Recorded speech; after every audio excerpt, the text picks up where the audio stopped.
Sound check 1 2 3. Sound check 1 2 3.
It would be great if I turn my microphone on. So good morning, everyone. This is our GIC committee meeting. And as I look around, I want to welcome our residents that are here. And today's going to be a long day. I want to acknowledge to all the residents who took time to be here and are interested in this important issue of homelessness and other issues we have today, an issue you know, you care about, and council and staff do as well. I know with confidence that you will respect the speakers and the rules of council by not speaking out. So at that, I say, please, if you have your phone, to turn it to silent so we could start the meeting. And again, thank you for taking time for coming. Okay, we want to welcome for this committee. I'm reminded that all electronic devices are to be switched to a non-audible function during this committee. And Madam Clerk, do we have quorum? Yes, Madam Deputy Mayor, we do. Thank you. Approval of the agenda. Madam Clerk, are there any changes to the agenda? Yes, Deputy Mayor. There are 8 added correspondence items for 5.1 respecting encampments. The individuals are listed on the city's website with a recommendation to be received and referred to consideration of item 8.2. Item 5.2, there are 8 correspondence items respecting 8.1, 2024-2028 Tourism Strategy, PED 24046A. The individuals are listed online with a recommendation to be received and referred to consideration of item 8.1. Delegation request 6.1, Eileen Black, respecting the significant issue of food waste and the lack of recycling practices at Tim Hortons Field. That item has been withdrawn and placed on the September 30th Public Works Committee agenda as the matter is under the purview of the Public Works. 6.2, there are 6 added delegation requests respecting encampments and homelessness for today's meeting from the individuals listed on the city's website. Item 6.4, there is 1 added delegation request from Greg Dunnett respecting item 8.1, the 2024-2028 tourism strategy. Item 6.5 is a delegation request from Lorian Gagne, Victoria Park Community Homes, respecting item 10.1 for today's meeting as well. Item 7.1, a delegation from Sarah Worry, has been withdrawn and at the request of the delegate moved to the October 2nd meeting. Staff presentation 8.2, reducing homelessness and managing encampments, HSC 24027B, FCS 24028 and PED 24162 has been revised. Discussion item 10.3, delegated authority to receive grants, PED 24161 has been withdrawn. Private and confidential item 14.4, legal opinion on sanctioned sites, LS 24022 has been added. There is, at the request of the chair, change to the order of item 6.2, delegation requests respecting encampments and homelessness. Peter Weisner has a personal commitment that he cannot attend later in the meeting, so he would like to be moved up to be the first delegate on the matter. Not a change to the agenda, but the following items have now been uploaded to eScribe and published. Item 10.4, Art Gallery of Hamilton update, PED 24185, 14.3, Memorandum of Understanding with the City and Aeon Studios Group on Barton Tiffany Land, PED 19063F, and there are presentations been added for item 8.1 and 6.5. Thank you. May I please have a mover and a seconder? Councillor Wilson, Councillor Wang, thank you. We will require electronic vote, please.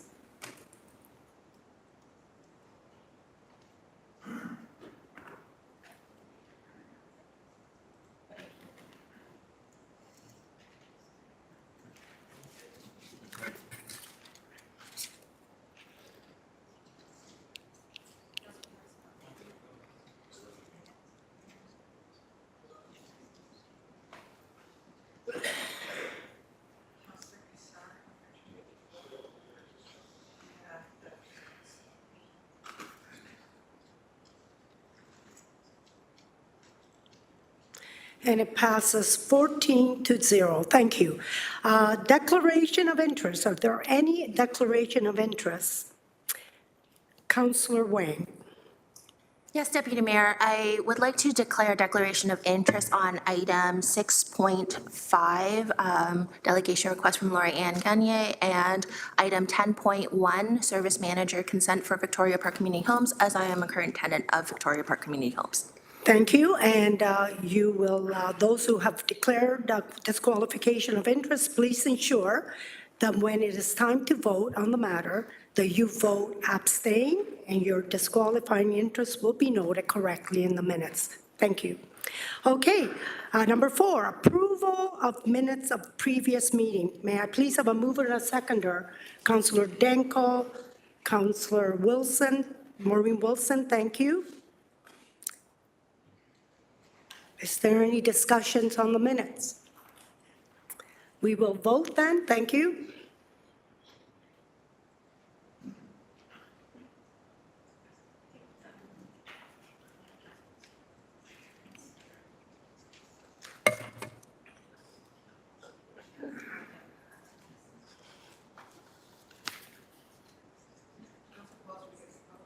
Yeah, it just came up now. Thank you.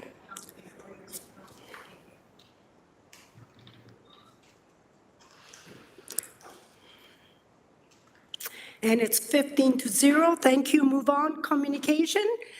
May I please have a mover and a seconder on the committee communication item? Councillor Jackson, Councillor McMeekin. Thank you. Any discussions? I don't see any. We'll go to the vote.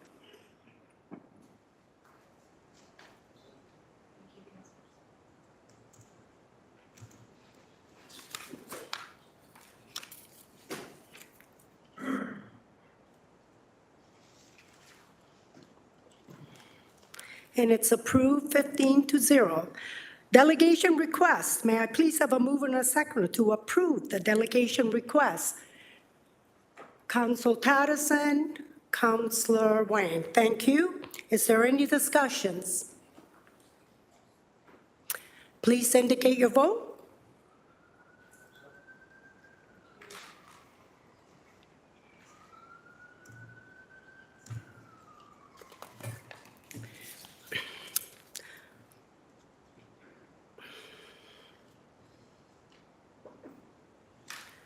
And it's 15-0. Delegation. Before we begin our delegation for today's members are reminded the questions of the delegations are to be clarification purpose only, not for debate. A note to the delegates. You have 5 minutes to complete your delegation. You will hear a tone 4 minutes, and then you will have an additional 1 minute to sum it all up. So, we will, delegation respecting encampment, homelessness. A note to the committee, we will take a vote at the end of the receipt of delegation on this matter. The first one is Peter Weisner, and he's in person. Peter, welcome. Thank you for taking time to come and speak to us. You have 5 minutes. After the bell rings, you have another 1 minute. So just keep going, and I will let you know when it's time. Thank you. Thank you, Pete.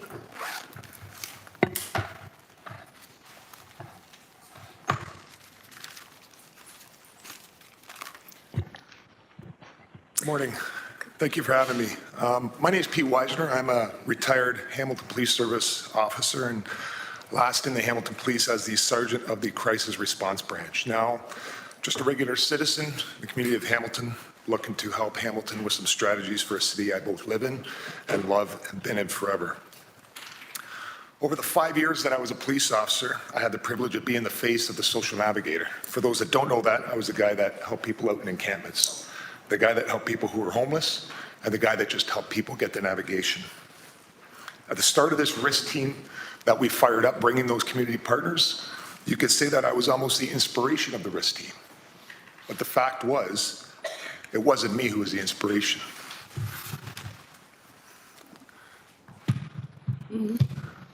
That's Danny Muckle. Very first time I met Danny Muckle was in 2019 in front of the Good Shepherd, in front of Salvation Army. And the very first time I met him, I arrested him. But after that day that I arrested him, I went down to the cells, I brought him out, and I knew something was different about him. I recognized his last name. And I asked him if it was his mom that I had guarded in the jail years ago, and he said, yes, it was. How's she doing now? Well, I found her dead hanging when I was 5 years old. That's what he said to me. It was at that moment I said, I have to do something better to help people like that in the community. So every week or two, I went down to the corner of King and Bay, where he drinks alcohol since he was 9 years old as an alcoholic, and went and just had a piece of pizza with him, became a friend. You fast forward to 2020. We all know we were going through COVID. Danny called me in May 2020, and he said, Pete, I can't light my cigarette. And I said, oh. I questioned myself, why did I give him my cell number to have him call me on a Saturday? But I knew there was something to it. So I said, Danny, explain to me what you mean that you can't light your cigarette. Why are you asking me for help? He goes, my hand shakes so much when I light my cigarette because I can't light it because I need to have 3 beers in the morning. And it was at that point I said to myself, this guy is calling a cop on a Saturday to help him. And I realized that was my line in the sand to say, I'm going to help him more. So I became a friend to Danny. We've been camping. He was living at the YMCA. Went and had a coffee with him one night. The conversation of my life that I'll never forget. We're having a coffee, 7 o'clock on a Wednesday, and he says, hey, Pete, I need you to know something. I said, what's that, Danny? So I need you to know where you're going to find my body when I commit suicide. Man, that hit me.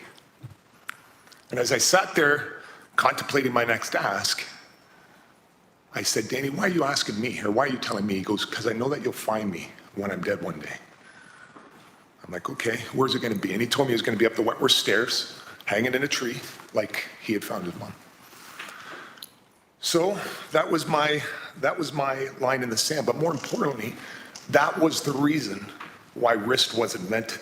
Because I came to work on the Monday and I talked to my colleagues and I said, I can't do this job anymore. We as police officers can't do this job anymore.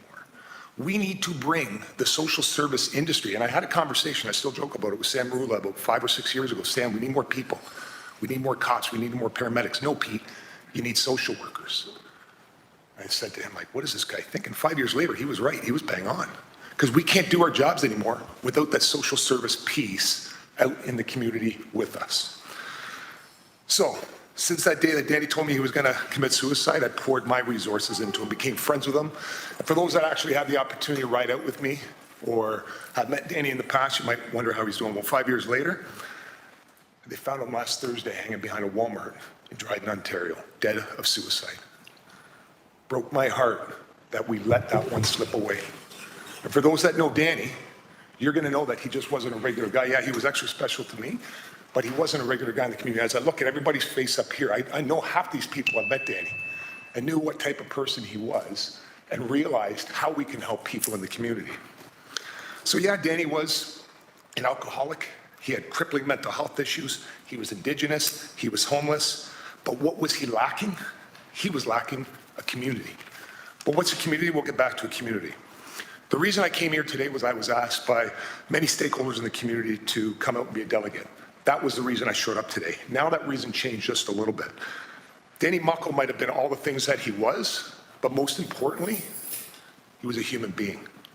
And that's what we forget sometimes when we look outside our windows, and drive home at night, and we realize, wow, we have a house, we have a car, we have all these things in life. But what do people don't have?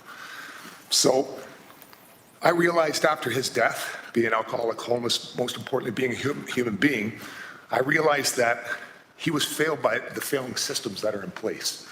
Not by malice, not by anybody doing the wrong thing, just by not having it organized the right way it should. So we talked about this Tiffany and Barton site. We've been talking about it for 3 years. Your 5 minutes is up, but I'm going to move it except because you're putting a face to homelessness and the story you just shared. So thank you, Councillor Jackson and Councillor Taddison. So you have another 5 minutes. Thank you very much. Oh, we have to vote. I'm sorry. Sorry. Can we please vote on the extension of your 5 minutes?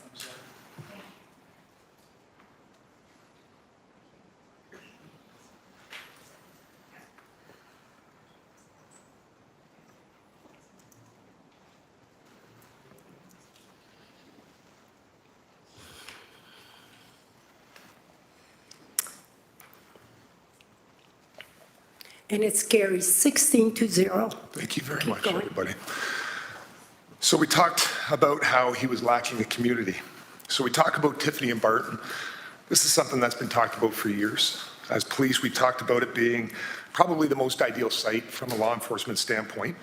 It's fenced, it's secure, can hold up to 100 people, caters to couples, pets, families that just can't get into normal shelters.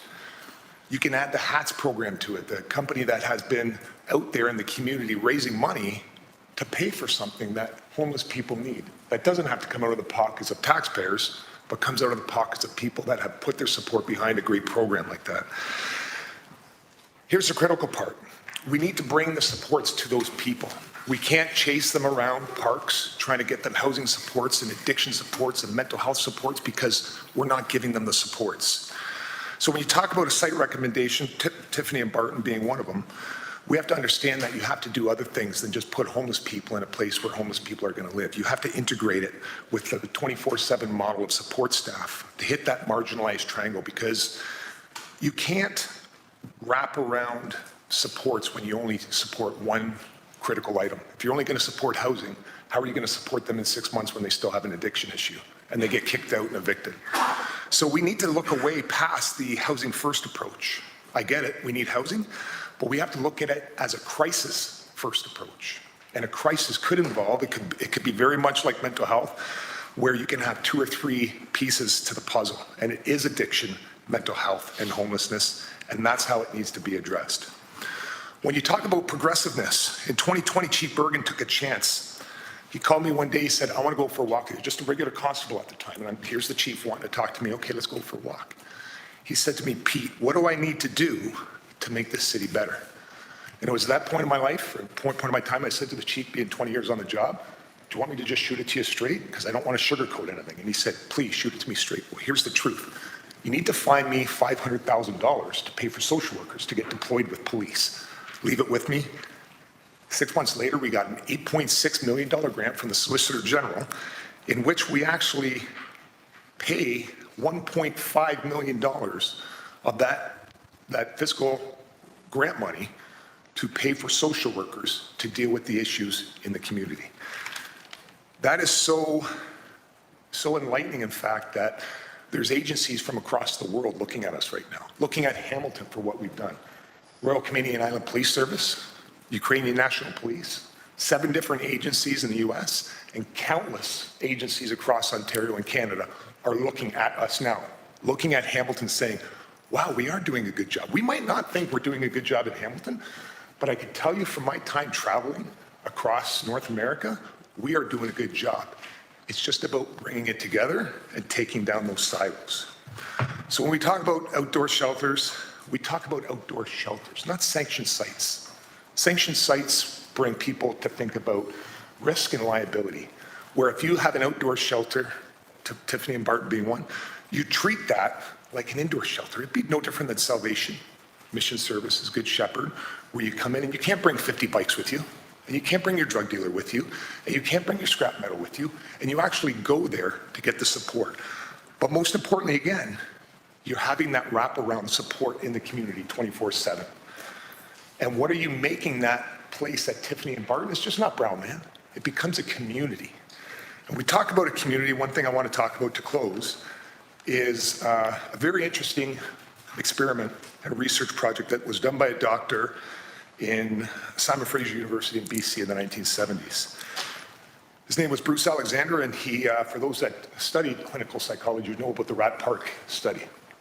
The Rat Park study was very easy. They were dealing with addiction and how addiction works in the 70s, and they put rats in cages and gave them heroin water and real water. And 9 times out of 10, the rat would overdose. And then he came up with a very comprehensive idea to say, you know what, we need to change the way we put these rats in these cages. Let's give them a place where they can go and have a community. So he made Rat Park, and he put toys and food and other rats in a community. And guess what? 0 overdoses. 0 overdoses happen when you give people a community. And when you give people an out and you give people a chance to get successful in life. We could all sit here, we all know somebody, it's not a secret, who's dealing with crippling mental health and addiction and homelessness. I had a friend that died who was homeless. Believe it or not, a cop was friends with an Indigenous male homeless schizophrenic, and he was probably one of the closest people I had in my life. And what I won't do is sit here and watch somebody else like Danny die. We need to change the way we live in Hamilton and the way we treat it. And we have to treat everybody. We can't treat one at a time. Thank you for having me. Thank you. Before I ask if there's any question, I want you to clarify what risk means, because there's a lot of people from the public, for the consuming public. What does risk and what does the police do with risk? Certainly. RIST stands for Rapid Intervention Support Team. It was the fourth iteration of mental health supports in the community, starting off in 1997 with COAST, 2011 with the Social Navigator Program, 2013 with our Mobile Crisis Rapid Response Team. And in 2022, we pushed out the Rapid Intervention Support Team based on Danny and the inspiration that became from him needing to have the supports in place out in the community. And thank you to Chief Bergen and for all the police that did this. And I think it's so important to recognize what great work the Hamilton Police is doing. Okay, can we, is there any question to Mr. Weisner? Councillor McMeekin, please. Yes, thanks. Thanks so much for your sharing. Superintendent Dave Hennick was in a while back, and he spoke very eloquently, much like you, about his mother's experience living next to the Better Tent City up in Kitchener, which is predicated on being a community. One of the activists in my church was said something to me on the weekend, which really hit home. She said, "We've learned to fly like birds, swim like fish, but we have not yet learned how to walk together as brothers and sisters." You've helped us understand that firsthand. Thank you for your involvement, your engagement, and hopefully whatever contagion of thinking that might permeate the horseshoe today. Thank you, sir. Thank you. Thank you. Councillor Jackson, please. Thank you, Deputy Mayor Pauls. Good morning. Good morning, Peter. Great to see you again. What a tremendous career you've had. We could talk for hours. If I could just, and the Danny story is so tragic. Can I just offer a counter and just to see what your reaction would be, because your knowledge is 1,000 times more than me in helping people that you have. Through you, Deputy Mayor Pauls, I would suggest to you listening to Danny's story, and if that was told at a town hall meeting in my community, there would be tears, there would be agony, there would be love and support expressed. In the last recent year and a half, I would humbly suggest to you that the sympathy in the community is waning, and instead unhappiness, anger, and frustration from homeowners, citizens in our community that just want to lead a safe, peaceful life for their families has taken over. Through you, Deputy Mayor Pauls, Peter, you're knowledgeable, you know this inside out. I hope you get the essence and gist of what I'm asking. What's changed and what's happened that I think we're losing the community from the sympathy factor? I think it comes down to two words: sympathy fatigue. I think Hamilton is and always will be a great town. We've dated back to the 60s when we initially realized we were going to be a social service town, and the Salvation Armies and the Indwells and the Wesleys and the Good Shepherds, all these great agencies that have come in have helped. And like it or not, Hamilton became a mecca or a vortex for the marginalized people. And some cities, and I won't point any fingers, don't necessarily have the resources and the bandwidth that we have in Hamilton to support the marginalized. And I think the volume is increasing. But more importantly, I think that the agencies that are within our community, those stellar stakeholders, they're at their end of the line too. They don't have enough supports. We all know we can get, and we all need critical funding from both the provincial and federal levels. But the question, is it going to solve itself overnight? We're not going to get that money overnight. What can we do now? And when it comes down to sympathy, I think Hamilton has tapped out the residents to the point where they want to get back to normalcy. No different than the people who are living precariously in parks want to get back to normalcy. People want to live normal lives. And I think that's what it's gotten down to. Much appreciated, Peter. Thank you, Deputy Mayor, for allowing me to ask that question. Thank you. Pete, when you speak, can you speak Certainly. into the mic? Because I had a hard time hearing. But Councillor Chattison, please. Hey, Peter, thanks for coming in. Thank you. You kind of emphasized housing first versus crisis first. So can you better define the difference between the two? Certainly, Thanks. yeah. We've all heard, it's just not a Hamilton terminology about housing first. I think it's the most important thing for anybody to have. Absolutely. When I was walking the streets, finding individuals who had no housing, the very first thing I did was called the YMCA and got them a room. Problem is, when you get them a room, are you helping their addictions? Are you helping their mental health pieces? And we've seen over the years working with agencies like Wesley, we house people, and 6 months later they're failing because we never had that support behind them to help with their addiction or to help with their mental health. So if we're certainly going to take a run at housing people, we have to look at crisis first, not just getting a house and a roof over their head. It's about how we can successfully support them once we get them proper and adequate housing. Okay, so are we saying we're going to allocate the resources and prioritize that crisis response, that supportive 24/7 over housing first? Or has it got to be a combination? Can you do both with our limited resources? I think if you're specifically asking me to give you like a tangible idea, I would say Tiffany and Barton, using Tiffany and Barton as a site, you could put 75 to 100 sanctioned, as people like to say, tent sites there that are only 25 by 25. But the key is you just don't put tents there. You put modular trailers there. Those modular trailers will house Wesley, Good Shepherd, Shelter Health, all these agencies that run to parks looking for individuals to try to help them, but they can't be there because we run to a park to kick them out to another park. So give them all one location and solve the park issue. And don't have anybody in parks and have them in a more manageable place where people can actually get the help and navigation they need. Thanks, Peter. So with your experience and your, I guess, on-street lived experience and work experience, you're saying that you're supporting a sanctioned site today? I would call it an outdoor shelter, but by definition, a sanctioned site, yes. With supports With 24/7? That's the critical piece. It has to be built in 24/7 supports. Thank you, Peter. Thank you. Anyone else before I move on? I don't see anyone else, but I want to thank you for coming.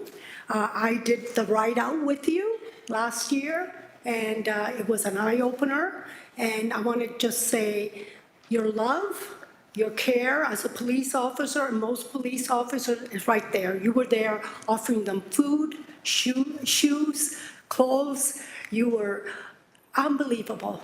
I went home thinking, what a great police officers we have that really care. So I want to say thank you for that. I appreciate that. Thank you.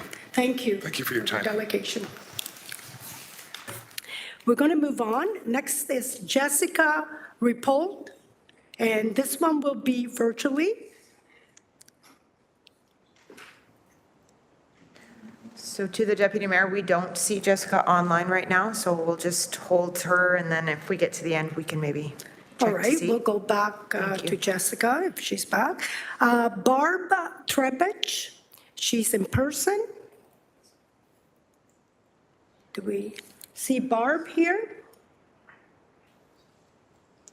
I don't see Barb. We'll call the name later on. Okay, Andrew Simon. Thank you. Thank you for coming, and also thank you for taking time and sharing with us. You have 5 minutes, and we'll let you know when your time is up. Thank you. Thank you very much. Good morning, members of council, city officials, and neighbors in attendance. My name's Andrew Selman. I work as a data analyst and a process expert. I'm a husband, I'm a father of a junior kindergartner, and I'm a lifelong Hamiltonian. I love this city. I currently reside in Ward 3, and I currently am just down the street from the Delta Encampment. Thank you for giving me the opportunity to speak today about issues affecting our entire city, the growing presence of encampments. I appreciate your time and attention to this matter, which I understand has been challenging for many. I had the chance to review everyone's submission, and I've been moved by what I've read, including the last presentation. And just briefly, I would like to push back on Mr. Jackson saying there wouldn't be, or you would have seen tears previously. I had some tears hearing what you told us there, Peter, so I appreciate you very much. So this is undoubtedly a citywide issue. I understand that compassion is critical how we react, but we cannot continue to tolerate intolerable behaviors. Our residents deserve safety and security. Well, we must acknowledge there are outside factors, such as, of course, the housing crisis and economic struggles. We cannot justify a continued lack of action and delays simply due to these factors. We must find what we can do as a city. Unfortunately, some members of this council have not taken an active approach in addressing these issues. The Encampment Protocol was introduced over a year ago. From day one, it has been a failure in design, implementation, and enforcement. It has not provided the solutions we need, and this has been clear for months. If we were to visit any encampment today, compliance would be non-existent. Now, I'd like to focus on Gage Park. The growing tent problem in the park has reached alarming levels. Dozens of tents are currently there, with more appearing every single week and every single day. Fires are happening in the park that we've all seen. For example, I stopped by the city, or rather Gage Park last night. I counted 29 tents. I bet when I go today, there's going to be 30 plus. So one of the things that I brought up to the city's attention months ago, in fact, was the bike chop shop that was located in Gage Park. Many emails were sent about this. No action was taken until that bicycle chop shop burned down. That's unacceptable. Immediate action should have been taken. Instead, of course, that situation escalated. I've found other encampments in the park running power from the band shell, which I've alerted the city to. That's, of course, not only a hazard, but also a liability for the city. Unacceptable. As I've walked past the greenhouse, I've had individuals blow narcotic smoke in my face and my daughter's face. Absolutely unacceptable.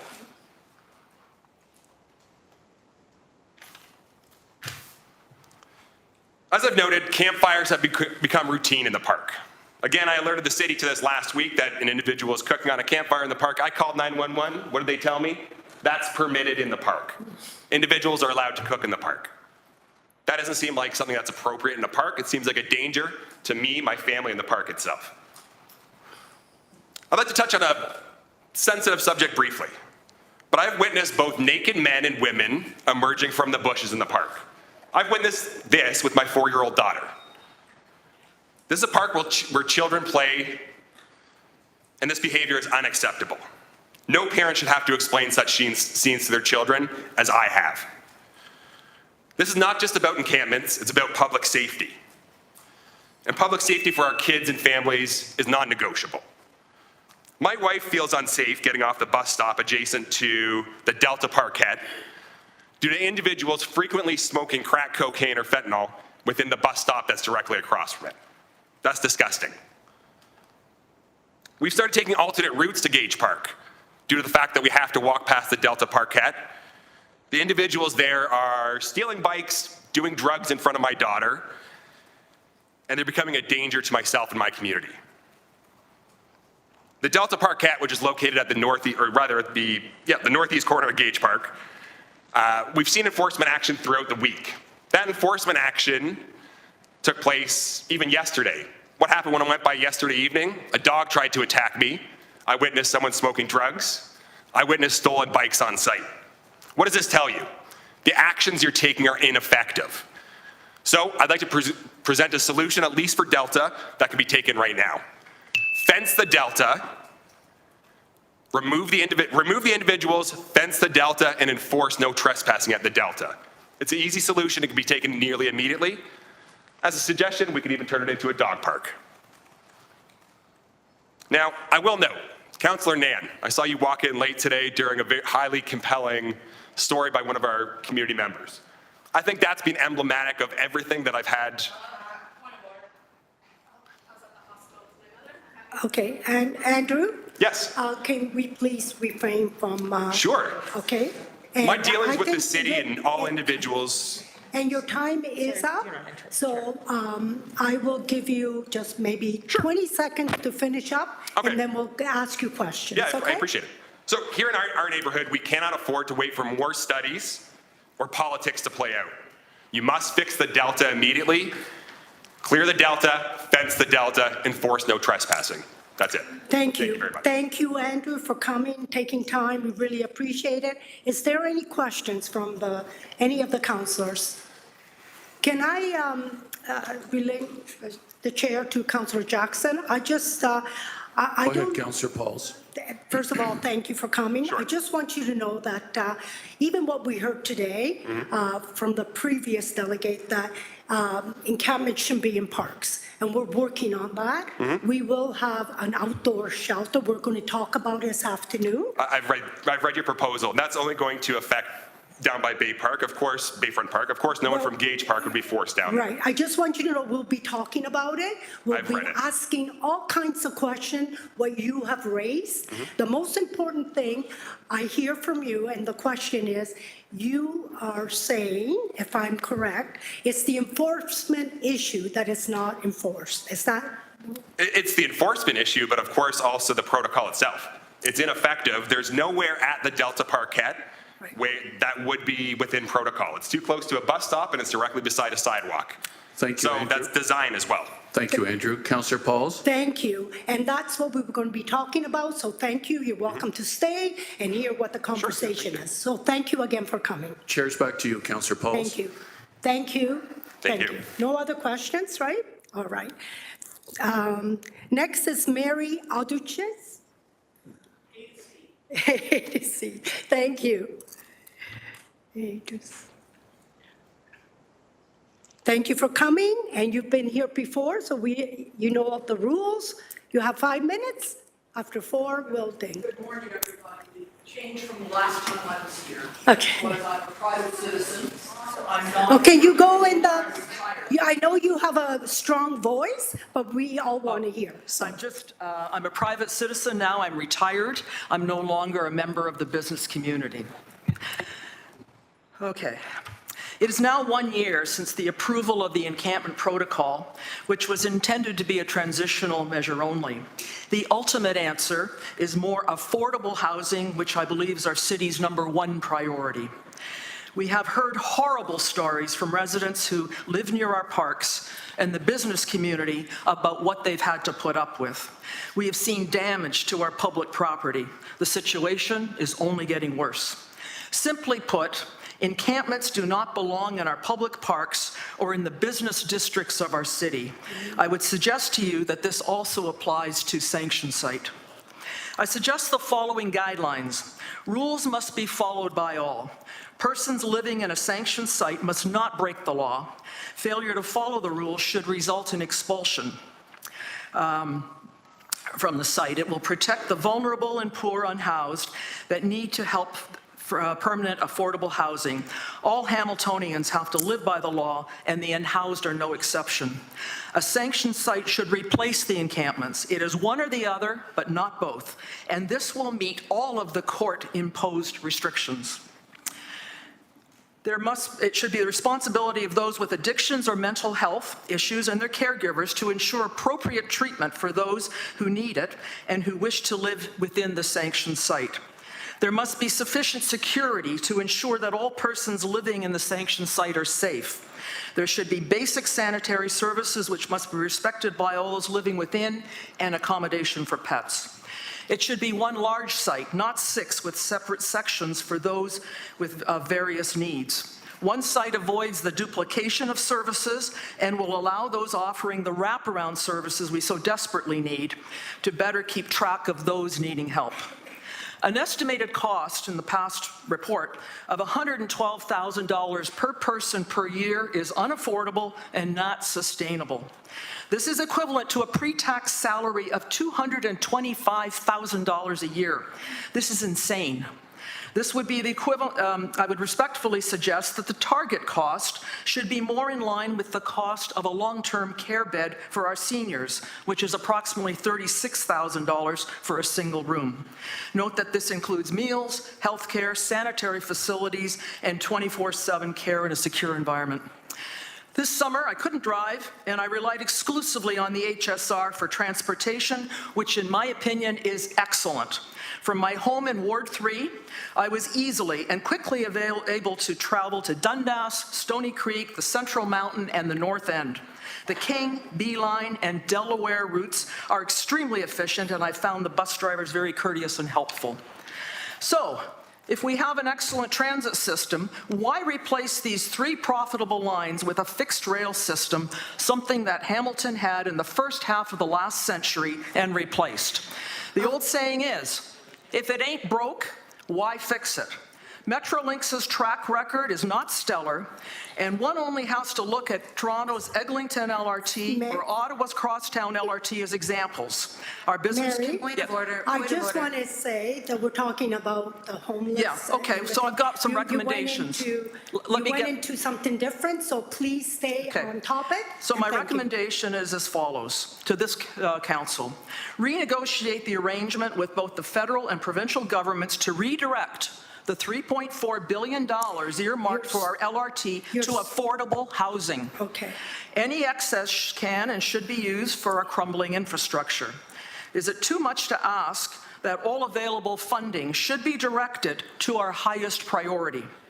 Ask Premier Ford to direct Metrolinx to donate this to the city. Mary, again? No, all the expropriated land for affordable housing. Again, I cannot. A lot of affordable housing was thank you. eliminated as a result of Metrolinx's expropriation, Okay. and this needs to be replaced. Okay, and then some. Mary, your time is up. Okay. And like I said, when you come and delegate, we want to know the topic. Yeah. And I want to say that what you're saying, we're going to be talking about it. Yeah. We're going to be talking about, the issues. So you're welcome to stay and for, the communication. So I just want to ask, is there anybody here in council that wants to ask question to Mary?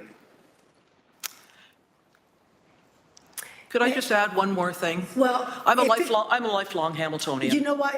I love this I know city. you're and you know what? I do not want to disrespect you, Yeah. but we have rules, and I do have to follow the rules. So I appreciate Yeah. you coming, and if you stay, some of your issues might be answered. Yeah. So thank you for coming. It's all about affordable housing, folks. Yes, and we know that. And you've got to those- free up money for it. Okay, and we know that, and You council have to. knows. So thank Otherwise, you. we're going to be talking about the same thing a year from now. Okay, thank you, Mary. Thank you, there's no questions? I don't see any. Thank you for coming and for taking time. Okay, next is Barry Johnson, and he's in person. Thank you, Barry. And you have 5 minutes as well on the topic of homelessness. Thank you, and make sure you stay close to the mic so we can hear you. Thank you. Thank you for giving me some time. I just want to say that they're talking about putting the encampment at the end of Barton Street there. I find that one thing, it's fenced in all the way around, but you can drive down any of the 4 streets that cover it and see into the fence. To me, that's like putting a cage around a bunch of animals. The place that I'm thinking it should be is the old Dominion Glass. 1, it's way bigger. 2, the only fence is on Gage Avenue, and it'd be easily covered in. I seen last night on the news that they're showing the encampment shelters are going to build, and they're $18,000 a piece. I think that they should put up the steel structures that the shipping containers, they're $3,000 a piece. And if you spent $7,000 on putting some windows and doors and fixing them inside, You got 10 grand a piece in, which is almost half of what the shelter is. I don't understand why they spend $18,000 on them shelters. They're small, where the steel structures, they're 8 by 8 by 40 feet long. Much bigger structure than what they're showing, you know? And like I say, I think where they're putting it is the wrong spot. And down where Dominion Glass used to be, it's owned by the city. It's all industrial. There's 4 houses on Lloyd Street, but the encampment would be almost a block distance from them 4 houses themselves, and that's the only houses there. I think it's a much better spot. And the other thing I know, right now they use it for parking for the football games. I'd like to know where that money goes. It's $25 to park there on a football game. The last football game, I parked there myself, and I figured there was probably 800 to 1,000 cars in there. It was wall-to-wall-to-wall cars. Where does that money go? Does anybody know? Nobody knows. We will, We won't discuss that? that's a question we might ask to staff, but we, are Well, you somebody finished? here must know where the money goes. It belongs to the city. Are you finished with your delegation? Yes. Because, so I just want to say, thank you for coming, Barry. I just want to say there's a lot of opinions out there where we should go, what structure we should use. So I just want to say that the staff and council are looking at many options. So if you stay, you'll Okay. learn more, The okay? the other thing I was going to bring up is on the bottom of James Street where the CNN's putting up a block to be able to rebuild there. The encampment you're talking about is closer to CNN than that is. So is CNN going to stop you? We will move on, and you can stay and find out some answers later on, Okay. okay? Is there Thank you any for your time. questions for the delegate here? Anybody? I appreciate, but like I said, there's a lot of opinions out there, a lot of places we could do, but that's what we're talking about today, okay? Thank you. Okay, we're going to move on to Jen Martin, please. Oh, Jesse Stern? I don't know. Oh, I'm sorry. First is Jesse Stearns, and then you'll be next. Is Jesse Stern here, please? Thank you. Sorry about that, Jen. You'll be next. Okay, thank you. Thank you. You know the rule. You've been here many times, so let's move on. Thank you.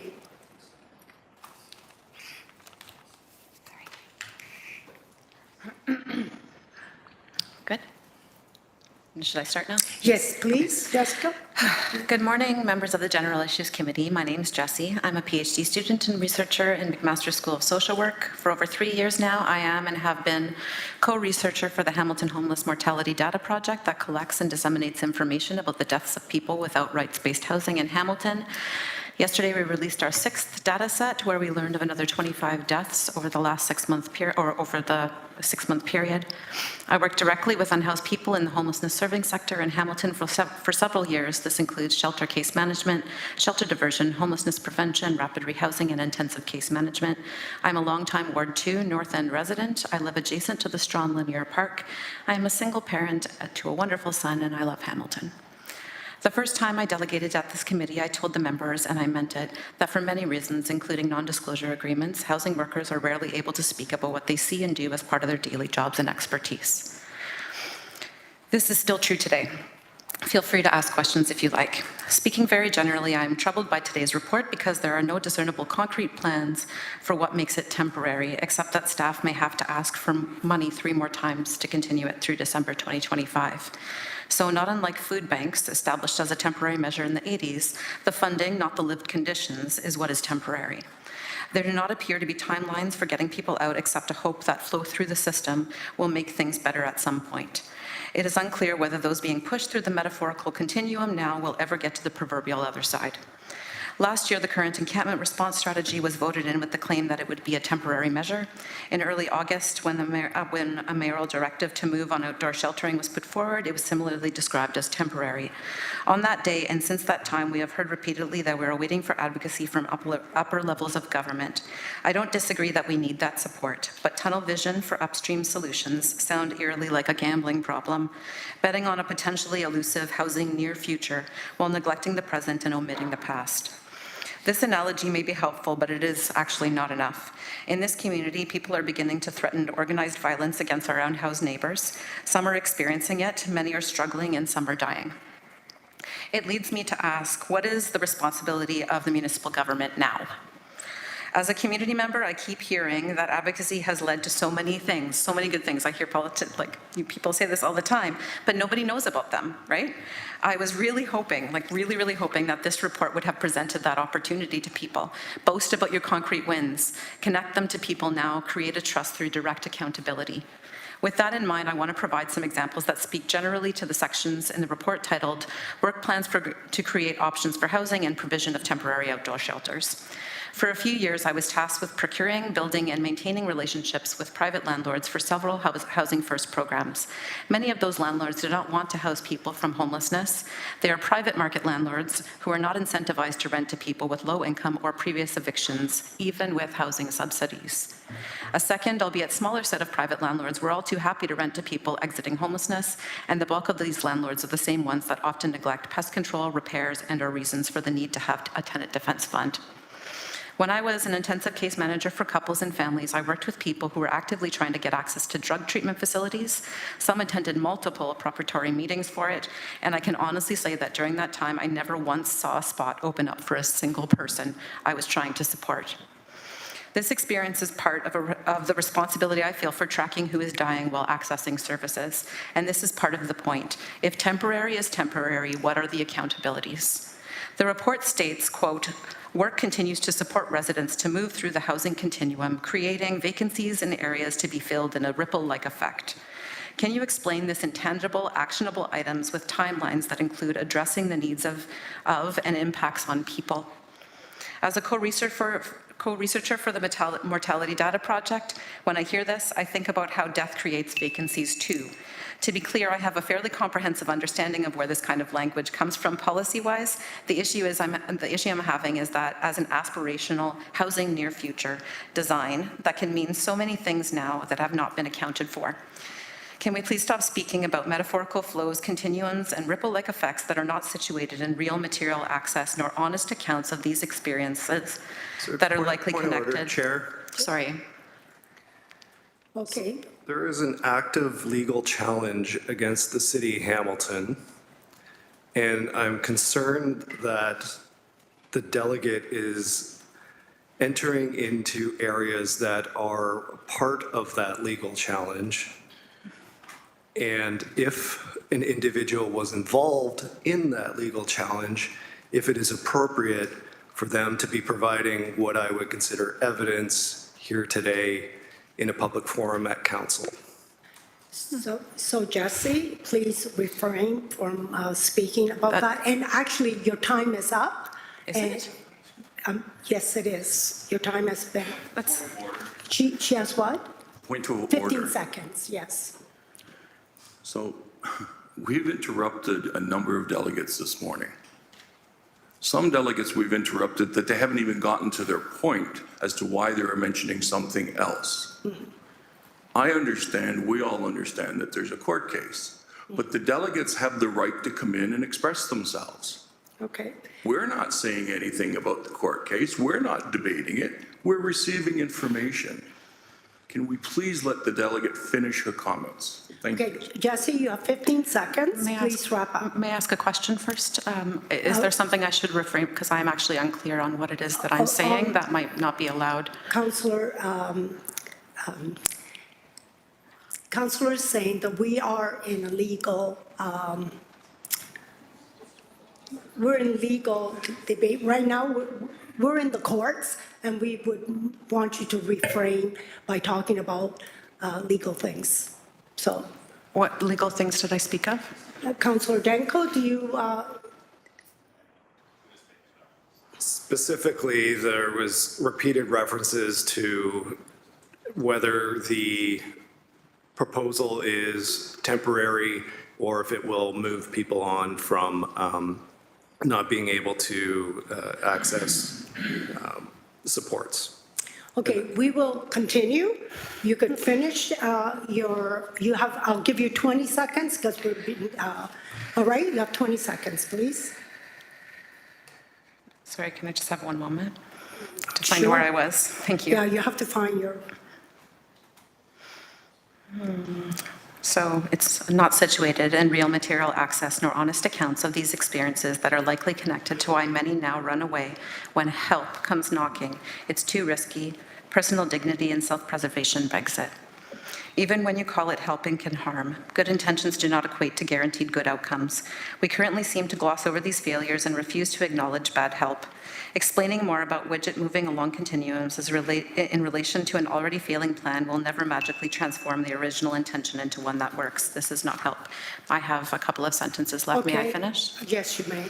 Compromises that lay claim to housing near futures that have not happened yet need concrete and actionable steps as a matter of accountability.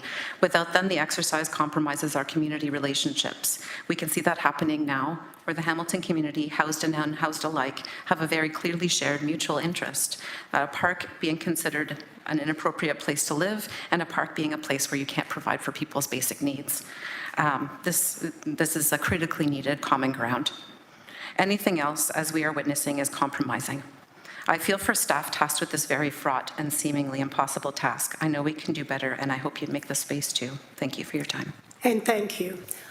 We have a speakers list. Councillor Clark, please. Thank you, Chair. I'd like to know if the delegate knows what the cause of the deaths were for the 6 people who passed this year. Sorry, through the chair, I'm not, can you repeat the question? The delegate indicated in the very beginning of her speech that there had been 6 deaths in encampments this year. I'm wondering if we know what they were, without identifying anyone. Yeah, so we're not able to connect the information like linearly like that, otherwise it can identify an individual.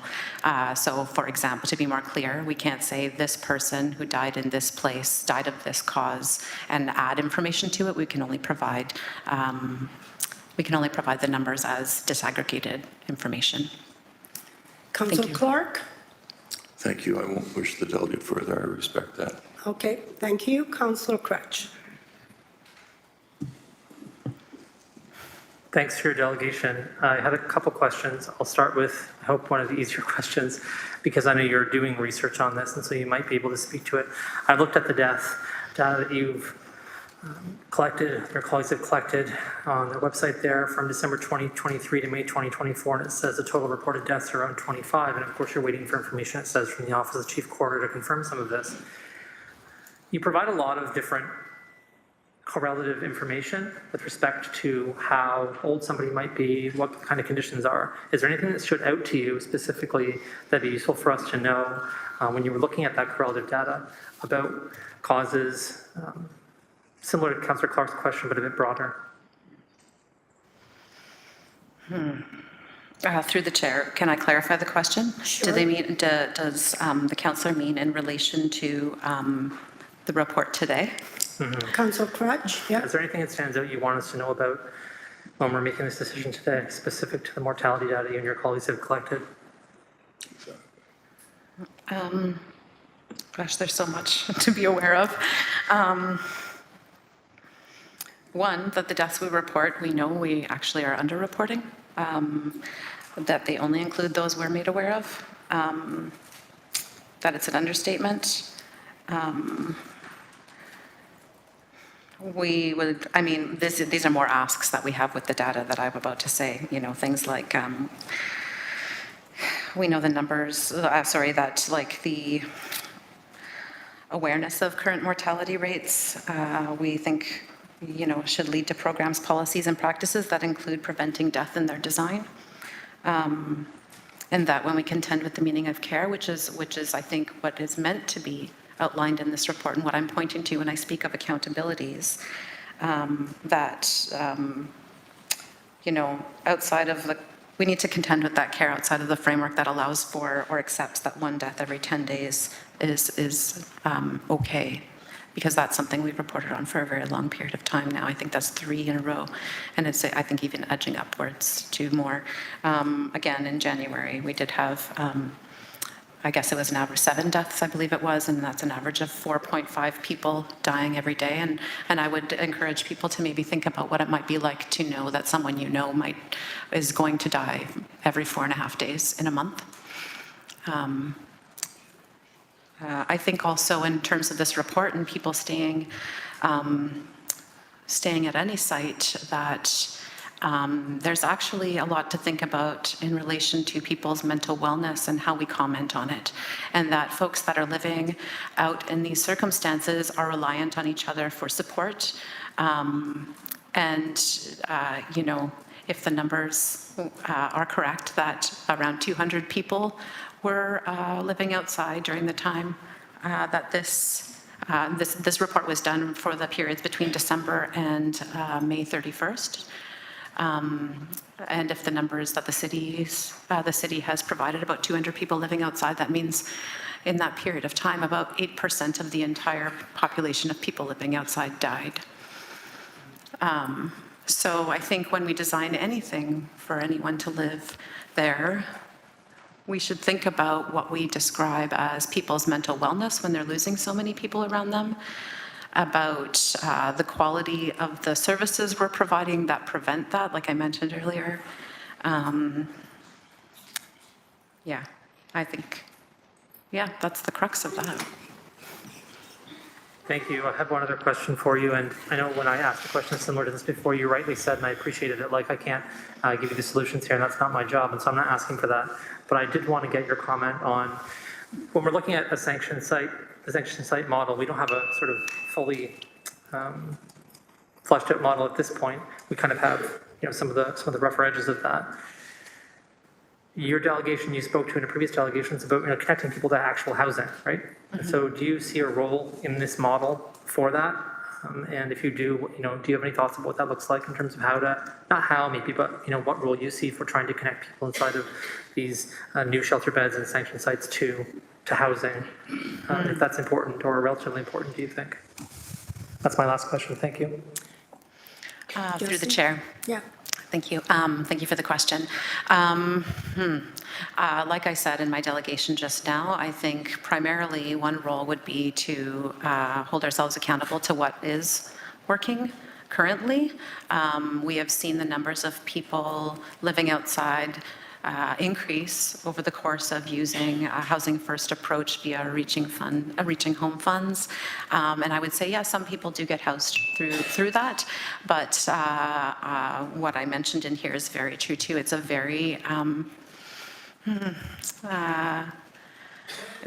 harrowing experience having to do that, and that housing through the private market isn't, you know, I mentioned all the things that aren't working that way.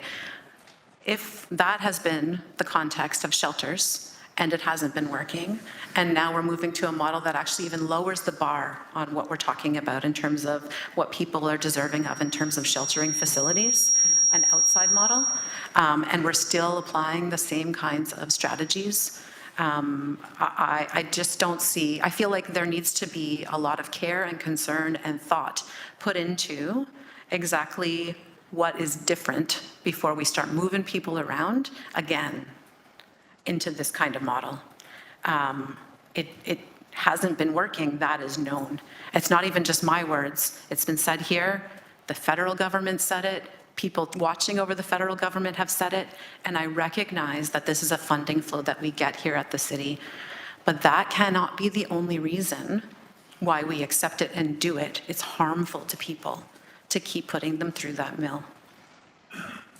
Thank you. Thank you very much. And if you haven't already, and you could send your delegation remarks, I think you might have been a letter already sent them, but if you haven't put them on the official record, that'd be helpful for us to have them. Thanks.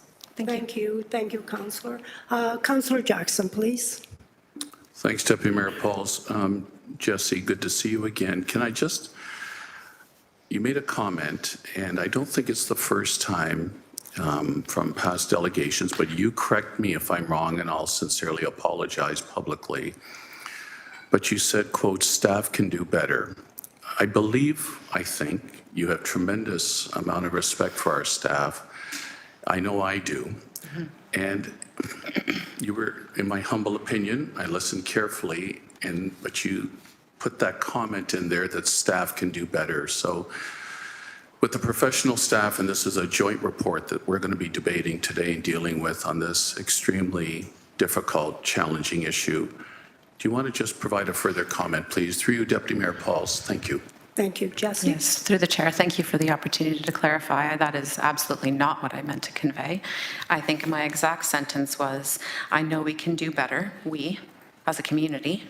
I started with, I feel for staff tasked with this very fraught and seemingly impossible task. That is empathy at the conditions that we're currently working within. I know that we, as a community, can do better, and I think that staff would like to do better. This is throughout the report, you can see where it's peppered with, because this directive, we recommend, not we recommend a wholesale. And when I do ask, I hope you make the space to, is that I'm asking for consideration of what it is that I have provided today and have provided over time. And the nuance here, I think, is that being as we are stuck within various confines of system definitions while we try to deal with people. And when we deal with people, making space for that, I think, is really important. You can get stuck in the bureaucracy of the things that we're doing here. So I feel empathy. I did work like this and found myself unable to continue doing it. I don't want all the staff to quit. I found myself unable to continue doing it because of how difficult that can be amidst the mess. I appreciate your explanation about your degree as well. Thank you, Deputy Mayor Pauls. Thank you. Can I turn the chair? When Councillor... Go ahead, Councillor Pauls. Thank you. You turn the chair over to me. Thank you. Carry on. When Councillor Clark asked about the death, and we couldn't really say, I just want to ask you, we all care about people. How important is to get people living in tents, which we know they have mental and drug addiction, to get help in rehab? How important is that work? Jessie, please. Through the chair. It's a loaded question a little bit just because of what goes on in the conversations in our community. So I'm going to try to be clear about exactly what I brought up in my delegation, which is, first I'll give an example. I have myself waited about 1.5 years for a specialist appointment. People I was working with were waiting for the ability to enter treatment. Some did not want to, so I will get to the how important is it part. But I think the context is that we have a healthcare system that is not available for people right now. And this idea that that's the flaw or fault of someone outside, and then ergo, what we do to them is their own fault, is problematic, deeply problematic, hurtful, and does not create a context where people want to seek any kind of help from us, right? Because I'm a representative in that context of that system that's actually not even open for them. I think it's important to listen to people about what they want for their lives. So the importance of it is, I think, a responsibility of theirs, but also that responsibility, how do I say this? My role in that is to create as earnestly as possible a context in which those choices are actual choices and not just pipe dreams, right? So if you wanted to stop using substances at this point in time, I mean, it'd be from what I understand, be a pretty long time to get there. Like I said, I took some people for sometimes 12 preparatory meetings as part of a system of healthcare that never saw them get there. So. Thank you. I know BC, I was reading about they're creating 400 new beds for people to recover. And I think that's part of the conversation. People need help. So I think it's something that the healthcare, we need more healthcare and more recovery places. So Through thank the you chair, for may I that. respond Yes. to, through the Closing chair? comment, please, Jesse. It's my understanding that that model was enforced treatment programs, and I, in my experience, do not think that that in any way, shape, or form is the way forward here. Okay. Chair's back to you, Councillor Pauls. Thank you for that. Thank you. I see Councillor Patterson, please. And sorry, I didn't see you on the list before I spoke. No apologies necessary. Hi, Jesse. Thanks for being here. Jesse, I've listened carefully to what you said. It's a complicated issue, is what I understand, and it's very complex to, just pull one lever and say that's going to be the solution. You did say something. I just want to clarify this. Did you say a housing first policy leads to more people living outside? You, through the chair, sorry. Yes, Through the chair, yes. Yeah, You I anymore? took the chair back. You're no longer important, just kidding. So. Oh, watch out. Yes. Through the chair, I know the You're councillor likes to important. joke. Okay, go ahead. So, sorry, back to the question. Did I say that the housing first makes more people Housing homeless? first policy leads to more people living outside. That's a direct quote from you that I Right. wrote down. So, through the chair, in the context of what I was saying is, throughout the time that we have been using it, to whatever degree it's being used in this system here in the city of Hamilton, we have seen an increasing number of people living outside. Also, if I can finish, in my experience, and that's all I can speak of, I saw many people come back into homelessness after it being successful. I also saw the damage it can do to people, and we could take an entire day to talk about the ways that that happens. And that is because it works when it works through a private market. So there's a housing first philosophy, and there's a housing first way of doing things. Those are different things. And so when I was describing what you're talking about, I was talking about the way in which we've employed housing first and not the broader housing first philosophy, which is that people have a right to housing and then things should flow from there. Thank you. Councillor Patterson, please. And I was just trying to tease that out to, we have increasing homelessness for a number of different reasons. It's not just the policy, and I just wanted that clarified. Okay, thank you very much. I really appreciate your knowledge on everything here. Thank you, and thank you for coming and your time. Thank you. Okay, next is Jan Martin. Jan? And you have 5 minutes. After 4 minutes, you have an extra minute. So, thank you.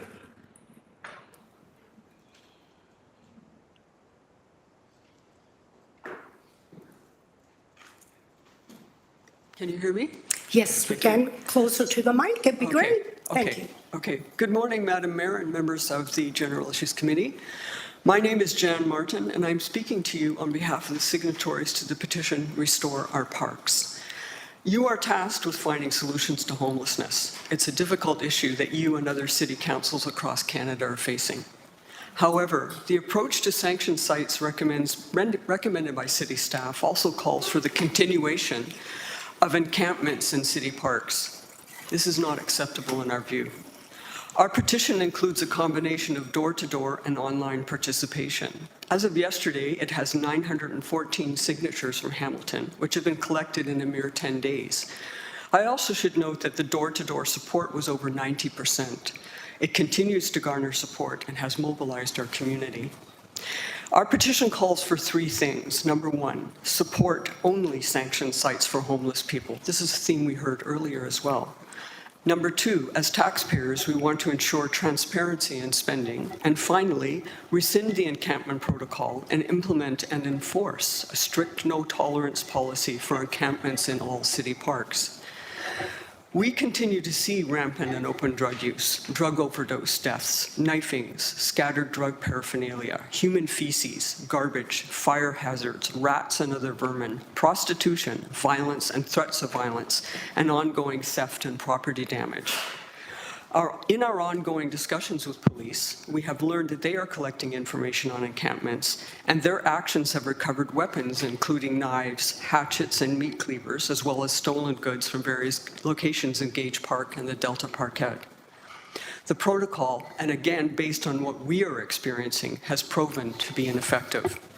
Personal safety, particularly that of children in Gage Park and the area around the Delta Parkette, was a constant theme as we collected signatures door to door. Due to the increasing number of encampments in parks, we are faced with a marked deterioration in our quality of life in our neighborhood. While this decline continues, this year we were faced with a 5.8% tax increase, and we anticipate more to come. We're not naive about that. Publicly available reports show that the city is spending large amounts on housing and homelessness, and that Hamilton taxpayers are on the hook for a large portion of this. So, despite the considerable investment, the problem is getting worse, not better. Also, it has been reported in the media that Hamilton is providing services to individuals who come from outside of our city. If this is true, we need a clear picture of the situation and any numbers involved so that we can determine where our strained resources can best be used. We need accountability in the form of a full audit that breaks down municipal capital and operating expenses related to housing and homelessness. Many of us aren't financial experts, so we're looking to you to provide one consolidated report. In closing, I would like to review what we heard door to door. 1, many parents no longer let their children play in Gage Park at all, and some allow it only with adult accompaniment. We heard from mothers who regret the loss of important life lessons and not allowing their children to play independently in the park. Many adults fear for their personal safety in the park, and especially near the Delta Parkette. Many have reported harassment and intimidation from encampment residents. Property theft and damage remains a constant problem, as does the marked increase in open drug use. Many were concerned about the garbage and human waste. Residents adjacent to or near the park have reported rats on their property for the first time. And finally, people were frustrated by a lack of action and angered by the deterioration of their neighborhood. As one neighbor put it, encampments in our city parks and the lack of action on the part of governments are degrading the social fabric that binds us together. I'm almost done. Just a few years ago, tents in parks were seen only as a temporary phenomenon, but they have evolved into permanent fixtures that have been facilitated by the city's protocol. We note that one of the city staff's criteria for choosing sanctioned sites is availability of public land for a minimum of 3 years. As has happened with tents, we must be aware that the risks of such proposing sites could become permanent over time. We must concentrate on housing. We are looking to council to tackle this issue with fairness, responsiveness to valid community concerns, and to be governed by an approach that considers the legitimate rights and the needs of all parties. But make no mistake, you can't expect Hamiltonians to tolerate violence, drug addiction, and crime in our parks and neighborhoods when they are results of your policies. Section 7 of the Canadian Charter of Rights and Freedoms guarantees the life, liberty, and security of the person, and it applies to all of us. Thank you, Madam Mayor and members of the committee, for hearing our petition. Thank you, Jen, and I give you an extra 30 seconds. So we have a speakers list. First week, Councillor Danko, please. Thank you for your delegation. Certainly agree with almost everything you've presented, and it's something that I hear repeatedly from Ward 8 residents as well. So I really appreciate that you're putting the true picture on the table today.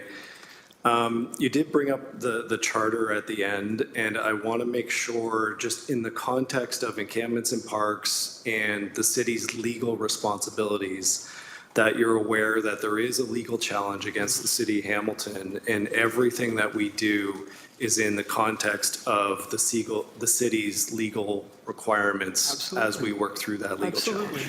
Absolutely. Okay. Absolutely. Excellent. Thank you. To the chair, and thank you for clarifying that to all of us. And thank you, Councillor Danko, for bringing that up again. And okay, Councillor Jackson. Thanks, Deputy Mayor Pauls. I'm not getting into the site specific. I just have a couple of questions to clarify, Jen. By the way, excellent speech. You've obviously done a quite a bit of homework. And your position on behalf of your nearly 1,000 petitioners, you would be most welcome in a Ward 6 town hall, because that's the sentiment, like Councillor Danko, I've been receiving. So to be clear, you're okay with the sanctioned sites, but conditional upon rescinding the current protocol? I'm not putting words in your mouth. I wrote some things down. I want to be clear. Through you, Deputy Mayor Pauls, please, to Jan. Jan? Is that what I heard? To the chair, thank you for the question. And yes, we are okay, certainly with the sanctioned sites and the supports that they would offer. And we are encouraged by the fact that you are considering the wraparound services that are contemplated in your options. We are calling for the rescindment of the encampment protocol and implementing a strict and enforced no tolerance policy for encampments in city parks. And I believe when I listen to especially the first speakers, people who have real on-the-ground experience here in dealing with the homeless and the many problems, is that they're saying, in particular, that encampments in parks are actually not helping them. And we've heard this from speaker to speaker, and truly the experts in the community who've dealt with this. And thank you for that question. And just a supplementary quickly, Deputy Mayor Pauls, your last point, transparency on money. I think council's put aside last 18 months about 100 million towards housing overall, build a subsidized affordable units. And this report talks about 17.8 million, I believe, to get started up with more shelter beds and the sanction site. What do you mean by an audit? Are you talking about just seeing a breakdown of everything? Through you, Deputy Mayor Pauls, that's my last question. Yes, to the chair, we are asking, I'm not a financial expert, and many of us aren't, but maybe the term, the audit and accounting of how is the money being spent. The key issue for us is things are getting worse. We are spending money. Money is going out to different places within the city's allocations, and some of which was never intended to be covered by municipal tax base. And we would like an accounting of that line by line in a way that lay people like myself and my neighbors can understand in a consolidated report. Thanks for your answers, Jan. Thanks, Deputy Mayor Pauls. Thank you. And next is Councillor Nan, please. Thank you, through you, Chair. Thanks, Jan, for coming here this morning and for sharing the summary of the signatories' concerns and recognizing the pressure that you've personally experienced living adjacent to some of the encampments as well. So thanks for expressing those. There's a couple of points that I did want to reiterate that my former colleagues have already, not former colleagues, my current colleagues have already expressed around the table. And that is speaking to one of the asks inside of the petition, which is asking us to rescind the encampment protocol altogether. Yes. And as Councillor Danko, I think, very clearly and slowly articulated for folks to understand, that isn't an option for us at this time. So I just wanted to put that forward for you to be really clear and respond, because you did bring it up, and let you know that it is within that framework that Councillor Danko just articulated. And I also agree with you that we can't tolerate criminal activity by any neighbor, housed or unhoused. And that I appreciate that some of our neighbors don't feel as safe as they once used to going into our parks. This is true. Very true, very clear. But I also want to be cautious in saying that every time I go to Gage Park, every time I end up in many of the other parks that also have encampments with my child, I'm doing so safely, and I'm noticing and observing even in our neighborhood park, the one that you live adjacent to, that the park is quite full still with that mixed use. Not discounting. I want you to hear that really clearly. Not discounting what you and the neighbors are saying, that you're no longer feeling comfortable. And that a previous delegate expressed that they're not comfortable having to explain to their children what their children are witnessing. Councillor, is there a question to this? My question is, did you understand it clearly as Councillor Danko just presented it to you in terms of that legal challenge piece? In terms of, you made a comment earlier that the city is making encampments a fixture versus understanding the decades-long funding from the province and the feds on housing that could have curtailed this situation. So just wanted to make sure that you're understanding these points that the city is operating in and limits us. To the chair, and thank you, first of all, for your comments, Councillor Nan. And secondly, I wish to clarify a remark. We said tents were seen only as a temporary phenomenon, but they have evolved. They have evolved into it, and we believe it has, based on our experience, has been facilitated by the encampment protocol. Okay. Because you have made encampments acceptable. And that's just our view. We do respect that many people have other views, and by and large, when we went door to door, especially when we went door to people, that they said that they were particularly angered at the protocol, which in their view facilitates encampments in parks and is allowing this situation.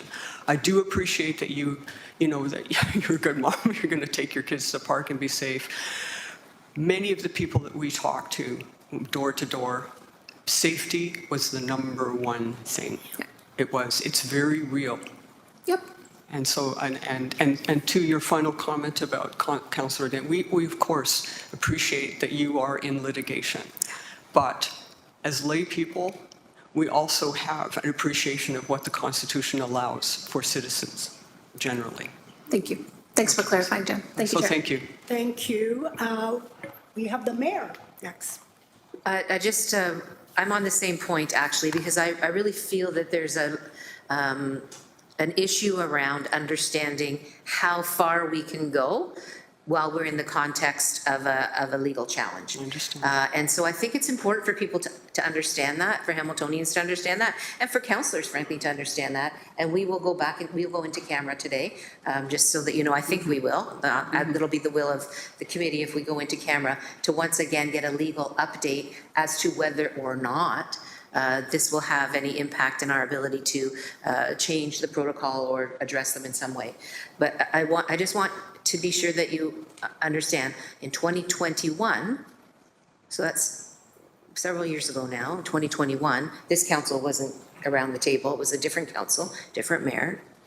That's when some of the things that some folks are talking about in terms of the solution came up and was tried. And that's what landed us in court, really, frankly, in 2021.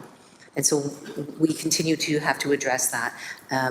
So are you aware that that's how we got to where we are? To the chair and to Madam Mayor, yes, we are aware of that. We also recognize as citizens that developing approaches to difficult issues like this, with a combination of policy, legal challenges, they evolve. You have to evolve with them and change. Courts will do one thing. They're based on an adversarial process. Policy development is a little different. And then you have your community who are working to find the solutions. We appreciate that, and that this will continue to be an ongoing issue, both in the courts and in the policy realm and in the community activist realm.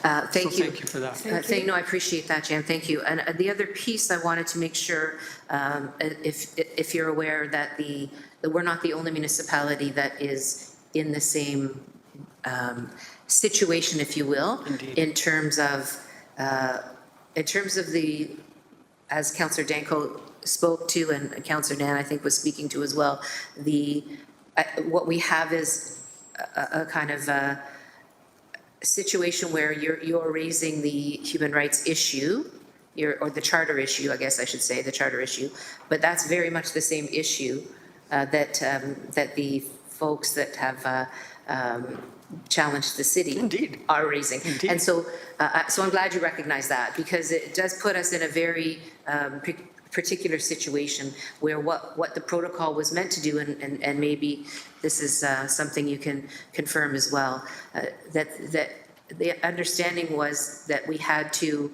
we couldn't keep going the same way. We couldn't keep doing things the same way. Legally, we weren't able to do that. We had to change course.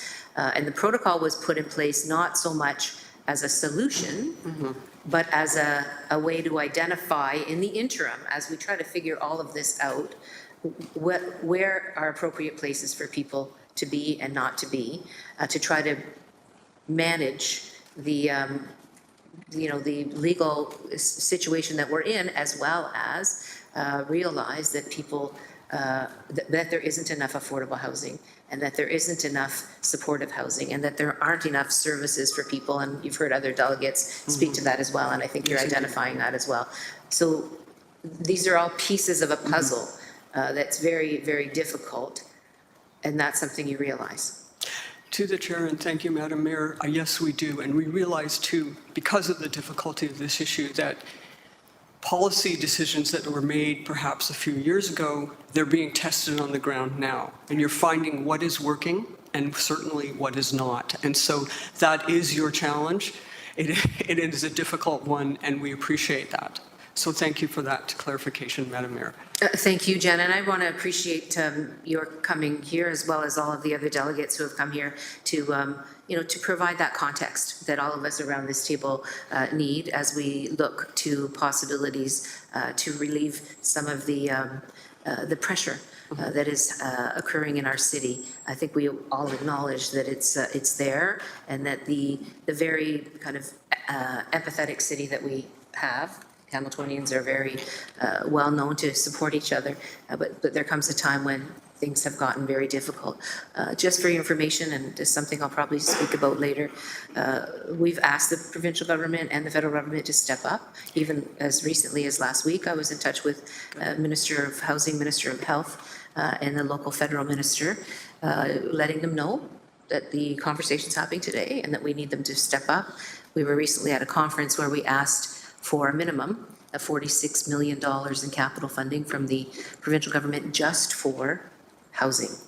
But there's all the other supports that need to be put in place to make that housing successful. So I just wanted to let you know, as you have brought the petition forward representing all of those folks, that we're working on all kinds of different avenues, because it doesn't belong on the property tax base. These solutions do not belong on the property tax base. And I'll close by saying we had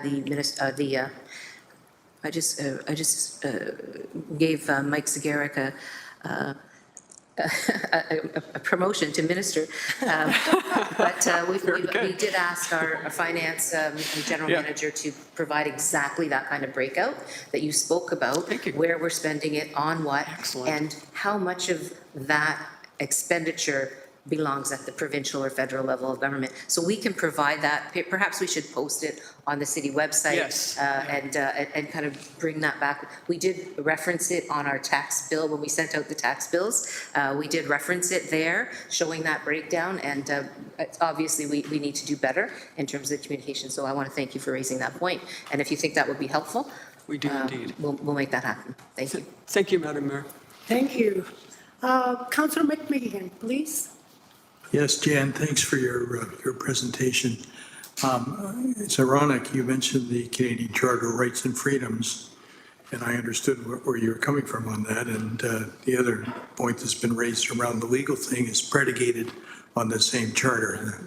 The court decision in Vancouver, and one as close as Waterloo. What I read from much of what you said, and trying to distill it in terms of how we move forward, I think I understand you to say the best case scenario would be not to have encampments in public parks, and there's an option for us and for those who are unhoused to be in a sense, a gated community. If a drug dealer shows up, the police can show up 90 seconds later, right? And with whatever protocols, and be there in the context of community and receiving the support services that they need. That larger sanctioned community models. Is that a fair summary? To the chair, and yes, I think that is a summary. We were looking for, as others have spoken, for the access to sanitary facilities, social supports, and the service in a controlled environment. The basic stuff, yeah. Yeah, the stuff that the first speaker so eloquently spoke about, and others have before you spoken about the need for the term wraparound services. That's such a cliche, but inclusive of all the services. As your previous speaker just said, housing alone is one. It's a key piece of that puzzle, but you need especially in light of especially what citizens are seeing, the drug addiction counseling, the mental health counseling, the sanitation services, the rules and that can apply to a structured site where people are given the help they need, because what we don't want to see, as the previous speaker said, is you do this for 6 months, seems to work, and then they're back out on the streets, and then they become one of their mortality statistics. Yeah. So yes, Councilor McMeekin, yes, this is That's what we're looking helpful. at. There are other communities, Kitchener-Waterloo as a specific example, where that context of living in community, there are even vocation vans and what have you visit to try to equip those living in that community with skills to find work. And, Yes. or Yes, they learn how to plant gardens and sell the crop, that sort of stuff. So I also want to just affirm what the mayor said. We have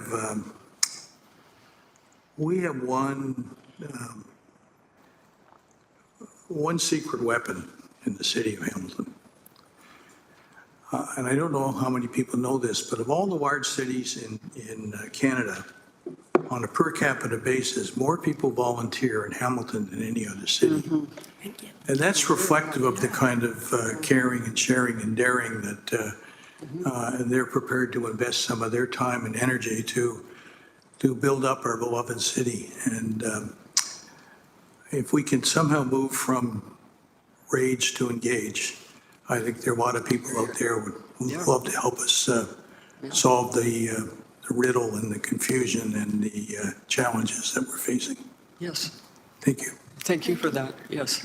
Thank you. And Councilor McMeekin, I want to say, not only did they volunteer, but they give up their resources. I know a lot of people that give all kinds of their resources to help people. Well, Councillor, you know better than anybody. I don't think a week's gone by since I've arrived here that you haven't tried to sell me a ticket to a charity event.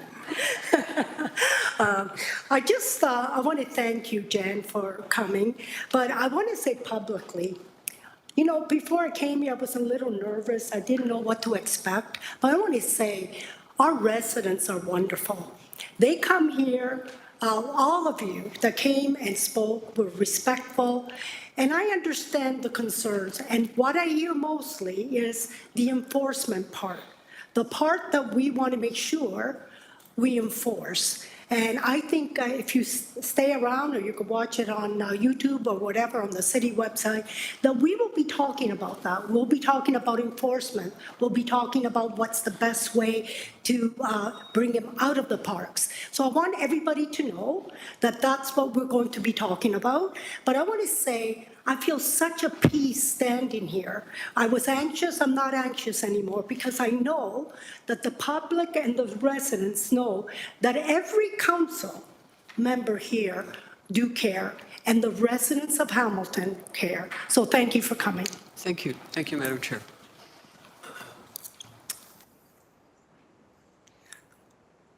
Okay, we're going to go back and see if Jessica Rapolt's here virtually. I'll call it one more time. So to the Deputy Mayor, I do not see her online, but she may have decided to attend in person, but. Is she here in person? Okay, I'm calling one more time and then we'll move on. We have a long day, so Jessica? I don't see her. Okay, next one was Barb Tribench. Is she here in person? I don't see her. I know things come up and people register and then they can't come. So one more time, Barb? I don't see her, so we're going to move on. And we're going to require electronic vote to receive the delegation on this matter. May I please have a mover and a seconder? Mayor Horvath and Councillor Nan, thank you.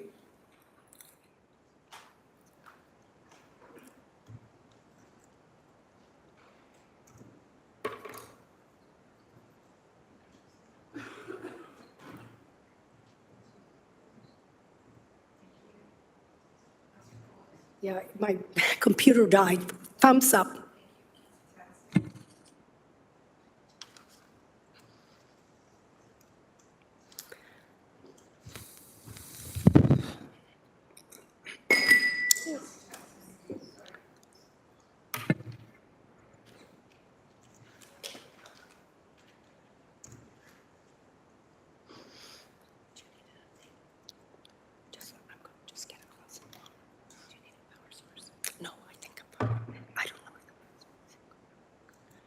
Okay, so it passes 14-0. We're going to move on. 7.3, delegations respecting item 8.1, 2024-2028 tourism strategy citywide. Greg Dunmet, Hamilton Chamber of Commerce, please come in person. And you've been here many times, so welcome, and you know the rule. Thank you.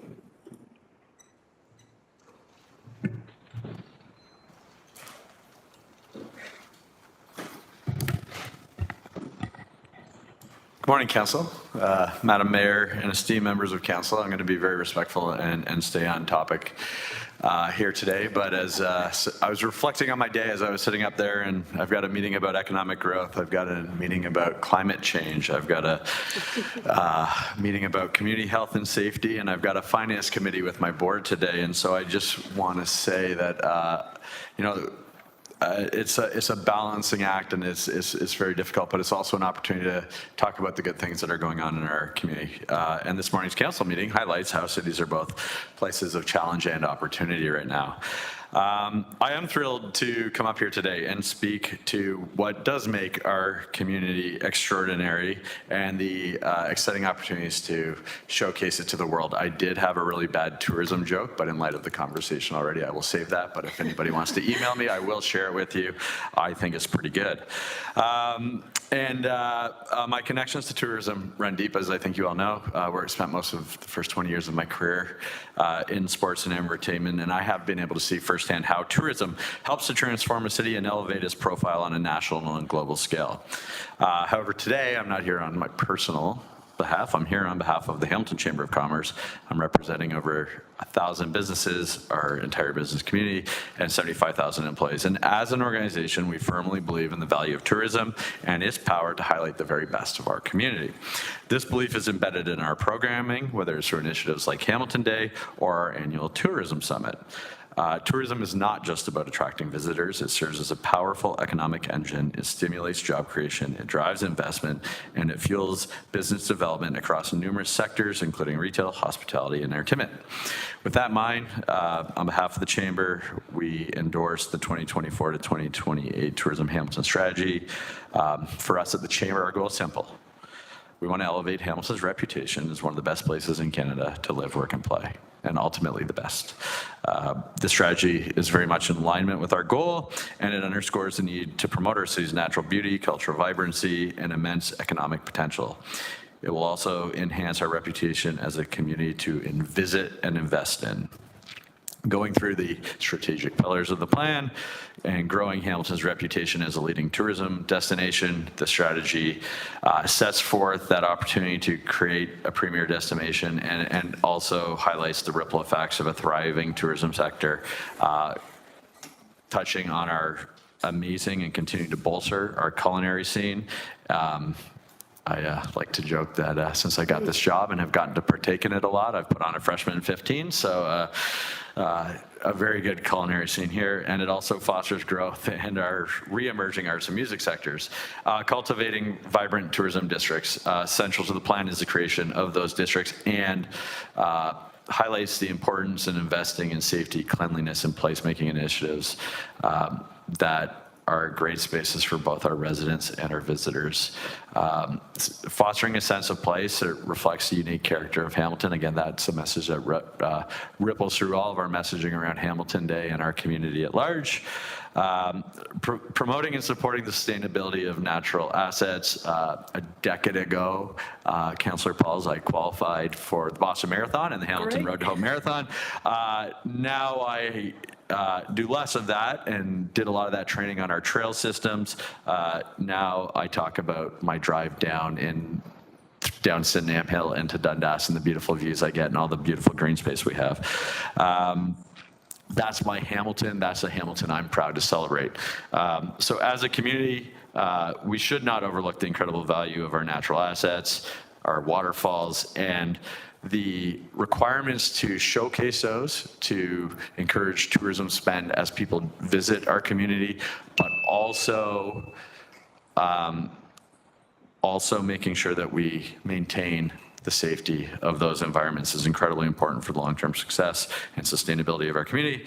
And then near and dear to my heart, Hamilton's major events and festival sector is a pillar of the plan, and we have shown the world and the country that we can host the Grey Cup, the Canadian Open, and we should continue to look to host other large-scale national and international events because we've proven we shine on the big stage. In conclusion, we also have an incredible amount of local festivals as well, like Hamilton Day and Supercrawl and Winterfest, and on and on and on we go, and I apologize for everybody I missed. So in conclusion, we support the ambitious strategy, and we look forward to collaborating with the city to unlock our full potential as a premier tourism destination, attracting visitors, encouraging local spend, and creating local businesses that thrive within a dynamic and growing ecosystem. Sorry for the extra 7 seconds. Thank you, Greg. And first of all, congratulations for qualifying for Boston. It's not an easy feat. I tried many times, and I missed it by 1 minute. But anyways, let's move on. Any question to the delegate? Councillor McMeekin, please. Thanks so much. As a former vice president of the Flamborough Chamber of Commerce, I know firsthand the work, in many cases, the legendary work of our local chambers in terms of advancing the care and love of our community. So thank you for all of that. You mentioned in a couple of places economic wellness, tying that to tourism and local businesses' success. One of the concerns have been brought to my attention recently are the number of businesses that worry about some of the foundational infrastructure work that we're doing in the city, road repair, sewer repair, an LRT that's pending, and I know the Chamber's been a little bit on top of looking at some alternate strategies there. Can you comment generally on that and what possible options or solutions from the Chamber perspective that might be put in place to shore up currently healthy businesses which may not remain healthy in spite of our best efforts? Yeah, thank you through the chair. And I think that across the board, there's the supports of business are far-reaching, and for a community with the incredibly large footprint we have, I think we all face the challenges of supporting what was formerly 6 communities here. What I believe is on a lot of these fronts, especially when we can create opportunities to bring in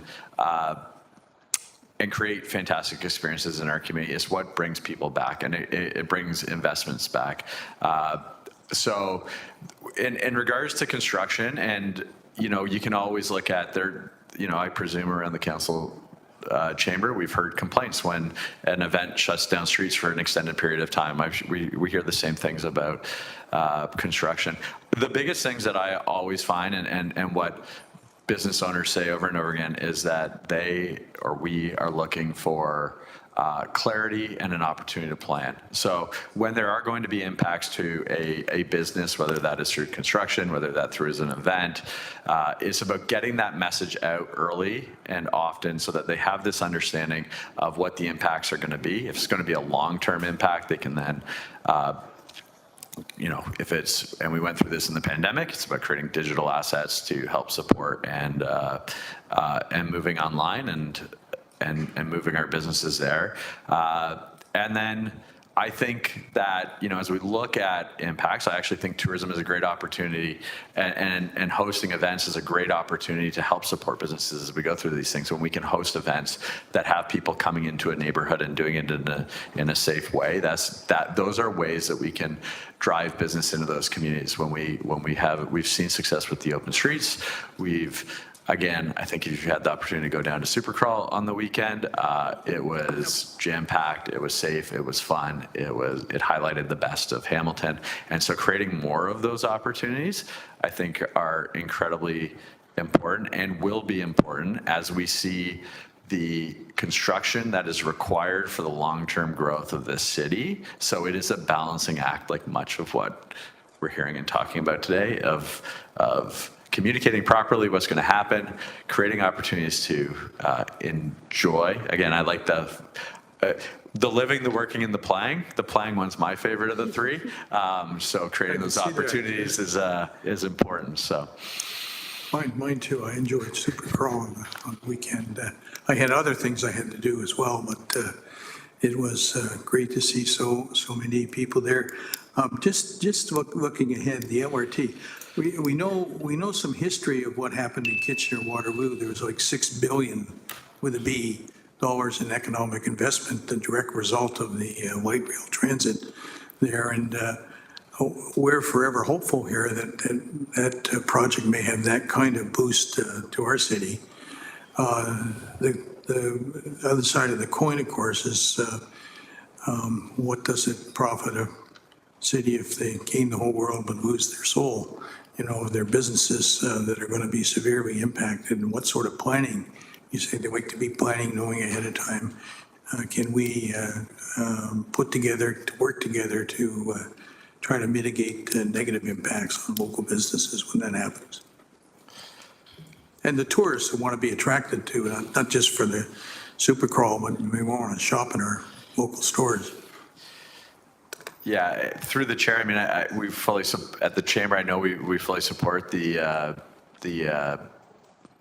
current looking into supporting businesses through constructions.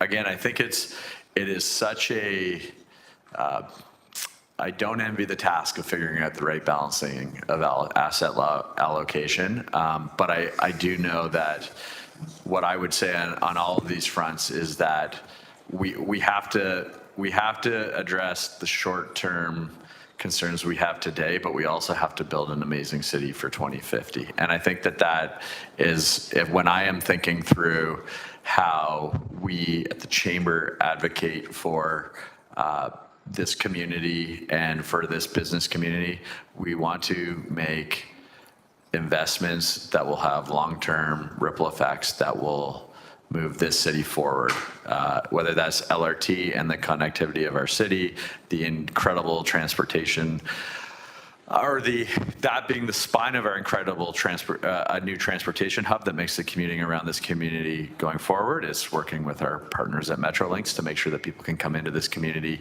easier and more effective. I know that one of the, without going too off topic, we had issues around the Grey Cup in 2021 in the middle of the pandemic about getting people out of the city after we got them in. So it's about not just the connectivity of our individual community, but our entire region, and that those things will foster opportunity and growth. We've got a really great music scene. We do have one of, if not the best, world-class entertainment providers coming in our community to open the arena in late 2025, and they're going to bring in world-class musical acts, and we have to make sure that connects, because again, those ripple effects, and I will say this, having firsthand seen it working out in Edmonton with the Edmonton Oilers when they opened Rogers Place, the impacts of a full venue for a concert are, will impressively ripple through our community, because that is a night that people make it a night out, whether that is on Monday night, Wednesday night, or Saturday night. I'm too old for the Monday and Wednesday night now, but occasionally make the Saturday night. Thank you, Grant. That was, your time is up. I just say, it's good you're a fun guy, and I appreciate your leadership. Thanks. Thank you. I see Councillor Maureen Wilson, please. Thank you, Chair. Just a comment from me, one of continued gratitude to this president, who is continuously bringing a progressive, realistic lens, who has his membership and his eyes on the future, who understands that cities cannot be static, that we have to continue to invest in an effort to modernize, but more, as equally important, is prepared to do the work. So showing up at the table, this table and others. So just continued thanks, Greg. Thank you. Thank you. Thank you, Councillor, and I'll make sure to use that clip at our strategic planning session next Friday. Thank you, and we all agree with that. Okay, I don't see any other speakers, so I need a mover and a seconder, please. Thank you, everybody. Thank you for coming. Councillor, the Mayor, thank you. And Councillor McMicken, please. Thank you. And we'll go to the vote, please.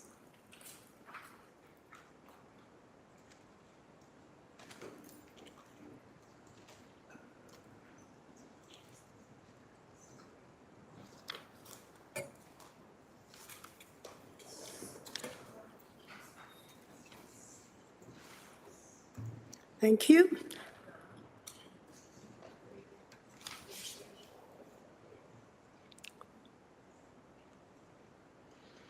And it passes 16-0. We're moving along to 7.4. If you're following, the public is following the roadmap here, and it's Lori Ann Gage, Victoria Park Community Homes Income, respecting items 10.1, Service Manager Consent for Victoria Park Community Homes, Inc.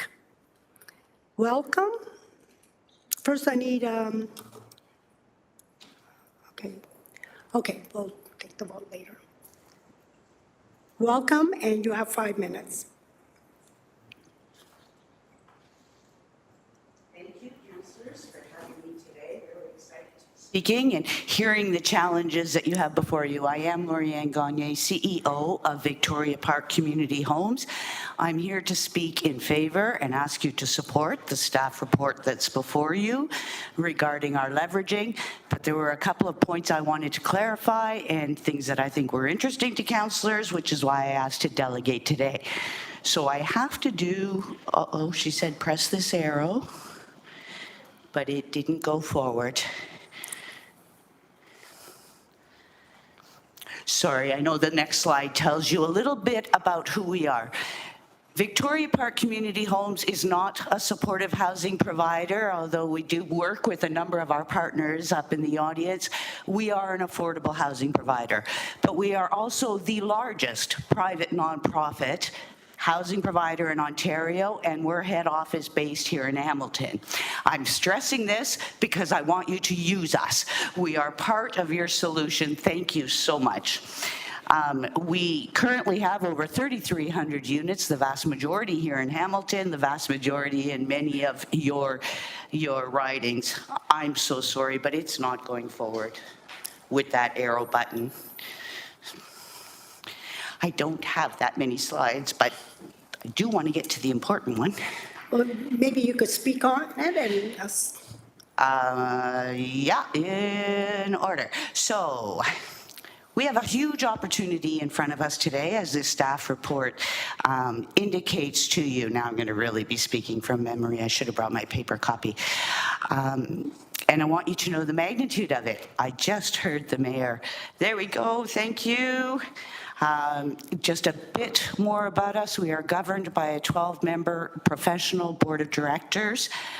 We have over 130 staff, all of professionals, so a team of CPAs, a team of engineers, team of paralegals, only to say to you, we have capacity to help you. And we're reaching our end of mortgage. Next slide. End of mortgages. So this gives us a huge opportunity. However, we're still bound under the Housing Services Act until such time as we enter a new service agreement. New service agreements were intended to be streamlined. Quite frankly, I don't think I should be here in front of you today, and that's the heart of it. Next slide, please. The challenge. The funding that Victoria Park is raising through CMHC, and I heard Mayor Horvath talk about a city request for $46 million. I'm going to tell you what Victoria Park is bringing in on the next slide. This CMHC money requires matching equity. That's okay. I'm not here with our handout. Victoria Park has millions in the equity of our buildings that we own. They're not municipal assets. They're our assets. We need to leverage that money. So the staff report in front of you is asking you to give consent or delegate authority to staff to give us consent to take out mortgages to the tune of $8 million. Why? Next slide. So this is the one I really wanted to focus on for all of council, because the staff report says to you 20 million, and at the time of writing, that was the 20 million that was in the bank. Victoria Park Community Homes is bringing $70 million into Hamilton, into the Hamilton and surrounding area, vast majority to you. Those units they're targeted for, 20 million of it for our Caledon development. Councillor Danko, we are targeting to be in the ground January of this year. CMHC has designated Victoria Park as a frequent builder, which gives particular perks over the next couple of years, the fast tracking of additional units. We can do it, we're excited to do it.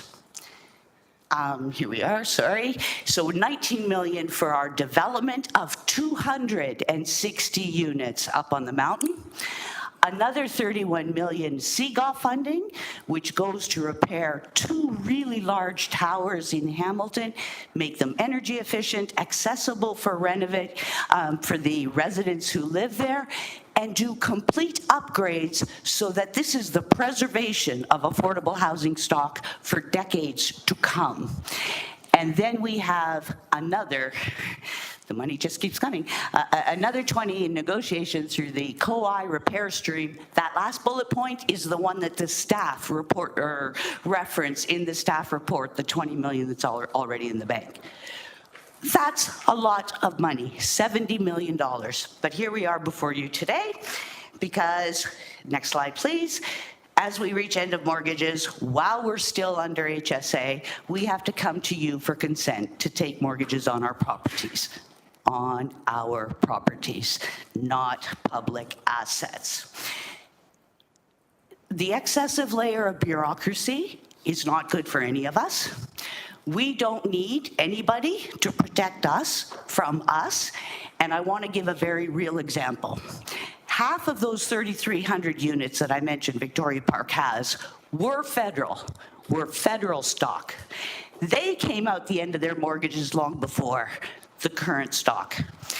Between 2001 and 2011 and 2025, we leveraged, without permission, 11 of our properties and took out tens of millions of dollars. What did we do with that money? We reinvested it into the backlog of capital repairs on HSA properties. So what are we going to do if we leverage our properties going forward? We're going to reinvest in housing.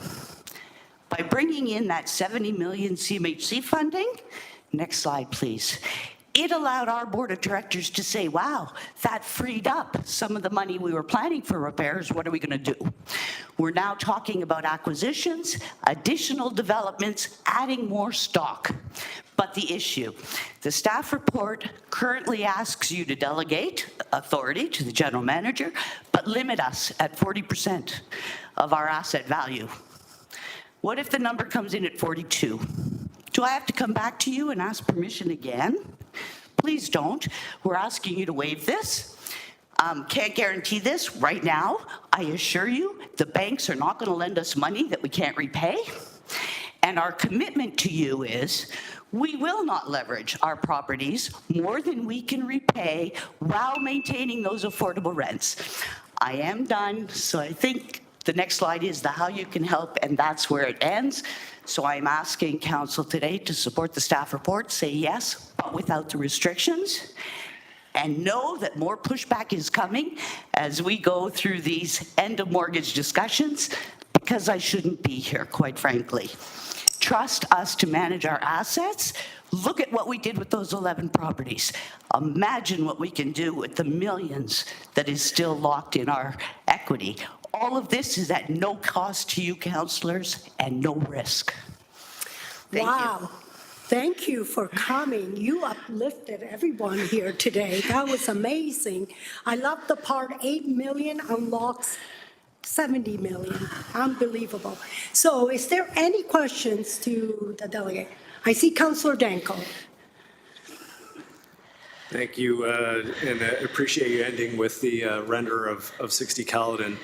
I think you just answered the question I was going to have. Is the ask today is to support the staff recommendation and to look at that 40% limitation. So we will take that back and have that discussion when we get to 10.1. Thank you. Thank you. Councillor Jackson, please.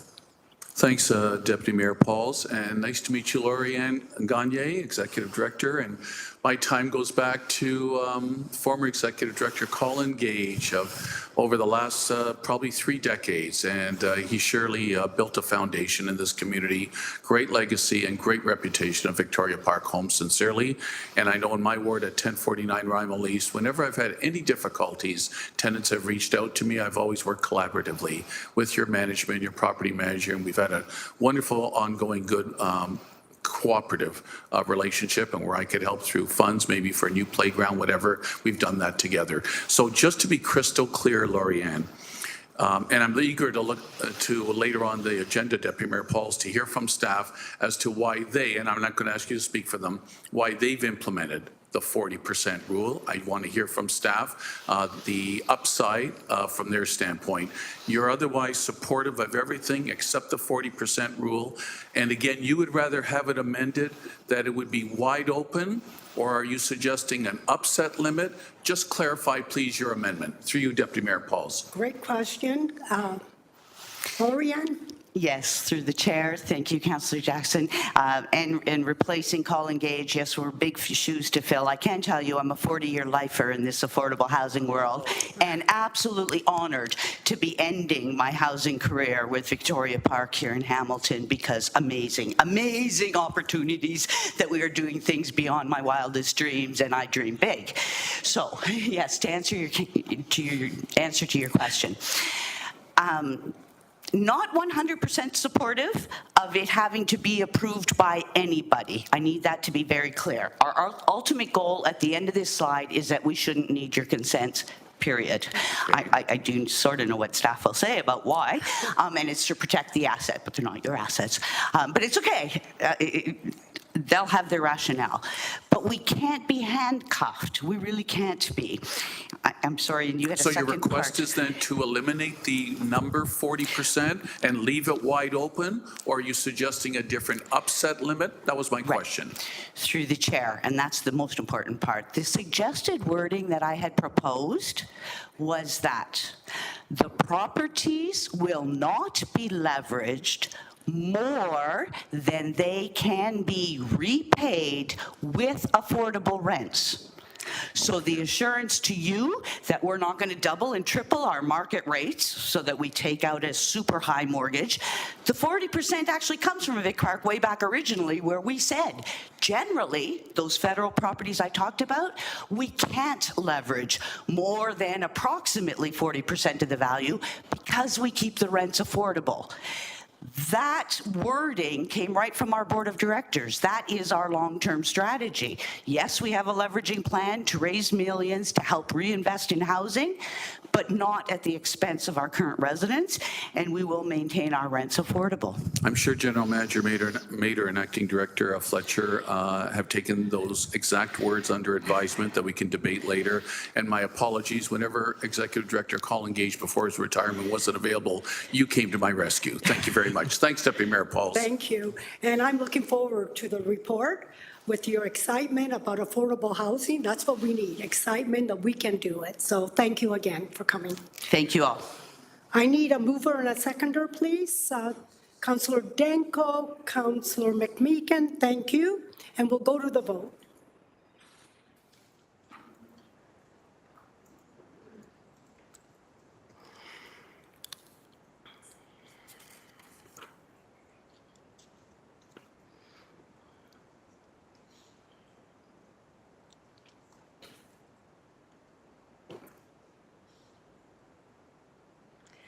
Great, and it passes 14-0. We're going to move on to staff presentation. 8.1, 2024-2028 tourism strategy. Ryan McHugh, Manager Tourism and Events, will provide the presentation to the committee. Welcome, Ryan.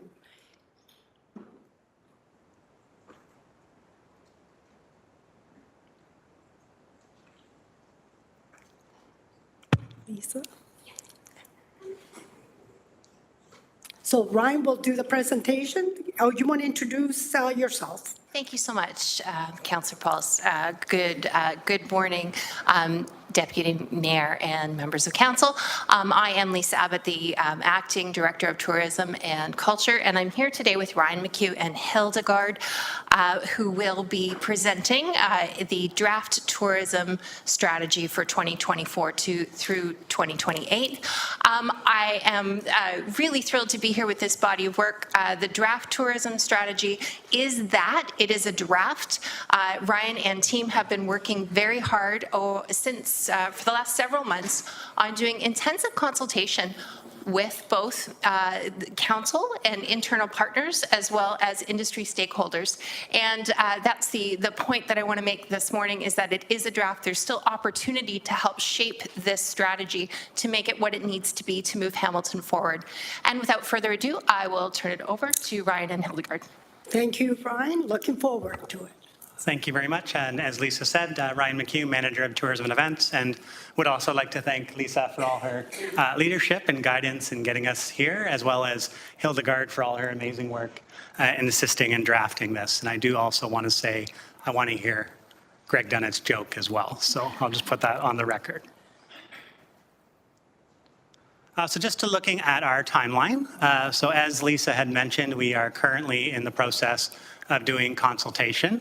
So we've met with over 80 industry partners to date. And really looking at the agenda, we were very pleased to see that there was letters of support from the Chamber of Commerce, Rancor, Carmen's Group, HughPeg, Supercrawl, Cobalt Connects, the Other Bird Restaurant Group, Equal Parts Hospitality, as well as the Regional Tourism Office, RTO3. So just those organizations alone either own or support over 1,000 businesses which employ over 10,000 people in this community. So it is great to see even at this early stage we have broad support from the industry. So today we have a draft of our document in front of you, and we're looking to get further feedback that we can incorporate into our final document. We've also opened up a public consultation, which can be accessed through the link on the slide. So from the public, we're looking to see where they see the opportunity to grow tourism. We're also looking to understand where they see challenges with tourism and over-tourism, and also looking to see where do they see barriers for bringing friends and relatives to come enjoy Hamilton. Because one stat, which is really important, and Hildegard will speak more to this, 68% of tourism in Hamilton is visiting friends and relatives. So that is very important that public sentiment is strong. So in terms of the vision statement, which we're putting forward in this draft document, we would like Hamilton to be a top destination celebrated for its vibrant tourism districts, captivating nature-based activities, and authentic and sustainable experiences. And one thing I will note, throughout the document, we speak to a whole city approach. And by that, we mean two things.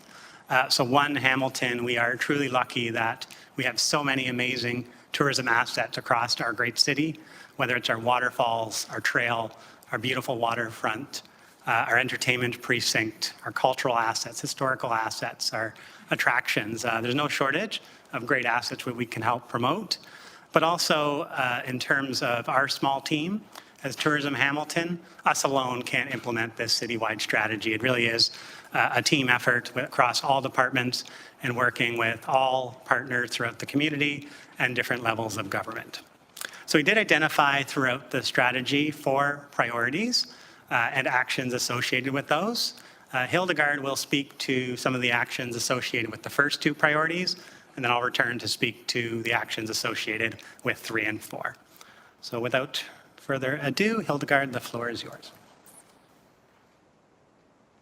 Thank you. Good morning, everyone. Hildegard Snellgrove, Business Development Consultant with Tourism and Events. In total, priority number one is to grow Hamilton's reputation as a leading tourism destination. I will not walk through all 9, but I would like to highlight a few different actions, starting with number 1, which is around developing and implementing a tourism product development program. Hamilton, like Ryan and like Greg and many here have said today, Hamilton has amazing assets, whether it's our cultural, music, history, heritage, culinary, absolutely. Mine was a freshman 25, so you can tell where I sit on that, Greg. But often our visitors don't know how to experience it. They might hear Hamilton has amazing natural and outdoor attractions. Hamilton has an amazing culinary scene, but they don't know how to experience those things. And this is where product development comes in.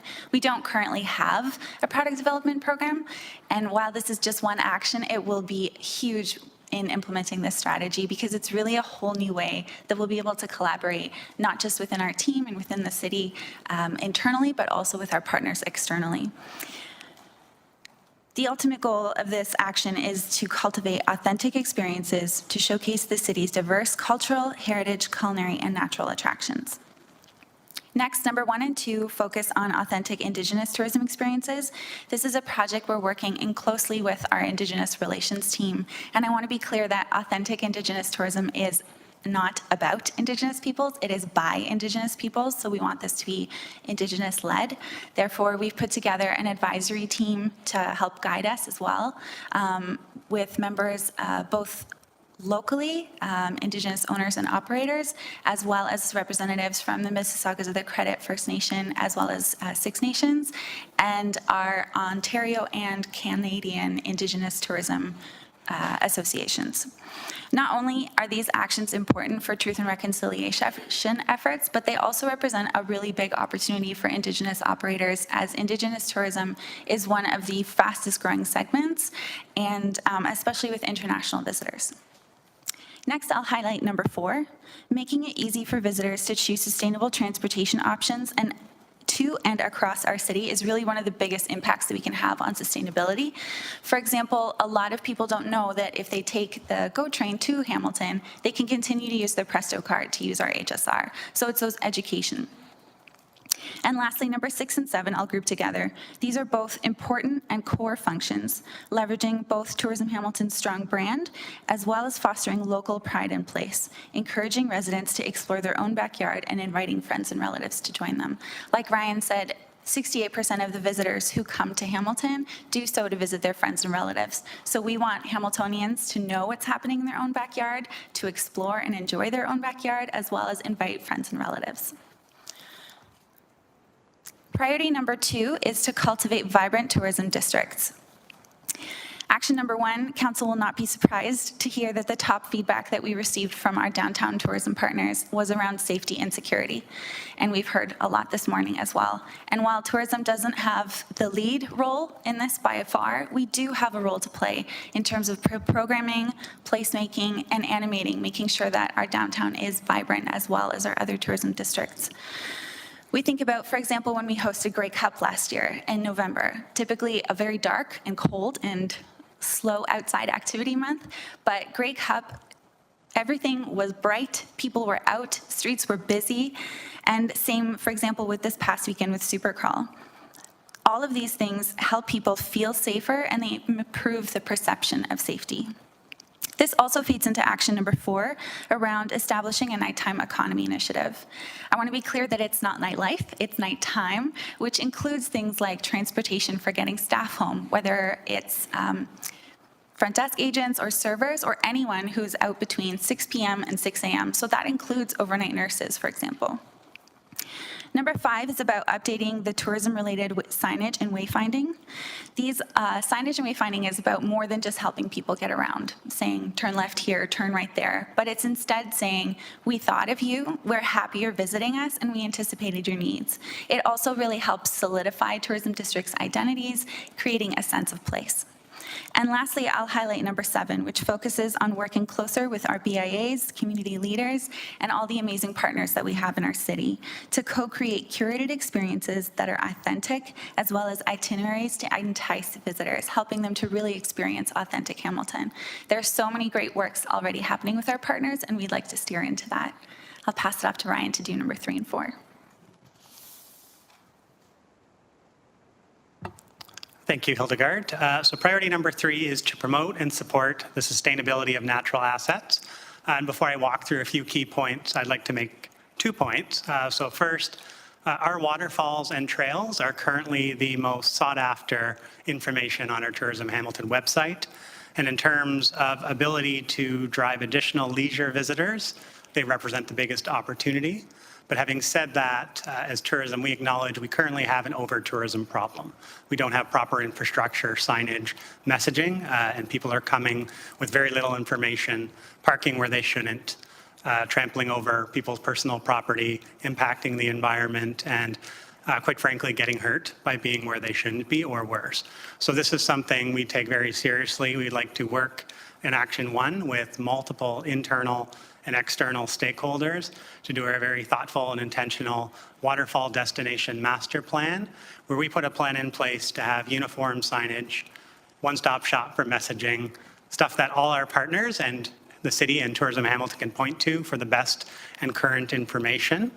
And that really is the low-hanging fruit of step 1, but also as part of this plan, we'd like to build out a capital plan to invest in the proper infrastructure so that we can enhance the enjoyment of these assets moving forward for both local residents and, of course, tourists. And when I speak to that action, I'm going to speak to number 4, which is closely tied to that. Throughout this strategy, we understand that public finances are strained. We went through a couple tough budget cycles. So wherever possible, we're looking to leverage federal and provincial programs to get the investments required to execute these. And I'm happy to say we have some great news coming on that front in the coming weeks or months, so please stay tuned. And on number 5, we want to work closely with our colleagues in economic development to really build out infrastructure and governance required to really activate our waterfront with recreational and commercial uses. And by that I mean things like paddle boats, kayaking, dinner cruises. We've also had a lot of interest from operators who want to do different Great Lake cruises or tours.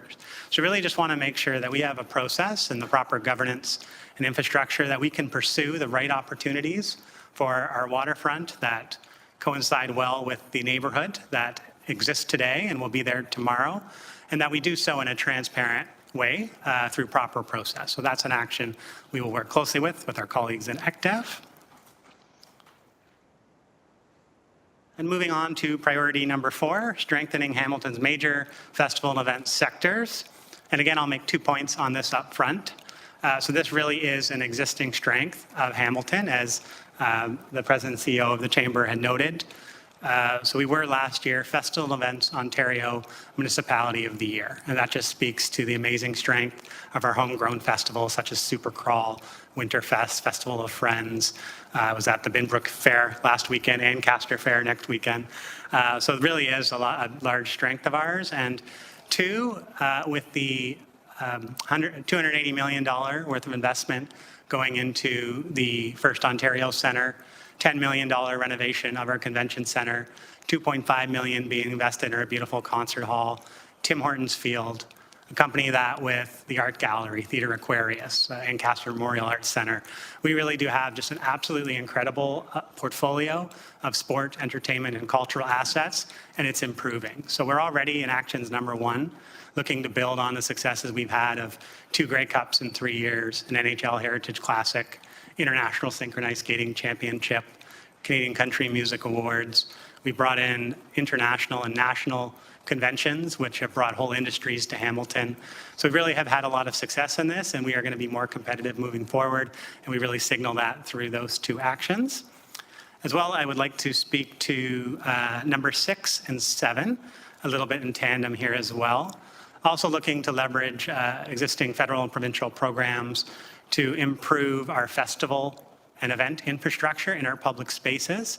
So this includes things like more lighting, more power, access to potable water, more washrooms. So the types of things that not only make our public spaces better, but make our spaces such as Bayfront, Gage Park, TB McQuestion, make them a little more plug and play for festival event organizers, And just to speak to one of those, more power, by being able to remove the need for diesel generators, this really allows events to be produced in a much greener fashion, saves a lot of money, and it also just helps activate those parks. So that's one I want to note. As well, number 7, using the recently implemented municipal accommodation tax.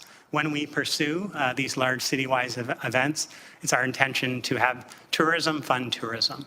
We're not looking to have a levy impact going through the entertainment precinct exercise.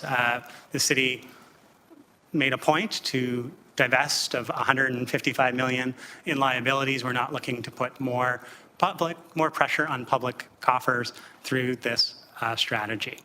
And I'll conclude with number 8. If you're going to throw a big wide city party, you have a responsibility to do so responsibly and work with the neighborhoods that are impacted.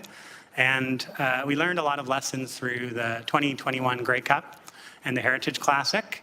And we had room for improvement working with the event organized to communicate messages to the local neighborhood. And Councillor Nan and her office have taken great leadership in facilitating conversation so that information is being shared more proactively and more readily. And one that our team is incredibly proud of is after the RBC Canadian Open at beautiful Hamilton Golf and Country Club in Ancaster. The next morning, I went on the Monday and walked up and down Wilson, all the streets that neighbor the golf course, and there was 0 to very little garbage. So the city had already been through, empty the garbage bins. So this is something when we say a whole city, it's not just tourism, it's that all departments working together to make sure we do this in a great way so that when hundreds of thousands of people visit your city, everyone can join in welcoming them, and we do everything in our power to minimize negative impacts. So that is our formal presentation. We are happy to answer any questions. Okay. Oh, I didn't have it on. We have a long list here, and okay, so we will start with Councillor Wang, please. Thank you, Deputy Mayor. Have 4 questions, so I thought I would lay that out right now. I appreciate how much more explanation around the waterfall strategy, but I wonder if you could just add additional comments, because this is not really, yes, we want to have people come to our waterfalls, but this is really not a strategy around that. It's really a strategy on how are we preserving, right? So perhaps you could just give us a touch more information on the waterfall master plan. Sure. So through the chair to Councillor Wang, you're absolutely right in the way you frame that. We are not ready to welcome more visitors. So those that are coming, we want to make sure we're giving them the right information, right signage to make sure that those who are coming today, but in time, it does represent a huge opportunity, but we really have a lot of work to do before we can get to a spot where we're more actively marketing what we have as opposed to sharing information with those who are going to go and explore those anyway.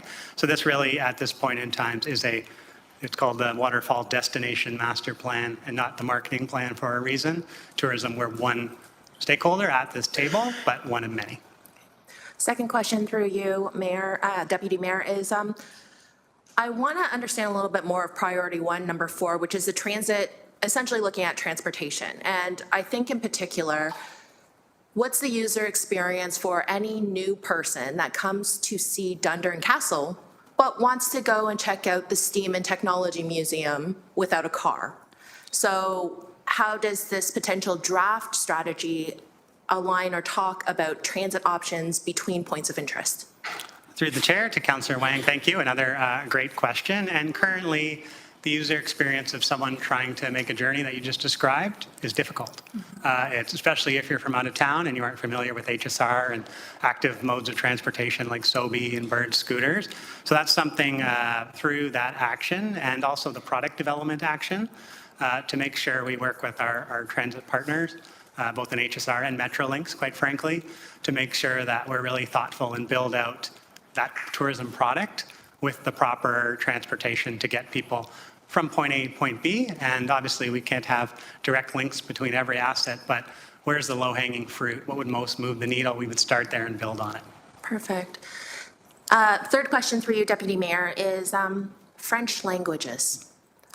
We were recently burned at the last Grey Cup by the Alouettes, both in, I'm not going to say it anyway, but the second part that actually really caught my attention was how the Montreal Alouettes spoke about no French on any of their signage, on any of our wayfinding. They felt like they were disrespected. You're right. I do wonder about that, about this. So I wonder, how are we going to address French language service in our tourism strategy? Through the chair, and you're right, in the most recent Grey Cup, which was wildly successful, that was something which stand out as a little bit of an embarrassment and definitely an area of improvement. So one is Tourism Hamilton. We're looking to see what can we do to provide French language services both at our visitor center. Also, if you're coming to town for a meeting, a convention, or a sporting event, we provide you a digital welcome with here's where to eat, here's to explore the neighborhood. We're looking at providing that in French. A lot of times we'll have teams from Quebec coming. But then also to our other partners, such as the Ticats, the CFL, working to have a toolkit to connect them locally with the resources they need. We can't do this for them, but we can certainly stress that this is important and provide the links. That's something, definitely an area of improvement that we're taking very seriously. And throughout the course of this strategy, we'll work to address. And based on the feedback we received, an action related to that is likely something you'll see in the final draft. Wonderful, thank you. My last question through you, Deputy Mayor, is tomorrow, members of Emergency Community Services will receive a report on our golf courses. I know myself and Councillor Wilson are very interested in this particular report, but how do we stitch together all of these different strategies? So this golf courses report is part of the recreation master plan. It was also something that was asked by members of council for this analysis. So how do we actually stitch together all of these different things like economic development action plan, the climate change plan, the indigenous, the urban indigenous strategy? How does this all fit into your tourism strategy?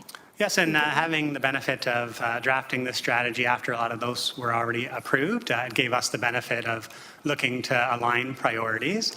But it is really important because as we improve our public assets, whether they're parks or recreation facilities or golf courses, that allows us improved assets which we can go sell. And just speaking to the golf courses specifically, through the Canadian Open, we have an incredible relationship with Golf Canada, and we look to bring amateur tournaments all the time, often at Kings Forest, often at Shido. So it is something that as staff, we need to have regular cross-department communication, and that's something we've been doing a good job on as we build these strategies, but there is always the opportunity to improve. So let us take that and see through the strategy, can we be more direct about things we already intend to do, saying, just so that it holds us to a degree of commitment. Thank you, Deputy Mayor. Those are all my questions. Thank you. Councillor Maureen Wilson, please. Thank you, Deputy Mayor. First of all, thank you to all the staff team that has put this very thorough report and strategy together. Very much appreciate that. Just a few questions, but I'd like to kick it off with just a little anecdotal story. My sister-in-law, and I am going to brag about her because she's an amazing individual. She's an executive at RBC. The last conversation I had with her, and she travels the world as a consequence of her work, she was asking me very deliberative questions. I had this amazing meal in Hamilton, and she went through the menu and she was testing me about like what I want to take my friends back. What was the name of it? And of course I was guessing, but that was pretty much for, and she's a real foodie, that was like 30 minutes of the conversation was her regaling me with the various restaurant experiences she had in Hamilton and me trying to just respond, well, it could have been this, but it could have been that. Well, why don't you come in? We'll try this. So I'll just leave that with you, all the culinary people out there, and a shout out to all our restaurant owners and operators. They're doing a great job. I guess my question, just so I understand the distinction between the practice that is done now and that which is set out in this report, and forgive me, I don't know which slide it is, implement sales campaigns to secure sports and cultural events. What are we doing now if we're not doing that? I would have just assumed we'd do that, but maybe I'm So through the not. chair to Councillor Wilson, great question. And where there is something where we currently spend significant time and effort, and we continue to do so through this strategy, we just want to reaffirm that we'll be spending time and resources on that. So you're right, that is something we do, and I did speak to us being more successful at it, given the improvement in some of our assets. But with sport, as an example, we work hard not just on the Grey Cups, but if there's a hockey tournament, if there's a ringette tournament, we want them to have it in Hamilton because those really fill up the hotels as well. And our public assets, as they improve, that just makes us more competitive. So it is something that we just want to signal that, as well as continuing to leverage our Tourism Hamilton channels to drive visitors. We also spend significant time and effort on that. So through the strategy, we just wanted to make sure that we signal that very front and center. Okay. Thank you. Thank you, through the chair. I think it was on slide 5, when you're focusing on particularly the downtown, you had a note about urban design and its importance, and I wanted to give you an opportunity to provide further insight onto that. Wonderful. Thank you. And is that one, Lisa, would you like to address? Yeah, I'm hogging the microphone. Absolutely. Can we go back to that slide? Director? Thank you, my friend. Yeah, go ahead. Can't get back. Oh, no, I messed up. I was not touching things.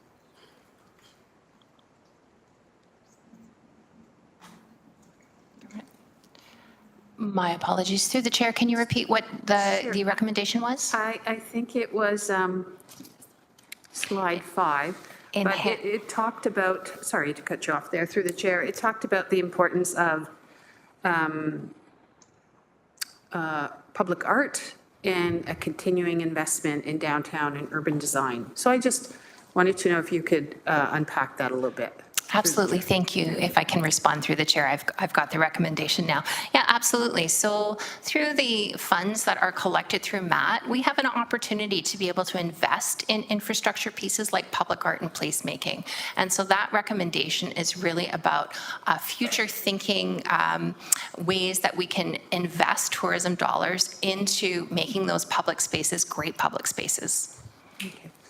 Chair, just thank you. A comment for me. The subtlety of some of these recommendations, I think are actually quite remarkable.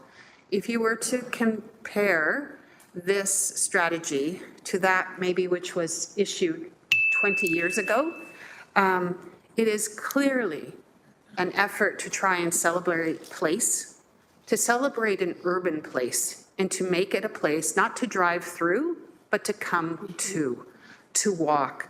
I heard things about public washrooms. I heard things about urban design, placemaking. I heard about multimodal connections. That is a celebration of city, and that is what will be our competitive advantage today and absolutely for tomorrow. Thank you for all your work. Very exciting. Thank you so much. Thank you. And I just want to say that Lisa Abbott, Acting Director in Culture, is really new here. You've been here less than a year, I think, or 5 months. 5 months. And when she approached me to show the presentation, I was so impressed as well. So welcome and thank you for your hard work. Thank you. Okay, next we have Councillor Jackson, please. Thank you, Deputy Mayor Pauls, and thank you so much for the presentation, Acting Director Abbott and Manager McHugh and Manager Snellgrove. Really appreciate it, very thorough. A few comments and a few questions. Manager McHugh, to the waterfalls. One of the reasons why I and my community have not gone ahead yet with the approved $2 million platform stairway at Albion Falls is exactly what you spoke about. Deputy Mayor Pauls. 2016 was the peak and height of the rope rescues at Albion Falls, about 30.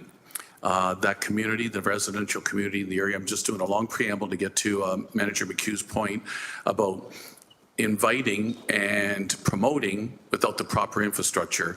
And real quickly, that community, every weekend in the summer of 16, were on tenterhooks, wondering when the next fire station was coming for another rope rescue, because we decided to promote our city as a city of Waterfalls, both from a volunteer standpoint and then the city's departments hooking onto that, and we didn't have the infrastructure in place. And there's no way I can go ahead with that project unless we get ahead of issues like spillover parking, debris, garbage, possibly a shuttle service, illegal parking along Mountain Brow Boulevard.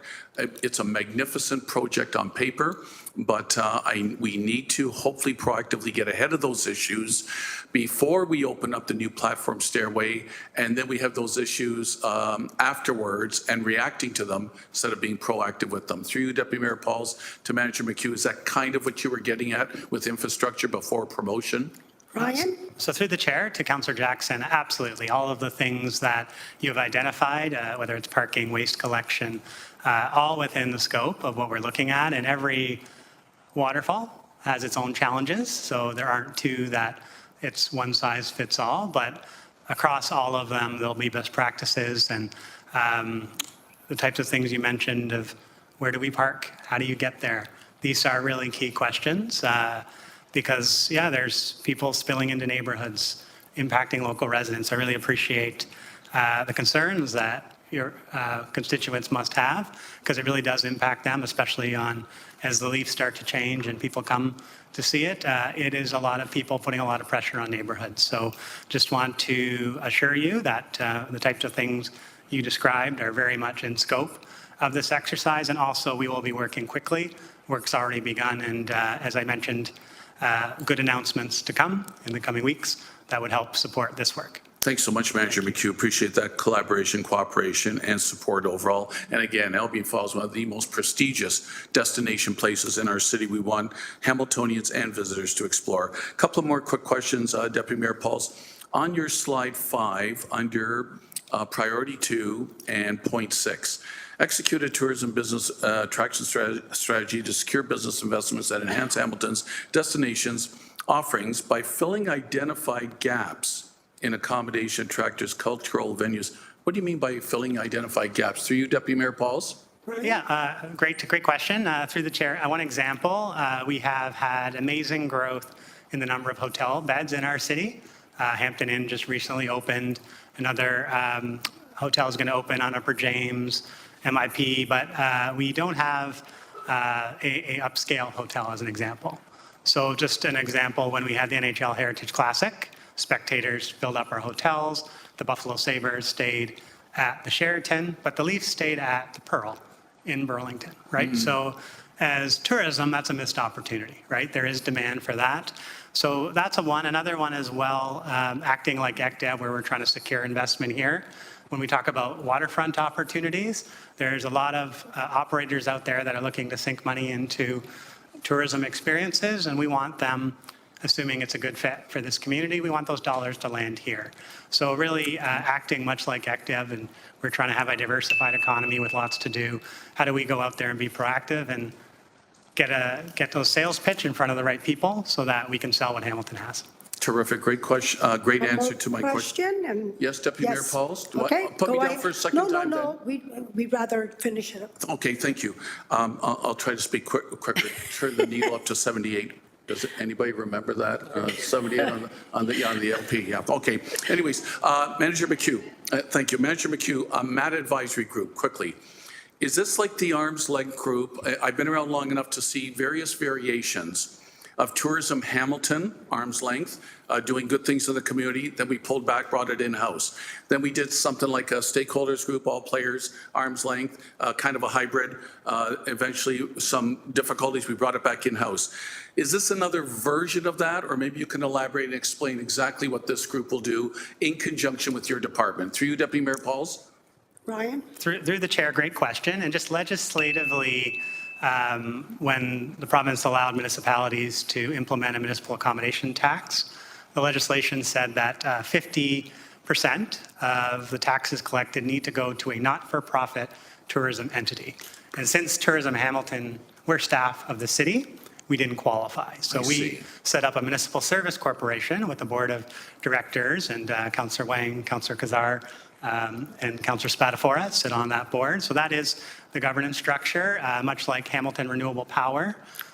There's a company owned by the city with a board of directors. Financial statements will be audited.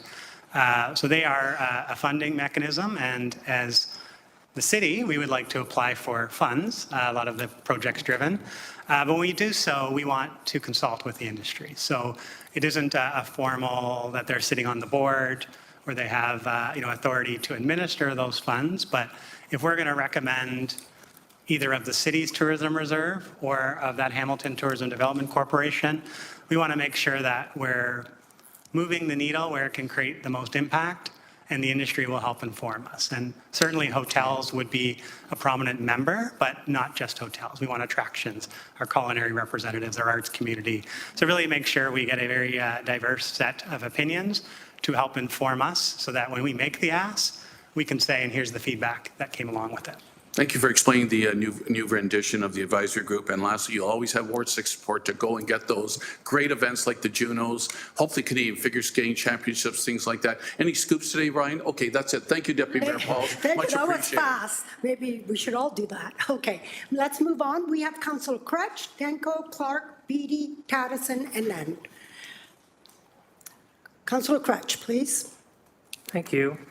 And thanks for your report. And I echo what Councillor Maureen Wilson said. I think that a lot of nuances here, once they're especially expanded on and the work is done, will be helpful. And also echo Councillor Huang's comment about transit connections to all the amenities in our city. I've visited many cities in North America at this point, and some of the bigger cities that have those kinds of amenities have shuttle options and transit services to get people between them to make them more accessible and enjoyable for everybody. And so I think that would help also relieve some of the constant demand we have for talks about parking in places where we know parking is just going to add to our stormwater concerns. And so I hope that those things are part of this strategy. A couple things I want to just provide some feedback about generally and broadly.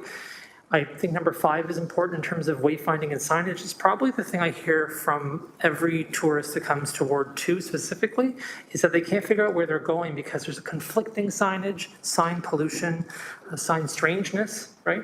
We'll see signs sometimes that have been here for such a long time that the thing doesn't even exist anymore.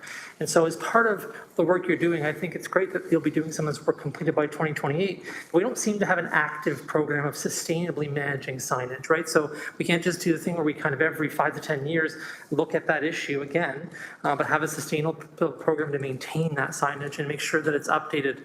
Frankly, in lots of cases, removing all the signage would be clearer. Most modern vehicles now have wayfinding for cars, so it's not necessarily that maybe people driving cars need that help as much. What about pedestrians and cyclists who are trying to get around in our city? I can think of when we had the eclipse here, thousands and thousands of people were trying to find Bayfront Park, and they couldn't, even though they were getting off at West Harbor Go, right? So these things are obviously really close to one another, but they had no idea what to do. So I think working with partners like Metrolinx, CN Rail, other kinds of folks who have properties around these assets to help us make it clear to residents where things are is important. Lastly, I'll just say that when you talked about the Grey Cup, and thanks to Councillor Nan for the work that she was able to do to assist with that, the correlative impact to that was in Ward 2 when you set that big thing up down the whole of James Street, and then there were fences blocking all the businesses. And so I think also when we're doing these kinds of things, we have to have more proactive conversations. Why?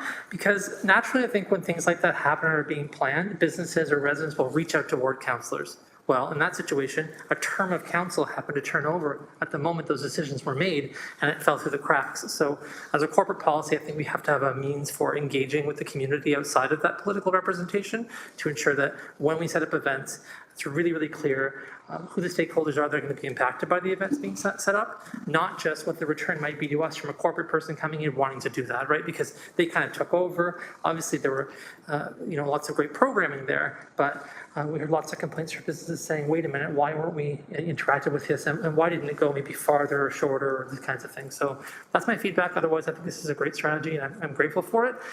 Thank you very much. Thank you, and I thank you, Councillor Crutch. But let's keep it to questions as well, and quickly, because we have a long agenda ahead, but I appreciate your insight, and thank you. Councillor, where am I? Councillor Denko. Councillor Denko, please. Thank you. I don't have a question. I have a comment, but perhaps that will elicit a further comment from staff. really appreciative of all the hard work that's gone into the tourism strategy. I think there's definitely a lot of opportunity for growth in the city of Hamilton. And it's actually really refreshing, especially on a day like today, to see a highlight of some of the amazing positive things that are going on in the city of Hamilton that make this such a fantastic place to live and work. In particular, I just wanted to highlight a couple things in the tourism strategy that I'm particularly appreciative of. First is the focusing on the festivals and the arts, and also enhancing key tourism locations, in particular that downtown sports and entertainment precinct, and leveraging the federal and provincial programs. And I wanted to take this opportunity to tie that back to another item that is on today's agenda, which is item 10.4, the Art Gallery of Hamilton, which will really go a very long way to securing the short-term and long-term viability of the Art Gallery of Hamilton, and how that institution ties into the overall tourism strategy for the city of Hamilton. So I really appreciate the work, and I'm looking forward to increasing the recognition, not only within the city of Hamilton to local residents, but also in the broader community as a tourism destination. So thank you. Thank you, Councillor Danko. Councillor Clark, please. Thank you. I'll try to make everything a question. The waterfall and destination plan, as you're speaking to, I think you called it over-tourism or super-tourism or something to that effect. I'm hoping that you will avail yourself of some of the work that the Hamilton Conservation Authority has done with their waterfalls. It was very challenging for us, but I think we found the right balance. When you are dealing with the waterfalls itself, I would encourage you to do a visitor etiquette for waterfalls and promote it. The rope rescues, as was mentioned by Councillor Jackson, while they're not prevalent in the media, they're still happening. We've had 2 rope rescues at the HCA in the last week or so, and we always have challenges with Devil's Punch Bowl, where accidental deaths occur because people are getting far too close to the edge to take a picture. So how can we encourage that tourism, but at the same point provide cautions and prevent?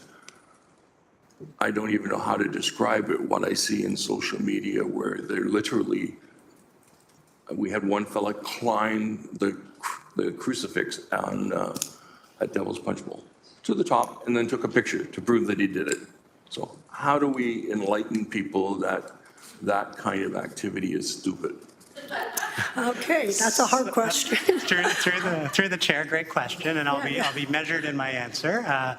Certainly there will be actors who do things which common sense would tell you aren't the smartest thing to do. And we can't, through policy, make that zero. But currently, I'd say because of one single source of the most current and best information, a lot of times that gap is filled with bloggers and influencers. So instead of getting it from whether it's a City of Hamilton or Conservation Authority or Tourism Hamilton website who's pushing that messaging, it's the race to get that best selfie, and also puts you in dangerous situations. So one, really clear in terms of here's how to enjoy this safely. I love the idea of the visitor etiquette. That's a fantastic idea. But then as well, on a longer term, building out the infrastructure, and you see it at Albion, perfectly situated to take that nice selfie.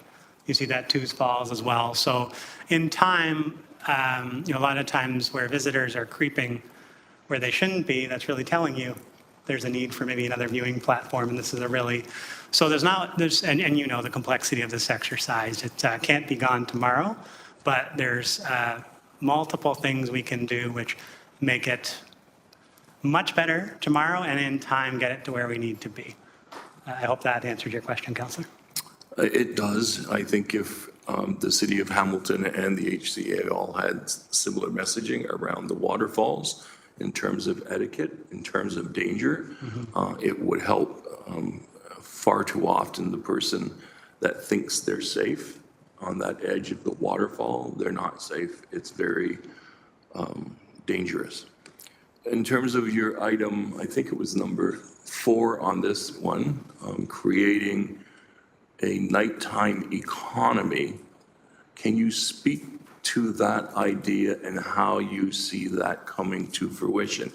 I think it's a good idea, but in the challenging times that we're having, how do we propose to go down that road? Yeah, through the chair, great question. And really we see 2 functions here. One is internal group with all the right city stakeholders revisiting our policies and bylaws. And sometimes we can lead and put the patio program as an example. And sometimes it makes sense for us to get out of the way as well. And 2 is consulting with business owners in our various business districts. I'm sure in any city, you talk to a business owner and they can tell you one bylaw or regulation that just doesn't make sense, right? So really take that back and internally, what can we do? And based on what we hear externally, perhaps make some recommendations to the appropriate committee. So those are kind of the exercise, but really just to speak to the importance of a nighttime economy. Even myself, as manager of tourism, sometimes I'll walk down James Street 10 o'clock on a Saturday and people are starting to put away chairs. Starting to be a little sparse, right? So just by having people out and about living their lives, whether they're going out to view a gallery, have a drink, have dinner, or just going and running an errand because they feel safe to do it, and creating that vibrancy, and by allowing an environment where after you and I go and get that dinner, there's a music venue, there's a cultural event. Those second and third locations really create baseline vibrancy. So those are, I'd say, the internal, external conversations we seek to have, and those are the outcomes we would hope to achieve, even if incrementally to start, but we'd love for Hamilton to be a leader on some policy or initiative that's recognized not just throughout Canada, but internationally. Thank you, Chair. My time has now expired, so I just want to say this report is excellent, and I wish everybody success in implementing. Thank you. And thank you for your comments and your questions. So thank you. Councillor Beattie. Thank you, Chair, and through you. First, I want to apologize to the tourism folks here. They reached out to my office at the beginning of August to try to arrange a meeting to go over some of this. Just wasn't able to align it through an extremely busy August and into September. And then suddenly here we are. So if there's an opportunity between now and when the final report comes in November, Ryan, your team, I would like to take you up on that offer and maybe have some quick conversations. I agree with my colleagues that this is an excellent report. I'm very excited to see it come forward. The couple of things that I pull out, the support for our local festivals. There was one particular festival that's in my ward that hasn't been mentioned yet, and it's the favorite tree fruit of Councillor Maureen Wilson. And I know that we all want to continue to support all festivals and see that happen. I want to maybe dig into the agritourism component a little bit because, yeah, the urban experiences are great, but let's not limit ourselves to that. We have a number of tourism opportunities outside our urban centers that are growth industry, I would say. And I guess I'll try to form this into a question, Chair. Hamilton, of course, being the gateway, I would say, to many other tourist destinations. Thousands of people every year are passing through our city on their way to somewhere else. And I'm wondering, how do we synchronize or collaborate possibly with other adjacent areas, municipalities, tourism districts, to try to tap into that current of tourism that is moving? And I'll use the example, of course, of the Niagara region being a world-renowned tourist destination. Everybody has to go through Hamilton before they get there, if they're coming from the Toronto area. And we've got the same farms, the same wineries, for example. how do we maybe collaborate or synchronize in a way that we can tap into that current? Through the chair. Okay, Ms. Hildegarde? Hildegard, yes, Yes. thank you. Through the chair, thank you for the question. And we absolutely agree. Hamilton's agritourism is really growing and expanding, and it's a big opportunity. There's two different actions. So first, under priority number 1, the developing and implementing the tourism product development program, agritourism is definitely one of the priorities that we're looking at. And again, it's one of those great things that it is a whole city. You can travel all the way around Hamilton and experience lots of great agritourism. And then secondly, for example, I'll come back to our waterfall. Once we have all the infrastructure in place, because we are right on that Toronto-Niagara corridor, and we have the beautiful Niagara Escarpment UNESCO World Heritage site, that is such a great, again, another opportunity to partner with our different tourism organizations throughout Ontario and say, okay, if you're coming from, let's say Toronto, you landed and you're going to Niagara, stop in Hamilton, see Niagara Falls, it's beautiful, but come to Hamilton as well. And we will very clearly communicate, and maybe not tomorrow, but maybe in a few years, we'll be able to say, then you can get up close and personal. And something else that ties both of these actions together is that we want to curate experiences. We don't just want to say, come to a waterfall and take a selfie safely and then leave. We want you to stay. We want you to do agritourism, maybe see a waterfall, walk through one of the many connected trails, go to one of our BIAs, have lunch, have dinner, stay overnight, come see a movie, maybe a movie, but a music experience. There is so much to do in Hamilton, and often we have such one-off things that people do, but they don't necessarily have a full experience. I hope that answers your question. Yeah, that's fantastic, and thank you for the answer. And again, whether we do it before the final report or at some stage in the future, very much interested in connecting with folks in tourism because we have a lot to offer around the city. But obviously, I'm going to have a lot of interest in things that happen in the community that I serve, Ward 10.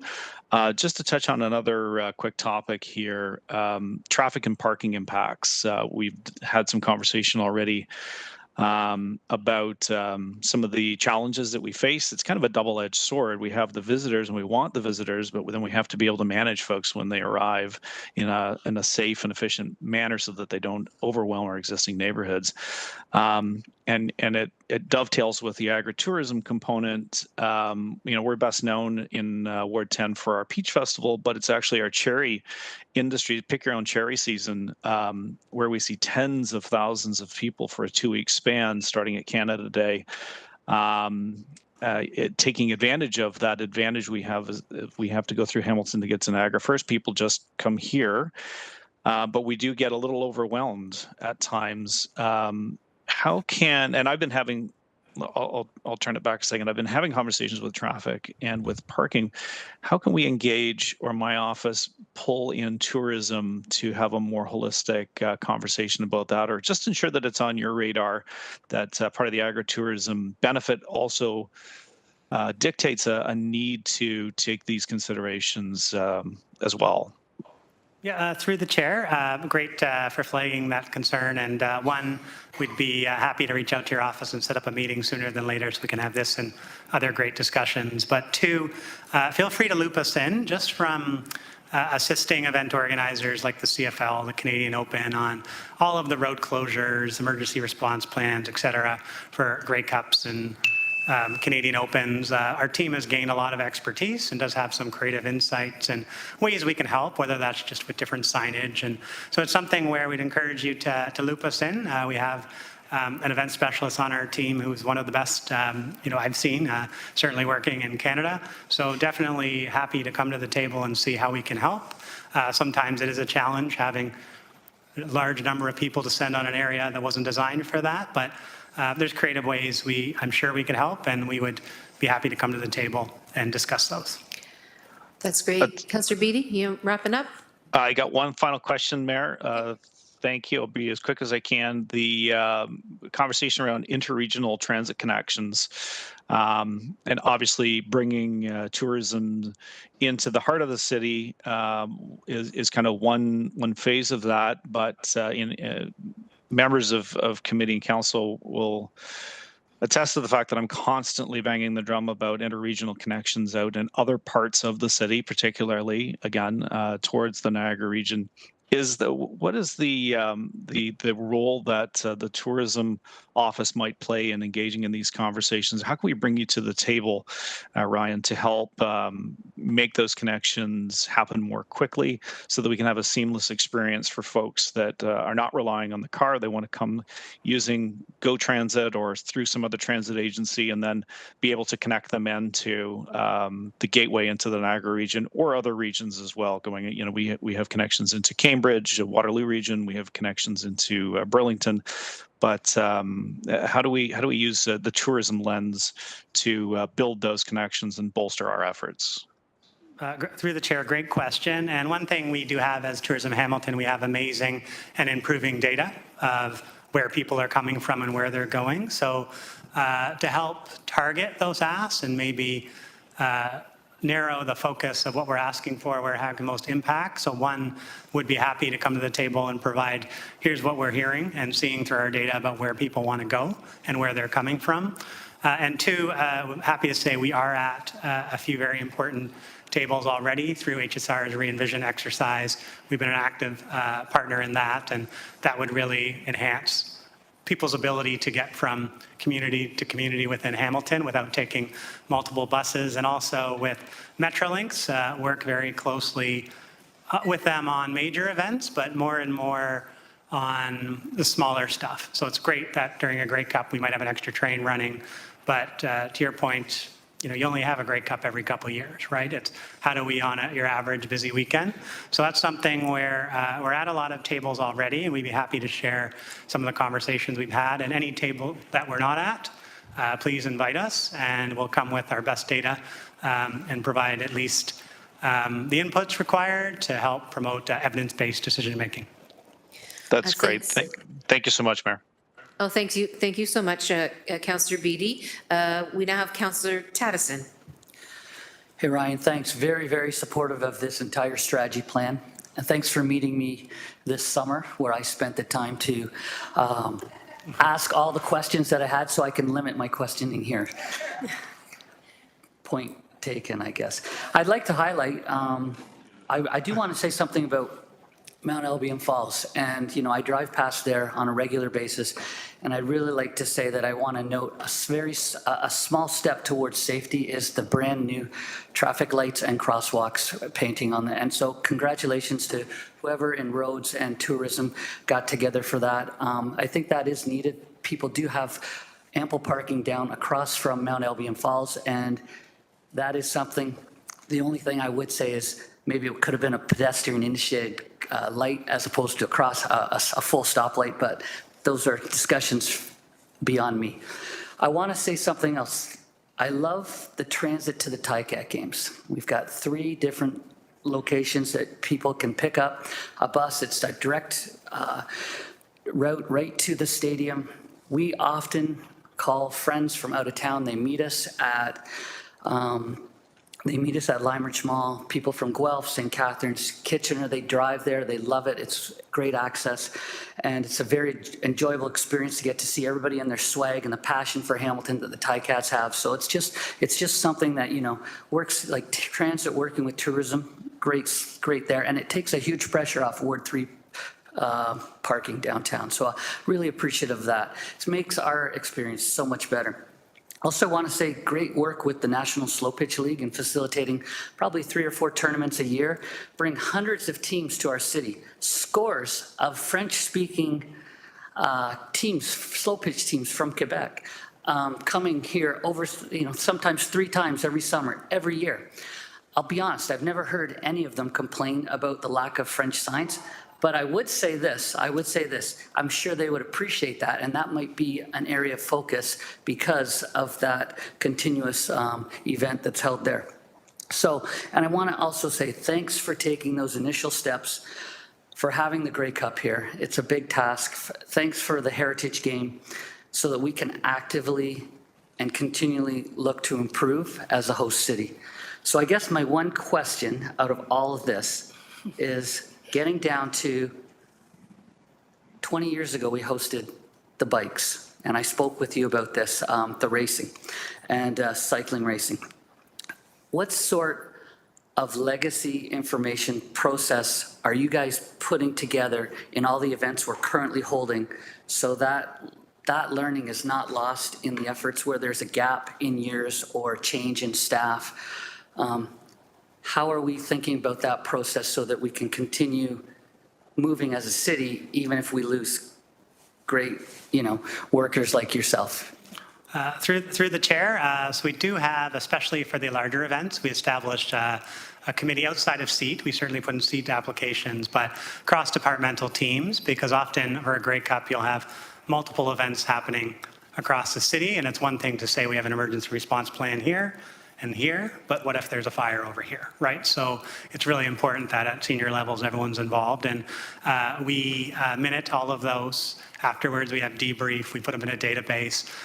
So if, tomorrow we're hit by a bus, sad scenario, it is all documented, and, the great people here would be able to step up and make sure that happens soon. So just making sure, and especially through a cyber attack, this point becomes even more documenting information, multiple places back up. So we have learned a lot by having the large events, and we get better and better, and just making sure that that information isn't lost as you have natural retirements and people moving on. It is really key operationally. So we do take very seriously adhering to best practices of documenting those processes.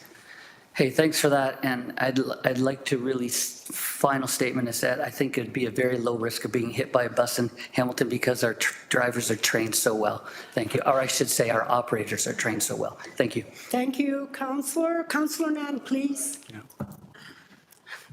Thank you, through you, Deputy Mayor. I have no more questions. They've all been asked, but I just wanted to say thank you and truly appreciating the nuance of the report and the way that the staff team has not only incorporated feedback over the years from our events, but is aiming to enhance our city's vibrancy, like literally the energy that radiates out of our city, not only for our visitors, but for our residents. And so thank you for putting and placing so much of that city building kind of principle behind your recommendations and strategy moving forward. Thank you. Thank you. The mayor. Thanks very much, Deputy Mayor Pauls. I'm going to make a few comments, and then I'm going to ask for an amendment, actually, or an addition to the recommendations.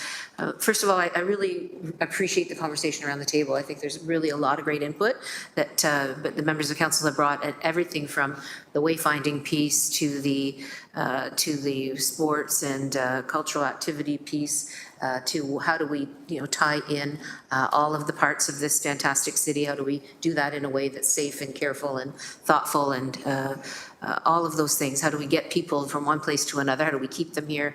I think this is a really, really great strategy and one that I support completely. One of the things that comes to mind, though, is we're at a particular inflection point at the city, and that is the revitalization, if you will, of our downtown arena, which is going to, my understanding is, with the partners involved, become much more of a focus for the entire area. And I don't mean just Hamilton, but Hamilton, Niagara, Brant, GTHA, Buffalo, all around, when it comes to performances, music and otherwise at that venue. And I think about our city in terms of its history and particularly the music piece. We're a city that has a long history of live performance, of all kinds of venues being vibrant over various years in our history. And we have any day that you look in the Spectator when it comes to what's happening, weekend activities, there are always a number of different kinds of music activities that are happening. And they can be the Philharmonic, or they can be the Supercrawl, or they can be a band playing at a particular venue like the Casbah or whatever. It strikes me that we have a lot to offer when it comes to that music kind of scene, if you will.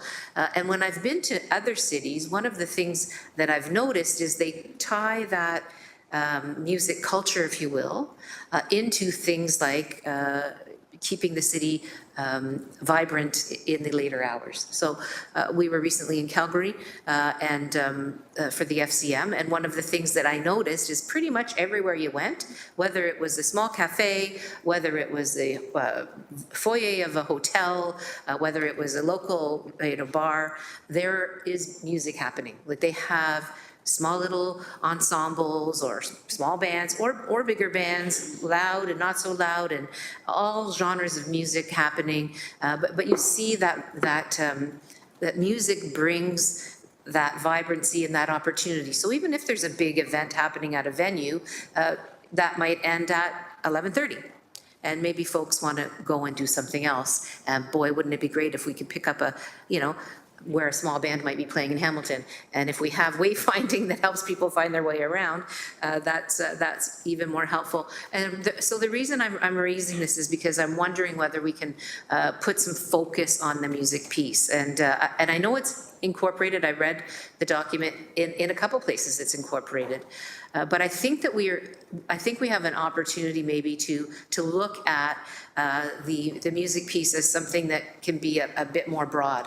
And I think about this when, many years ago, when we had a economic development strategy, we didn't include arts and culture at all. We didn't include music, arts, any of that. And so the community came back and said, you're missing something. We did that, and we ended up with what we have now, which is an amazing scene when it comes to culture. So I don't know exactly how to go about it. I thought of a notice of motion, but I'm wondering whether I can just add as a separate amendment, as an amendment to the report, that the tourism strategy, I don't know if include music as a pillar or if it's something a little more broad than that, but that the strategy, what I had initially was the strategy include a recommendation that staff research the feasibility of applying to the United Nations Educational, Scientific and Cultural Organization, UNESCO, to designate Hamilton as a music city, part of the UNESCO Creative Cities Network, and report back on that. But I think that's only a piece of it. As I listen to what's happening now in this discussion, I think that's only a piece of it. So I understand that there may have been an initiative to apply for this or to look at this possibility in years gone by, but we're at a different place in time now as a city. And so I could put this perhaps as a amendment, the UNESCO piece. So, sorry, through the Deputy Mayor. So we're right now in the presentation. So so I put it procedurally, later. we Oh, need to sorry. receive the presentation. Okay, so now you all know what's Put the coming. report on the floor, and then we can amend the report. All right, so now you all know what's coming, but I do want to say that the city has a lot to offer, and people are learning that, I think, more and more. But what we need to do is make sure that we're shouting from the rooftops and taking every opportunity to expand on the the knowledge of what we have to offer around not only the region but also the people of Hamilton. I think that there's a lot of folks that don't know really what's happening in our city, and they're Hamiltonians. So. Thank you for that. Thank you, Mayor, and we'll go on the report. But can I have Councillor Jackson take the chair? I just have a couple of comments and a question. Oh, go ahead, Councillor Okay, Pauls, thank and you. you can take as much time as you want. Go All ahead. right. I just really appreciate the report, and I appreciate the beginning. You put whole city approach. As you know, I'm Ward 7. I'm on the mountain. I have a lot of constituents that says, there's so many things happening downtown. There's so many things happening everywhere else. What's happening on the mountain? How can we relate? Because people think we have two cities. Matter of fact, they think the up city and the down city. But I think we are a whole city, and so I love that approach. How do we communicate to people that whatever we do, whether it's festival, entertainment, sports, arts, that is happening all over the city? Acting Director, please make us whole. Thank you so much. To respond through the chair, there's several recommendations that incorporate that whole city approach, and it can be done particularly through that very first recommendation, that piece where we're packaging together experiences, that coupled with a fulsome marketing approach, and the whole city approach really will touch on every major event that we bring to the city, because it will be done through a lens of how can what's happening in one place be reflected throughout the entire city. So definitely conscientious effort and real targeted actions in order to make that a reality. Thank you very much. I just want to say, because I love sports so much, in July I went to Children's Game International. I want to tell you the energy there. But I spoke to the mayor there, and she was telling me that she's bringing in more festival, more entertainment, but mostly most sports, because there's something about sports that bring people together. And so I know that in the year 2000 we had the International Children's Game here, and it was a big success. So I had a talk with you. I think it's so amazing that we could invite the world to come to our cities. And what I saw in Leon was amazing. Every hotel was filled. It was unbelievable. There was not only the International Children's Game going on, there was the basketball, there was the soccer in different area, and we had an incredible time, and I applaud the festival, I applaud the music industry, but I think we're all together, and we have a great city all together, you know. But I do appreciate you reaching out to me, and I saw the presentation, so thank you. Thank you, All right. Councillor Pauls. Chair, back to you then. Thank you. Thank you. All right, I need a mover and a seconder, please. Oh, Councillor Maureen Wilson, sorry about that. No, not at all. No problem. Thank you, Chair. So I'm keen on learning more about the mayor. I also believe that light and music are magnets.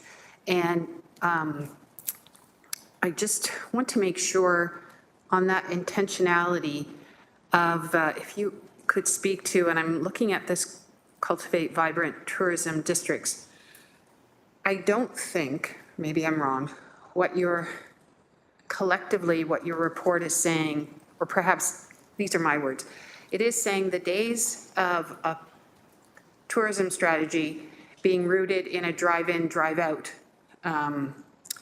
activity, it does not lead to the kind of externalities that we need in order to people to actually stay here and spend their money here. And it does really nothing much at all other than for people who actually live here.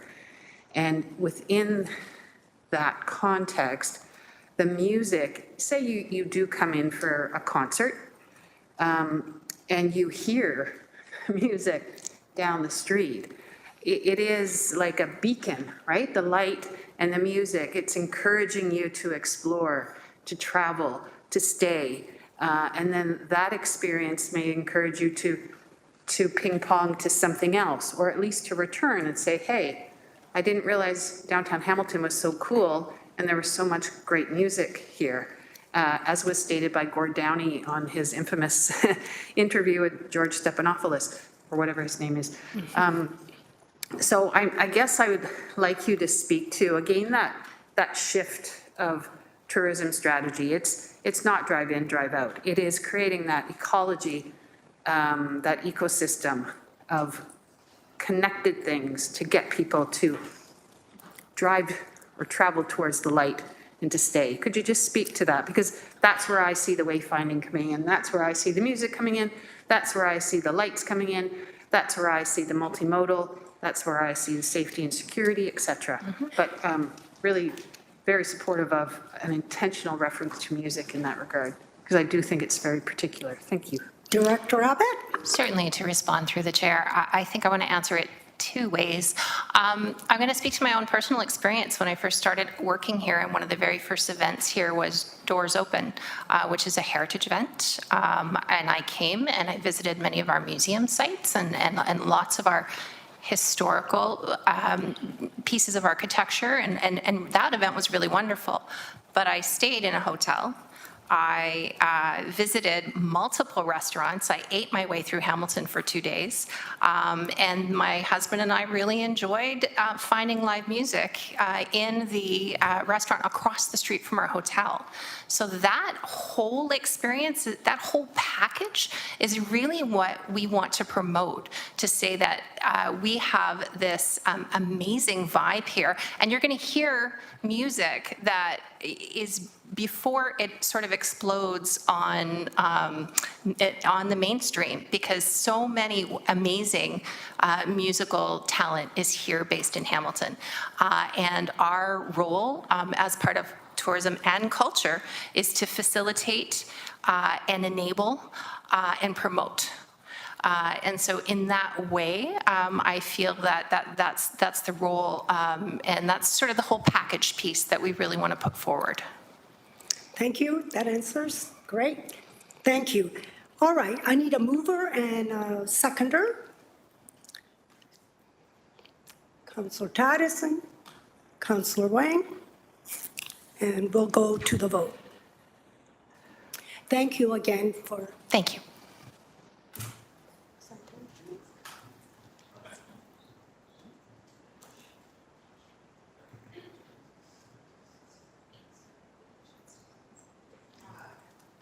Okay. My computer goes to sleep all the time. I have to wake it up. So, all right. Okay, on the report, may I please have a mover and a seconder? Councillor Jackson, Councillor Nan, thank you. Okay, is there any discussion? Mayor, do you want to put an amendment? Well, I do have an amendment. I think the clerks have it. It's it's the section that speaks to the UNESCO designation. I'm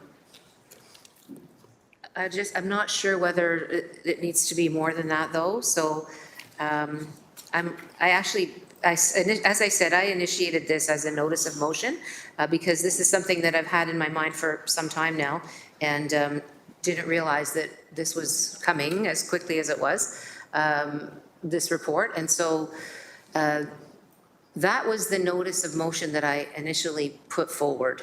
And I'm wondering, because I haven't teased out the detail of really what I want to capture over and above the UNESCO piece,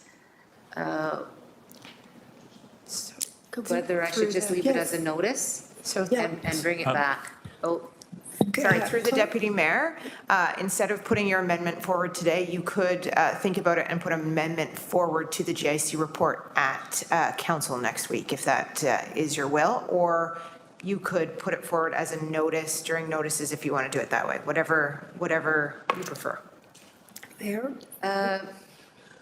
Okay, well, I think that folks know where I'm coming from, and so maybe I'll leave it for council.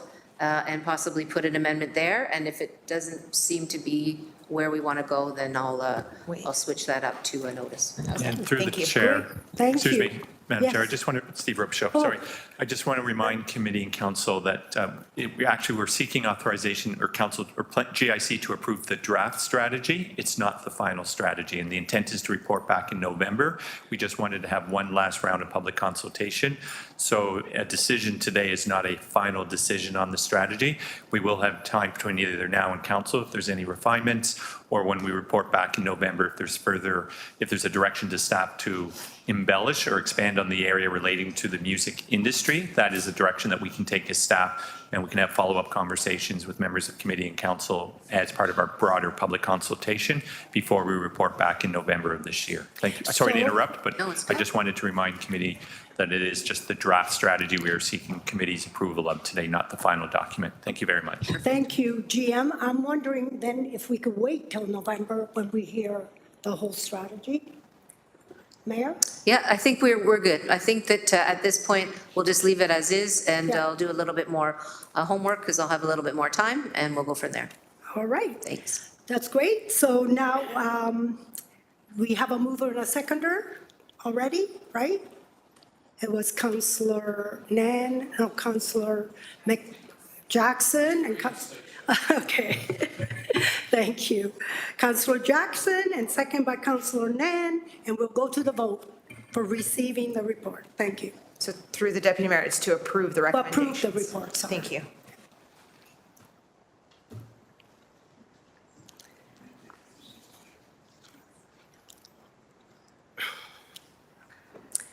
And thank you again, staff. Great presentation, a lot of conversation, which was great. It is almost 1 o'clock. I know 8-2, the vote. I'm sure it passed, but we'll 16-0. Thank you, everyone. Thank you. Now, we're on 8-2, and it's reducing homelessness and managing encampment. It's going to be a longer meeting, so I'm wondering if the will of council, I know I need a break, but if we could go for lunch.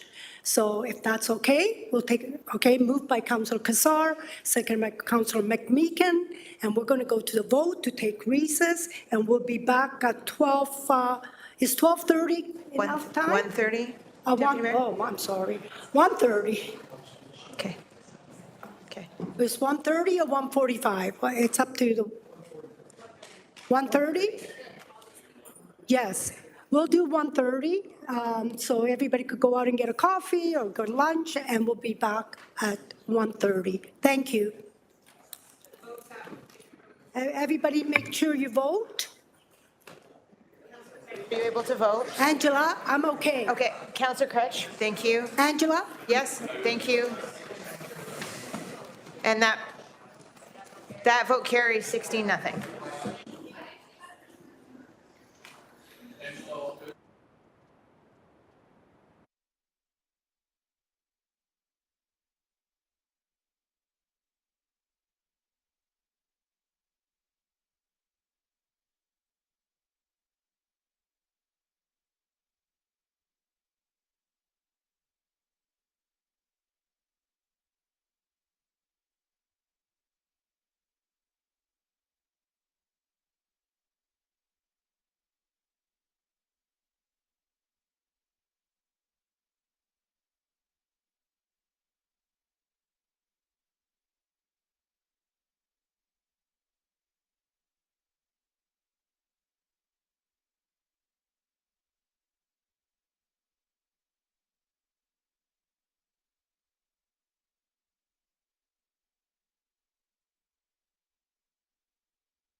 Welcome everybody back.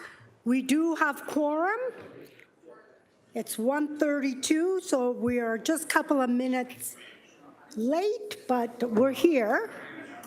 So if the chatter of everyone would subside. Hello? We are starting the meeting. I know we only had a half-hour break. Maybe we should take a little longer, but we're here and we want to continue so we can end in good timing for everyone. So thank you. We have quorum now, so we're going to start. Thank you, everyone. Okay, 8.2, reducing homelessness and management encampments. Okay, before on the report, first of all, city manager, I think we need should we do in camera first? Okay, wait a minute. Okay, before we go on the report, sorry, okay. Start with the presentation, yeah. Okay, before we do the presentation, I was wondering if the committee would like to go in camera. Sorry, it's to the Deputy Mayor. We're going to start with the presentation. So if you look on page... Okay, we'll start. The top of page 11. Okay, I've got the right 11. Okay. Page 11. Oh, sorry, Okay. page 10. My apologies, page 10, the top of page 10. Okay, page 10. I had to be on the right page here. Okay, page 10. City Manager Mark McCluskey and Grace Mader, General Manager, Healthy and Safe Communities, will introduce the presentation. Okay, I need... So sorry, through the Deputy Mayor, the City Manager is going to introduce the presentation. Okay. Through you, Madam Chair. Okay. City Manager Marnie Clucky here. Okay. So as we are all acutely aware, our city is grappling with an emergency around homelessness, mental health, and addictions. And we are seeing the impacts across our community. It's something that has touched us all in some way. And while there is no easy solution, we are fully committed to taking meaningful steps forward. The Mayor and Council have taken action with a variety of measures and investments to address the growing crisis and the immediate needs of the unhoused, while always keeping in mind the broader impact on our bigger community. But we know more must be done, and we know it needs to be done now. Balancing the need for urgent solutions to support our most vulnerable while addressing the concerns of all our residents is a challenge that we take very seriously. And through the Mayor's leadership and a clear mayoral directive, we've acknowledged that a new approach is necessary now, one that meets the growing demands of the homeless crisis while considering the well-being of the entire community. This is about more than just shelter. It's about providing supports, dignity, and safety during a very critical time for us. The report staff are presenting today highlights the need for additional shelter spaces in the short term, and it outlines a plan for a temporary outdoor shelter. This aims to bridge the gap while we work toward permanent, long-term solutions. And the plan includes additional shelter beds to ease immediate pressures and providing a safe temporary outdoor shelter space for those who are currently served by the existing system, who aren't currently served by the existing system, like couples and people with pets.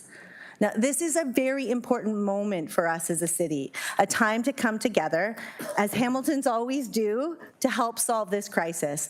And numerous partners have contributed to this effort, many of whom are here today. You'll see them behind me in the audience. Our goal is to ensure that everyone in Hamilton, whether housed or unhoused, feels supported. We know this will involve some difficult decisions, but I am confident that with compassion, care, and a strong sense of responsibility, we are moving forward in a positive direction. So I want to thank GM Mader and Al and Danielle and all of our staff for their tremendous efforts on this report, and more importantly, their ongoing work. And I want to thank all of our partners and also thank the Mayor and Council for your leadership on this important time. I'm going to hand it over now to Grace Mader, our General Manager for Healthy and Safe Communities. She'll provide an overview of the report, and then she'll hand it over to Al for the presentation. Thank you.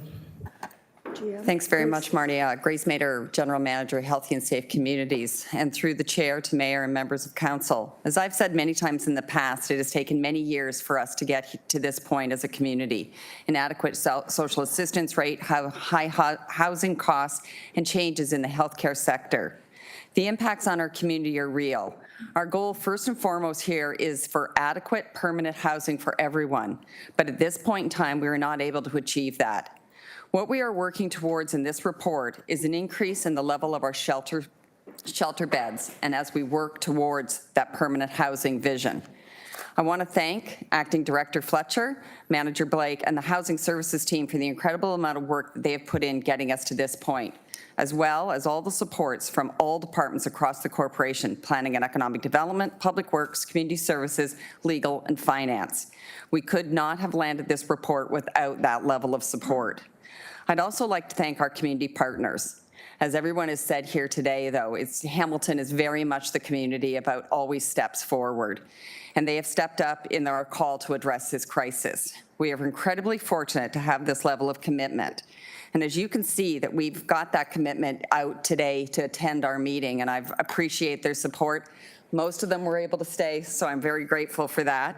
We have representatives that include Catherine Kalinowski from Good Shepherd, Rashida Fee from Wesley, Dave Hennick from Hamilton Police Services, Dr. Randy McCabe from St. Joseph's was with us this morning, Melissa McCallum from the Greater Hamilton Health Network, Renee Westelar from St. Matthew's House, Jess Brand from Indwell, and Dr. Kiri Beal from the Shelter Health Network. I would like to acknowledge that many other community partners have also been involved in this work.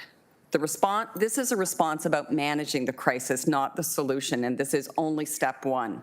If this report today is approved, the real work begins. There is a long road ahead of us. While the report is in response to the mayor's directive, it is also the recommendation from staff. We know that there are very high expectations on us and on this council. We want the tents also to be removed from our parks, and that is, we know it's not the best option for anyone. We want to say that this is going to eliminate that. Unfortunately, we cannot say that it's going to be an immediate. We know that many want the protocol withdrawn, and that's exactly what we are going to be working towards with this plan, but it will take some time to implement that. We will continue to monitor and evaluate, and if this plan is achieved, the outcomes we need, we want to come back with recommendations related to that very protocol. Our focus in our plan is about the supports and services that we are prepared and will be providing to those that will be living within the shelter system. That is both our traditional shelter system as well as this temporary outdoor shelter location that we are proposing.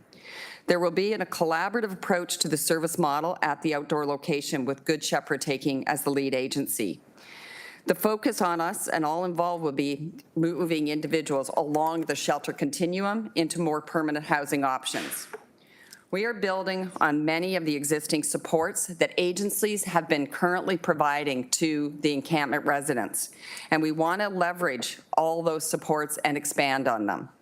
We also want the community to know that we've heard their concerns and we also share them, and we'll continue to work towards managing those impacts.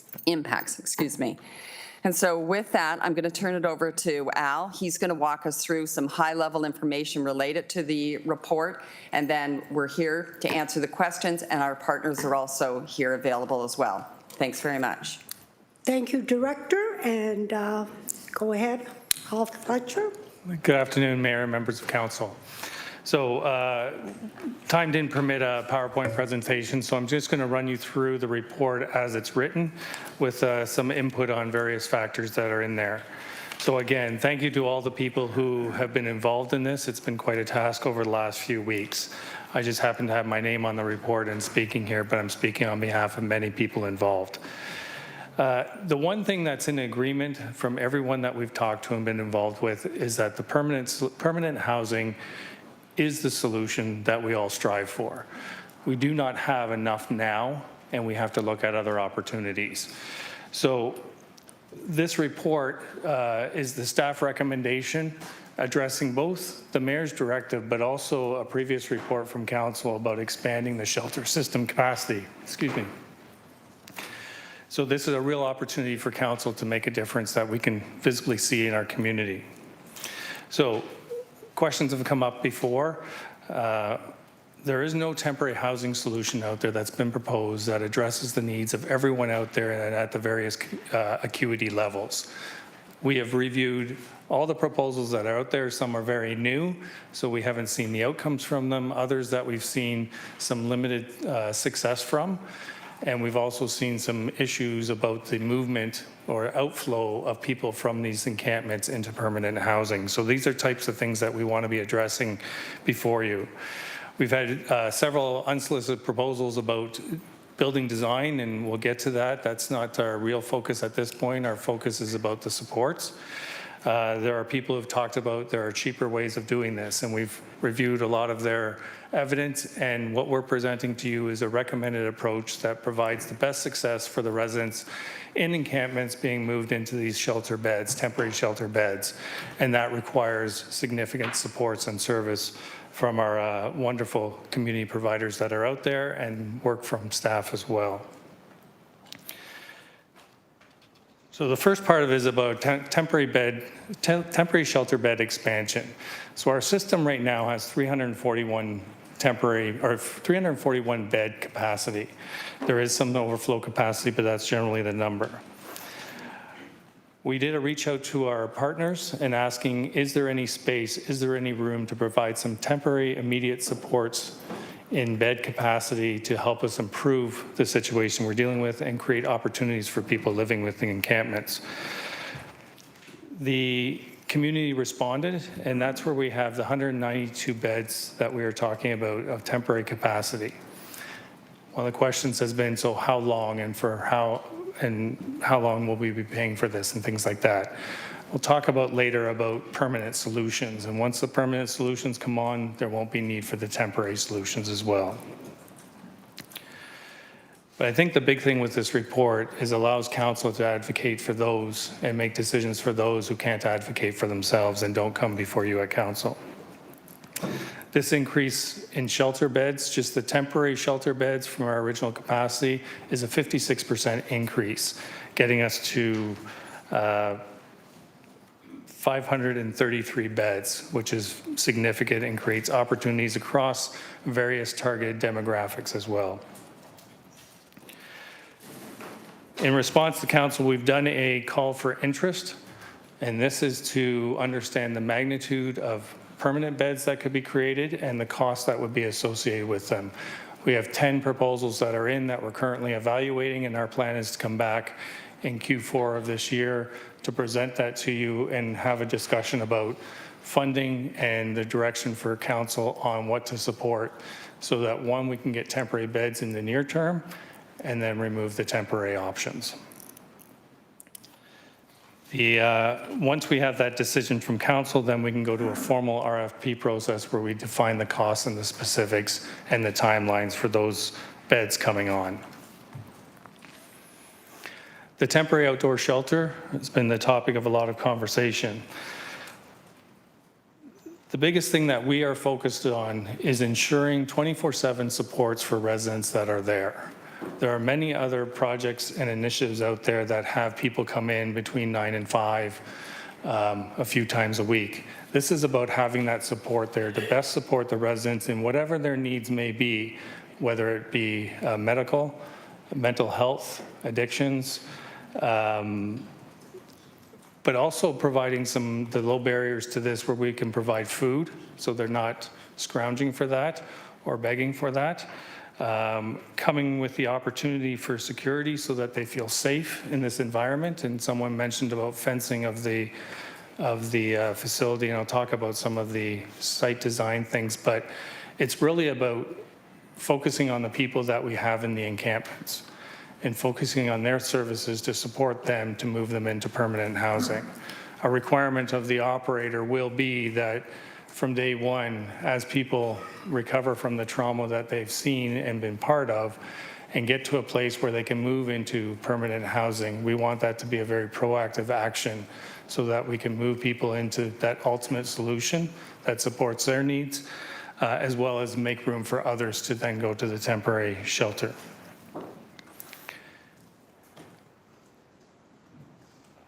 So upon receiving the direction from council, we have a lot of work to do, and that is about securing the operator, outlining the deliverables and expectations, a draft of which is an appendix within the report, sourcing all the services that are out there. The Greater Hamilton Health Network has done the inventory of the huge number of services that are out there. So it's about providing effective and efficient delivery of these services, both within these shelters, but in this temporary shelter, but also within the encampments that will still exist.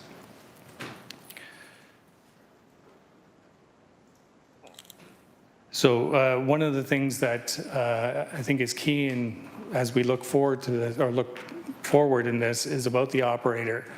And as Grace has said, this is not to be considered a development opportunity. We're looking for a seasoned, experienced operator to undertake this with the knowledge of the shelter system that they work within, again, to give the best opportunity for success for the residents. And I am amazed by the community that has come out, community partners that have come out, and it's, we want to be part of the solution, how can we help? And that's why many of them are here today. I think the few key things about this site is it's not intended for long-term occupation or accommodation. There are some initiatives out there where there's been very little turnover. This is don't want to say a transitional opportunity, but it is a movement through the continuum of the housing.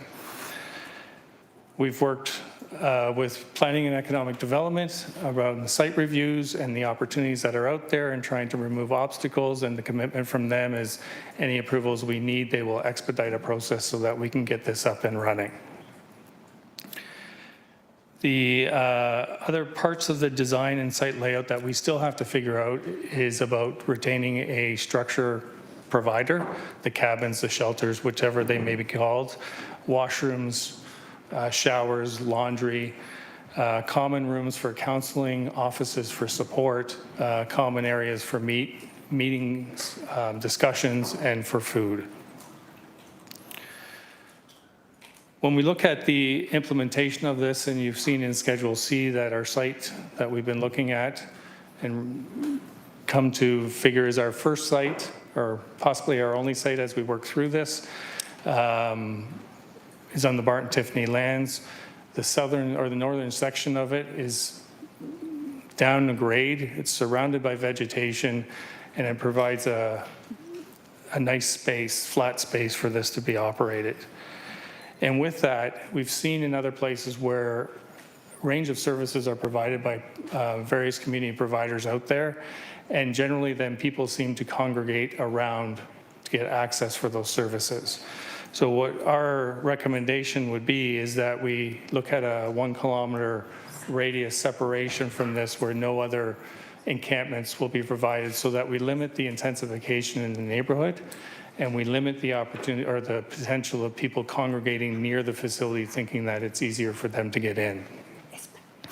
And thank you to Councillor Kretsch. An oversight of my part was that we didn't put that recommendation into the report for that separation, so worked with clerks about a recommendation to be added to this report.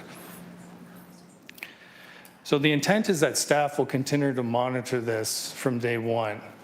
And the idea is that we want to see what kind of impact this has on the community, on the encampments, on the number of encampments, on the people that are unhoused. And through that monitoring, it needs to be understood that while we may have new temporary shelter beds in 4 to 6 weeks, and our intent is to have this site operational by the end of the year, it is not a mass move-in. It'll be a structured process of going in and supporting the residents as they come in the best facilities that are available for them.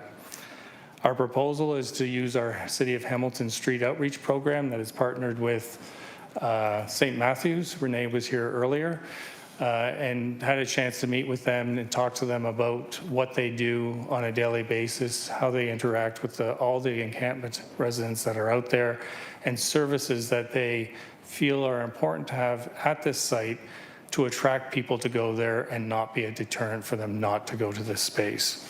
So with them knowing the people, it's a great way to refer into this site. When we talk about the shelter, the temporary outdoor shelter, one of the recommendations is giving the GM of Healthy and Safe Communities the authority to single source. If we go through an RFP process and that formal process, we will not make the end of the year, and this allows us to expedite the process. Grace mentioned about Good Shepherd as the operator. You're all well aware of Good Shepherd, and there are several providers out there with structures with different options for us that we can easily, and they are prepared to work quickly to bring these to the site. Just want to touch on something else. So we have roughly 70 people working in Healthy and Housing Services Division. The shelters and the street outreach are a component of that. This dedicated, resilient staff work on so many other things that are helping people through the continuum, whether it's the social housing and rent supplements, helping them through the continuum, working with community providers to find financial supports to move people along the continuum, support them in their housing choices, supporting and administering the residential care facility programs that are out there, which are going through, our review has just started, so we'll be back on that in the future. Again, a service provider that we need that provides supports to our community residents. We have the tenant support program that is new, and then we have a manager starting in a week. And this is about supporting the residents who are in housing and are facing eviction notices from bad faith landlords. We have a program to support them. So what we are doing is supporting people throughout the continuum. We have staff that are looking at best practices, looking and reviewing all new initiatives that are going on to find out what could work in Hamilton. We have people looking at the data to find out what results we're seeing and how that's impacting the system. There's a ton of work that goes on behind the scenes. You will recall that the HATS group was before council, and council approved a 2-year temporary pilot. Dan is here, and we've had some very good discussions with him. They can be part of the solution, and we hope they are part of the solution, which could be a second site. So we continually work with him on a potential site. He's not aware of where we're at with a potential site. We're reviewing it with planning and public works on some site issues that we're reviewing. And then Dan himself is working with an operator, again, a seasoned, experienced operator to support them in the site to make sure the residents are supported as best as possible. It's a continued collaboration, and we'll be back to you on when we know more on that. We're just not quite there yet. The focus was getting the first site here, the primary site of a temporary outdoor shelter. So just to touch on the recommendations. So recommendations A and B are the funding requests to bring the 192 beds online. And as I mentioned, this is roughly 4 to 6 weeks, and they can be operational, and we can have residents moving into them. The temporary outdoor shelter, I talked about that work where we are entirely focused in the first part of this is ensuring the supports are in place, and we'll figure out the buildings and the site design as we move forward. With council's direction on the report and the recommendations, city staff, community partners are set and ready to go and ready to implement, and there's a lot of work to be done before the first person moves in. Talked about the authorization of the single source already. There's a recommendation in there about staffing.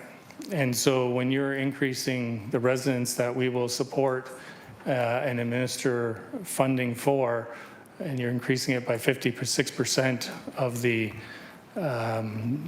temporary shelter beds with the permanent shelter beds, our staff capacity cannot take on more. We need more staff to be able to focus on that, and we need staff to lead this process and take it through to the end. The last recommendation relates to the GM's authority to enter into all the agreements, so that's normal in all our reports. So staff and community are very motivated to move this along. This is staff's recommendation to support the mayoral directive, the increase in the shelter capacity, and a great opportunity to improve the situation for these residents in our city.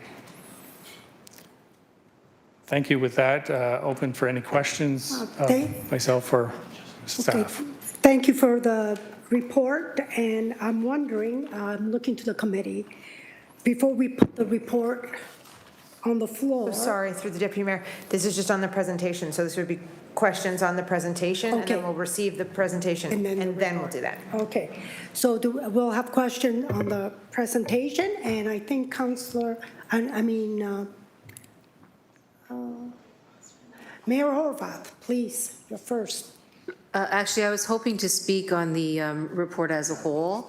I'm quite aware of what's in the report, the recommendations, and I do want to thank the staff and the community agencies. But I'm not going to take up time on the questions. Okay, Thank you. who's on the speakers list? Because I have quite a few of you wanting to speak on the presentation and not on the report. On the presentation? Okay. Okay, Councillor Francis, please. Thanks, Deputy Mayor Pauls. Just on the actual presentation here, just wanted to clarify one of the remarks that you made here. You said you were reviewing and planning a potential site for HATS, a second site. Can you share these potential second sites with committee for us? Through the Deputy Mayor, right now we haven't landed on a site yet. More than happy to come back to council once we've reviewed them based on the Appendix B that's within your report on some of the site criteria. There are a few options we're looking at. Thank you. Councillor? Yeah, through you, Chair, just on that, what would be some criteria for a second site? Could you elaborate on that? Through the Deputy Mayor, if you look at Appendix A in your report, we've had criteria that's in there. One of the key ones is it's a city-owned piece of property that we can, it's readily accessible and we can move on quickly as opposed to negotiating a private sector lot. Proximity to services, the site development permissions and zoning and things like that, what the actual site looks like, what's currently on it, what operations may need to be moved to provide this site. Proximity to transit, and also looking at the opportunities to minimize the impact on the community that would be surrounding it. Thank you. No, I appreciate that. Just so I'm clear, you're saying that the site that's preferred would be a publicly owned site. It wouldn't be a private site. That's correct? Through the chair, that's correct. Okay, that's all. Thank you very much. Thank you. Now, before I go on, Councillor McMeekin, is it on the presentation? On the report? Okay, anybody else on the presentation? Because I have a, Councillor Wang, please. Thank you. Thank you for your presentation through you, Deputy Mayor. There are a couple things that I would like to ask for clarity's sake, because we didn't hear it in your presentation. So I was wondering, how does the Housing Secretariat fit into this? Through the Deputy Mayor, a piece I missed. I'm sorry. So the Secretariat's critical to this. Through the strategic direction and approval, foresight, I guess, of Council approving the Housing Sustainability Investment Roadmap, what they did was put a focus on new builds, acquisition of buildings, creating additional supportive housing. I'm missing the fourth pillar, I apologize. But really what we need is the focus of and the advocacy of the Secretariat to find the funding, move projects along to building permit ready when the funding's there. This is what's going to create the opportunity for us to move the people out of shelters and into permanent solutions. And right now, everyone says there's nothing out there, but we have a vacancy rate. There are units out there. They are limited, but this will create a greater supply for us to then move people through, or support people through the continuum of housing and support them in the housing that's appropriate for them. Thank you. So just to be clear, this is all part of the plan. So we have a shelter, an increase in the shelter support system, an increase, a potential new outdoor temporary shelter, affordable housing that gets fit into this in terms of the built environment. And then the Housing Secretariat will also help with the sourcing of funds for both affordable, for market, essentially towards the end of that spectrum. So if we think about it from a user sort of going through this system, it's everywhere from living rough all the way to supportive housing. So it is all part of the plan to include all of that. Do I have that correct? Through the chair, that's absolutely correct. Thank you. Second question then through you, Deputy Mayor, is how do we gauge success through all of this? Because as we heard from delegations this morning, many of the delegates said success was 100% zero tents in parks. However, we also know that that's not the, Councillor McMeekin's very certain about it saying legal, but yes, you're right.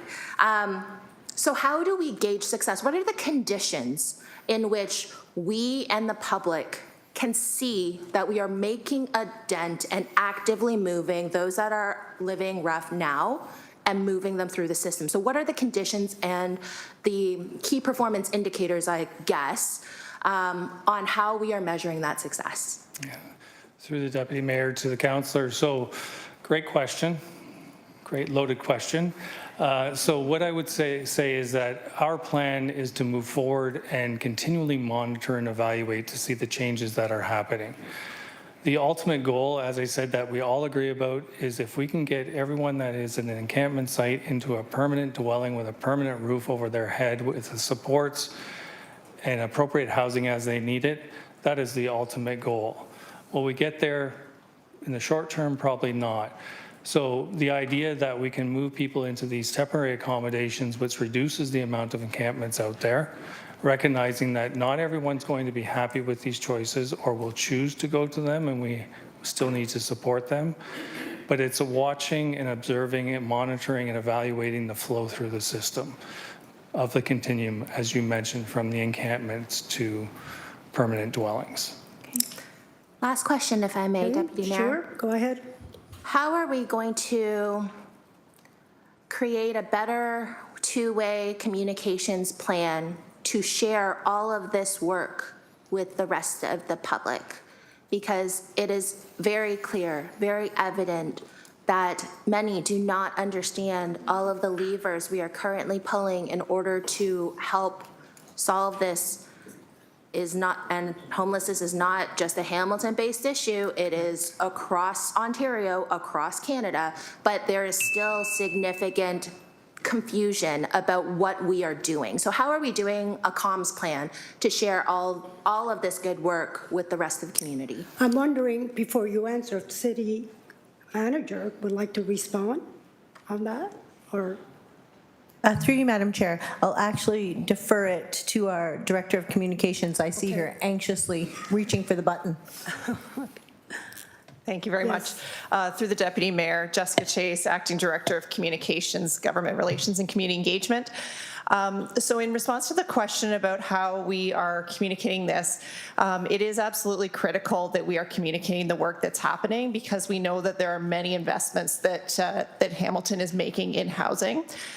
We are going to be working closely with our colleagues in housing and with the Secretariat as well around how we can continue to communicate that through various channels, whether that's through the city website, through social media, to ensure that we are sharing the news around what is happening to invest in housing. So that is work that is underway, as well as from a government relations perspective, we've also been sharing that information through things like the AMO conference as well. Thank you for that. And is that it? Thank you.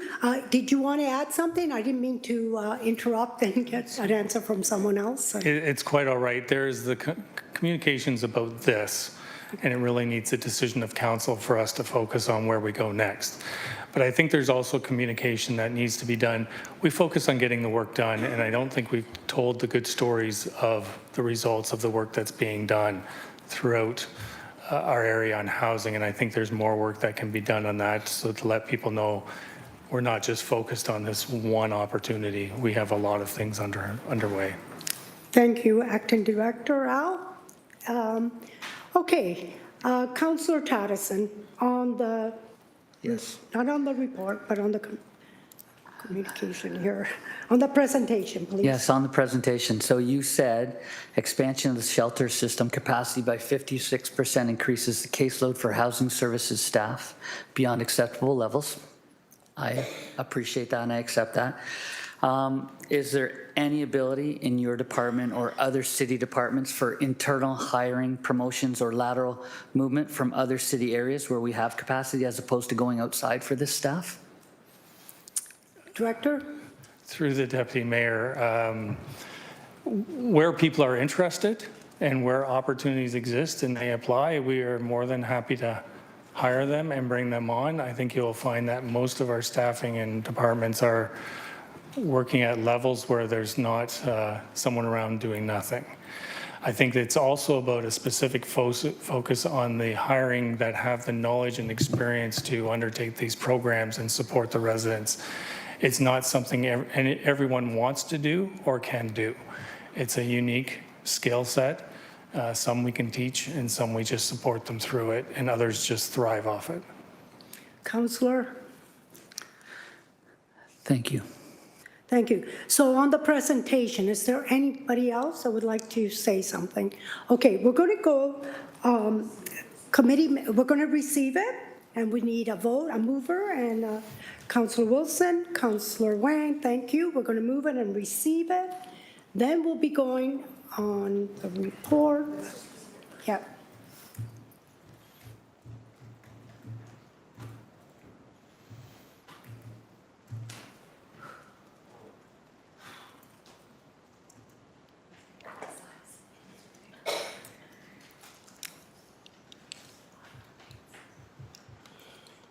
And it passes 15-0. Now, committee members, before we put the report on the floor for consideration, are any members wanting to discuss confidential item 14.4, legal opinion on sanctioned site?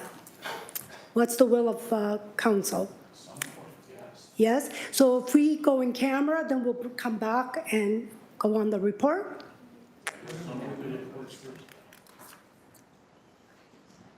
What's the will? Do you want to go in camera first? So through the deputy mayor, the question to committee was if they believe that there are items in 14.4 or hearing on 14.4 might help inform their decision on 8.2, we would defer consideration of 8.2 now, then move 14.4 up the agenda as there's community partners in attendance that would be good to be here for 8.2, go into camera, do 14.4, come out, and then go back to 8.2. Is that the best way to do it? It's up to the committee. You'll move it, Councillor, the mayor, Andrea Orvac, and Councillor Crutch. Okay, let's vote on it. I think we need to know. So through the deputy mayor, so this vote is on deferring consideration of 8.2 until after closed session. Yes. And moving 14.4 up to the agenda to be immediately dealt with. All right. Okay, so the vote is up. Okay, thank you for that. All right. We will now need a motion to go into closed session. Oh, sorry.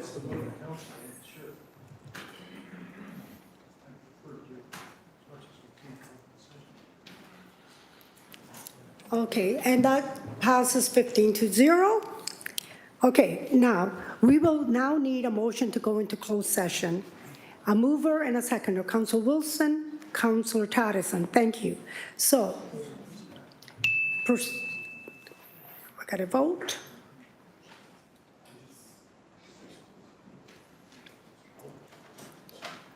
It's not up yet, so waiting for the vote.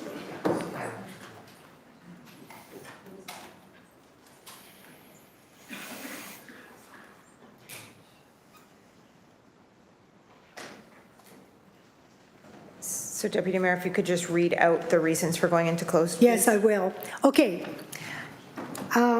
Pursuant to Section 9.3, subsection E and F of the city's provincial bylaw 21-021 as amended, and Section 239 to subsection E and F of the Ontario Municipal Act 2001 as amended as a subject matter pertains to litigation or potential litigation, including matters before administrative tribunals affecting the city of a local board and the receiving of the advice that is subject to solicitor-client privilege, including communication necessary for that purpose. All right, we will need electronic vote for that, please.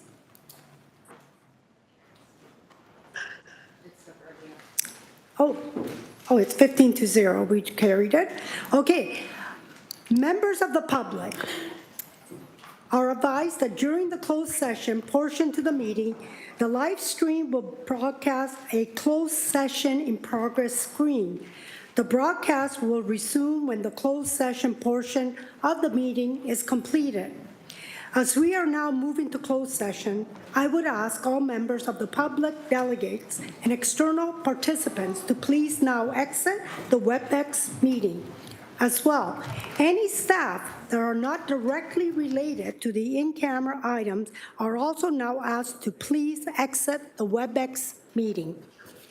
I also reminded members of council that as per section 8.7 of the procedural bylaw, the use of personal electronic devices or during closed meetings is strictly prohibited.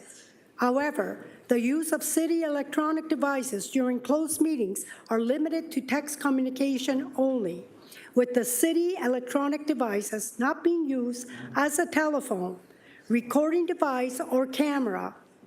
Staff from the Office of the City Clerk are exempt from subsection 8.7C when using electronic device for record-keeping purpose. So we will resume back, and we'll let you know when, and you're all welcome back. Thank you.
Yep.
Oh, yeah, okay.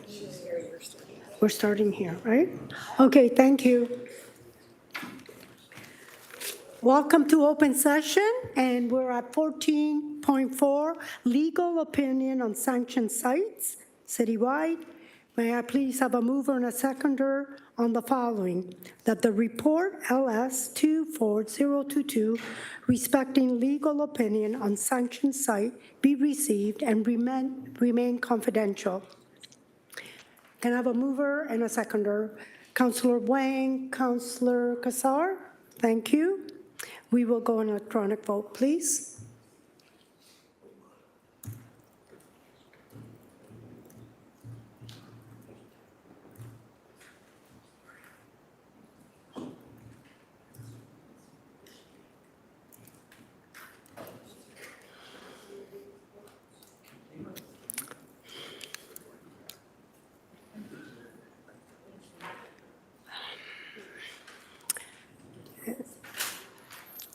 Thank you, and it passes 16-0. Thank you. Okay, now we'll be going to return to item 8.2, reducing homelessness and managing encampments. May I please have a mover and a seconder to put the report to the floor? Councillor Danko, Councillor Nan, thank you. We will, okay, is there any discussion on the item?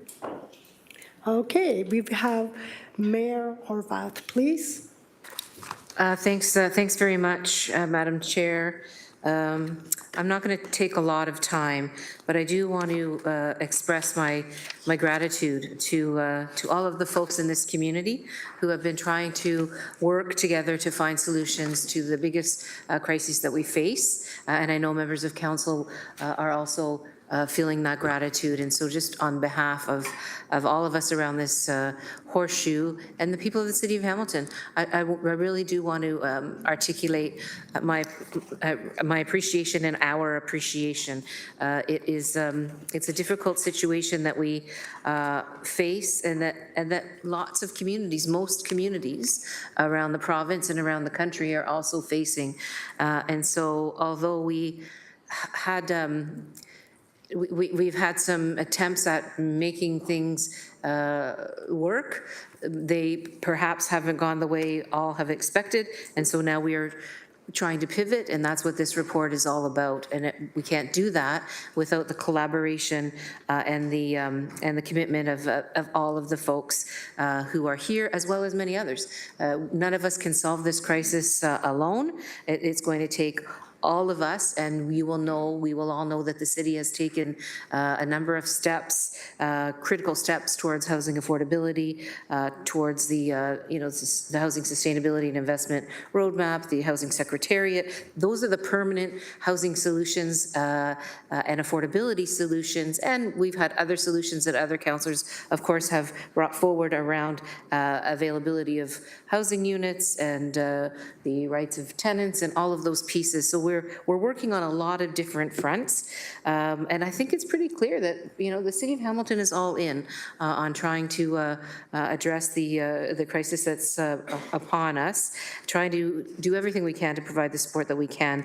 I could go on. I have a number of specific things that I wanted to raise, but we've been here for a while, and I know that folks have worked really hard to try to find a way forward. What this report does is provide recommendations and I want to thank the staff who pulled the report together, frankly, as well. I know that it was a lot of hard work, and that a lot of community folks and agencies and organizations had input into how the directive was teased out to bring an actual report forward. And what this does is provide opportunities to undertake initiatives that can be operationalized immediately.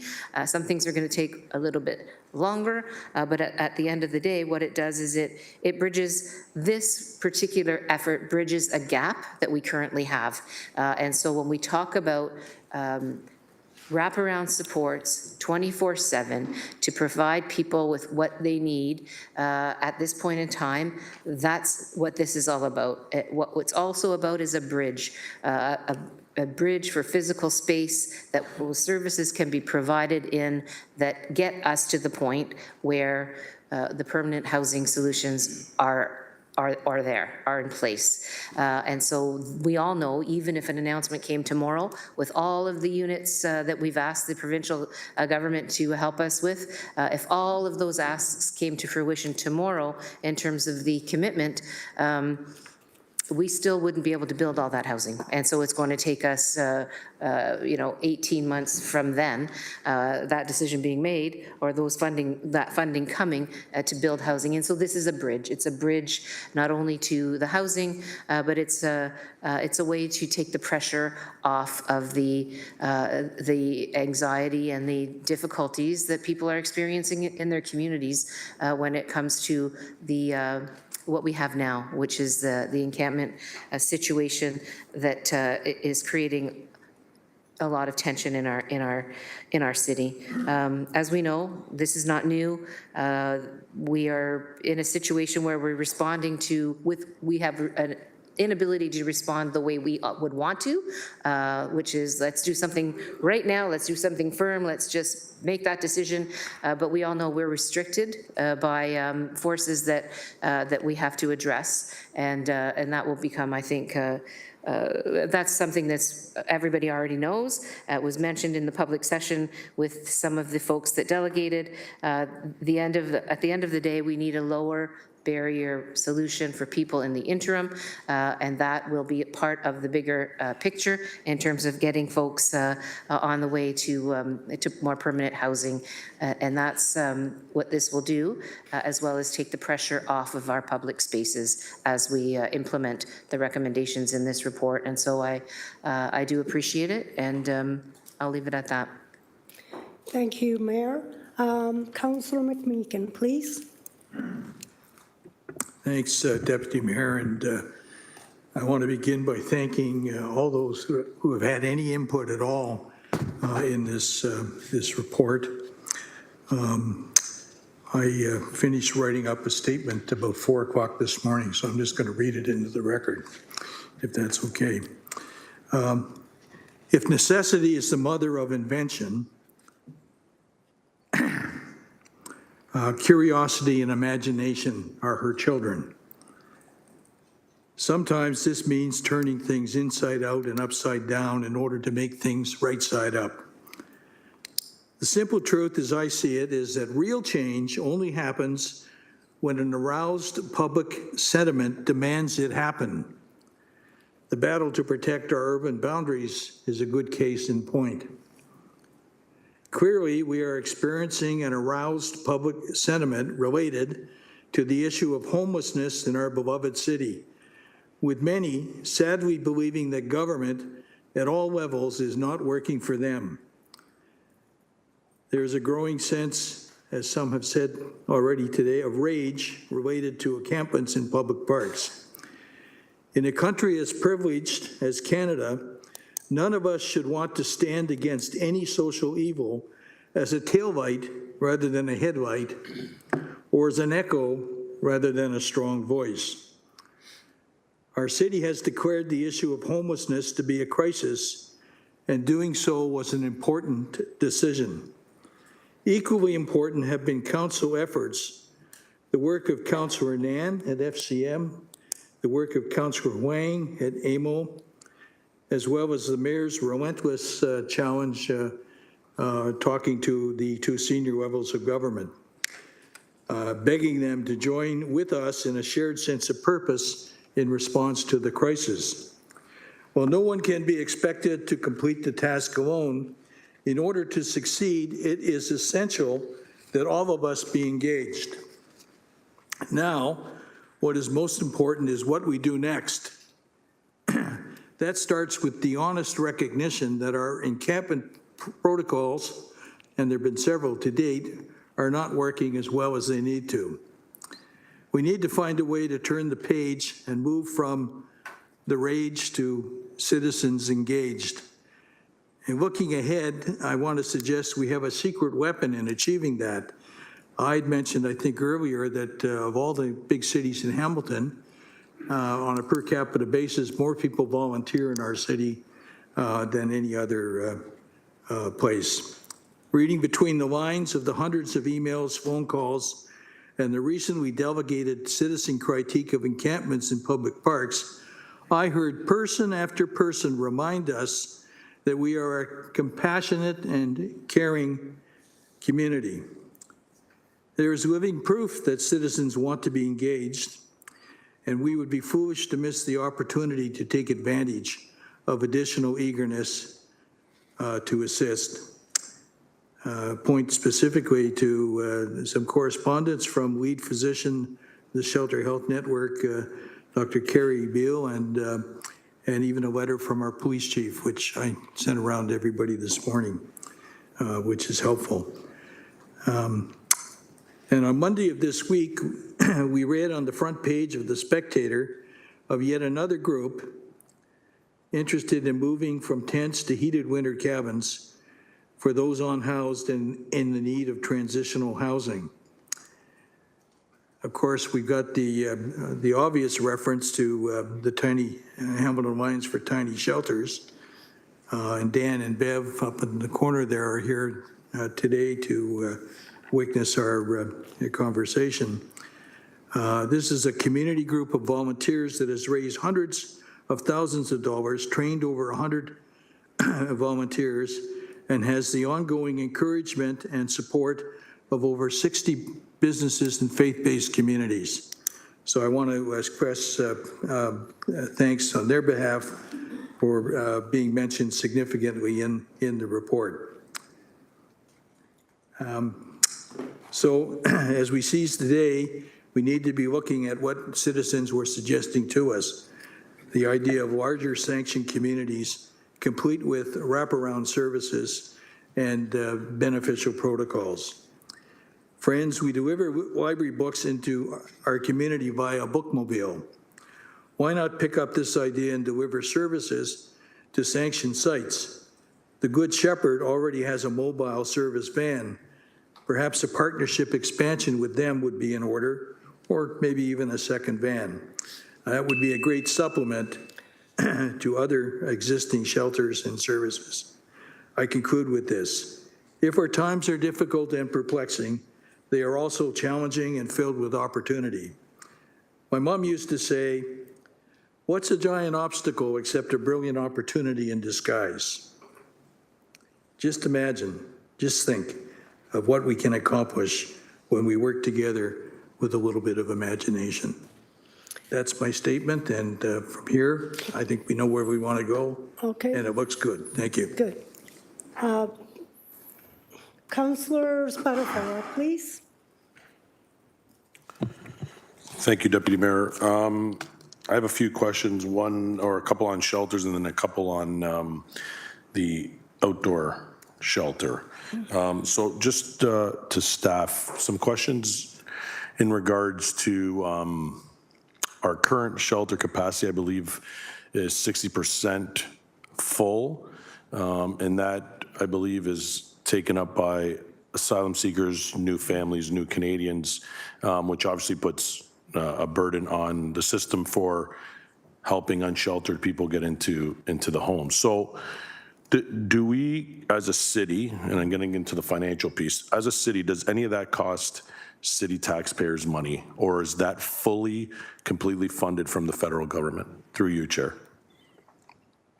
Through the chair to the councillor, we have received, in 2023, we received partial reimbursement from the federal government to, I think it was about 75% that they reimbursed us.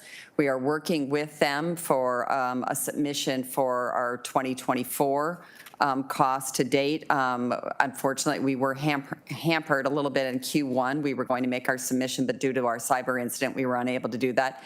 And the federal government has been very supportive of us and understanding that, but we're still working with them regarding that. And currently, it runs about 25%, 25 to 30% within the shelter system. That actually, and our shelter system does operate over capacity at the present time, each and every night. And with that, that's the approximate portion that are considered under the asylum and refugee group. Thank you, GM Mater. A follow-up to that. So as we bring more shelter beds online, if the asylum seekers, new Canadians, the refugees that are if they continue to come in, will that not hinder our, and I know there's some beds specifically dedicated to those families and individuals.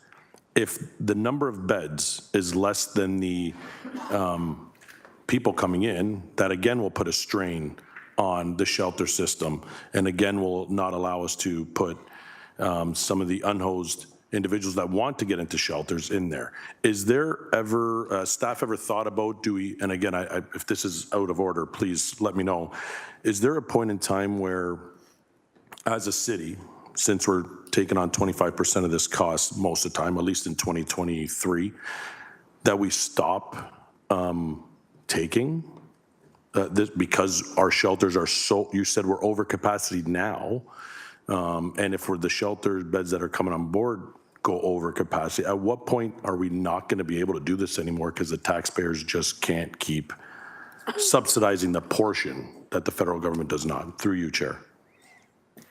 Through the chair, right at the current time when we were working with the reimbursement dollars that we received from 2023, we were able to make some investments with our community partners about dedicating some beds for asylum seekers. With this call out, we were able to also increase that capacity as well. We're also working with the GTHA partners and all the municipalities collectively on an advocacy and direct costing back to the federal government about actually what this is costing each of the municipalities within the GTHA. So I feel that we're at an opportunity and getting some traction with some of those discussions at the federal level. So I would certainly not want us to become a community where we said an absolute no. I think we're need to be continuing the monitoring of it and then reporting back. Thank you, GM, for that. I want to switch, if I have one more minute or so, Chair, to the outdoor shelter site. You have 50 seconds. 50 seconds, perfect.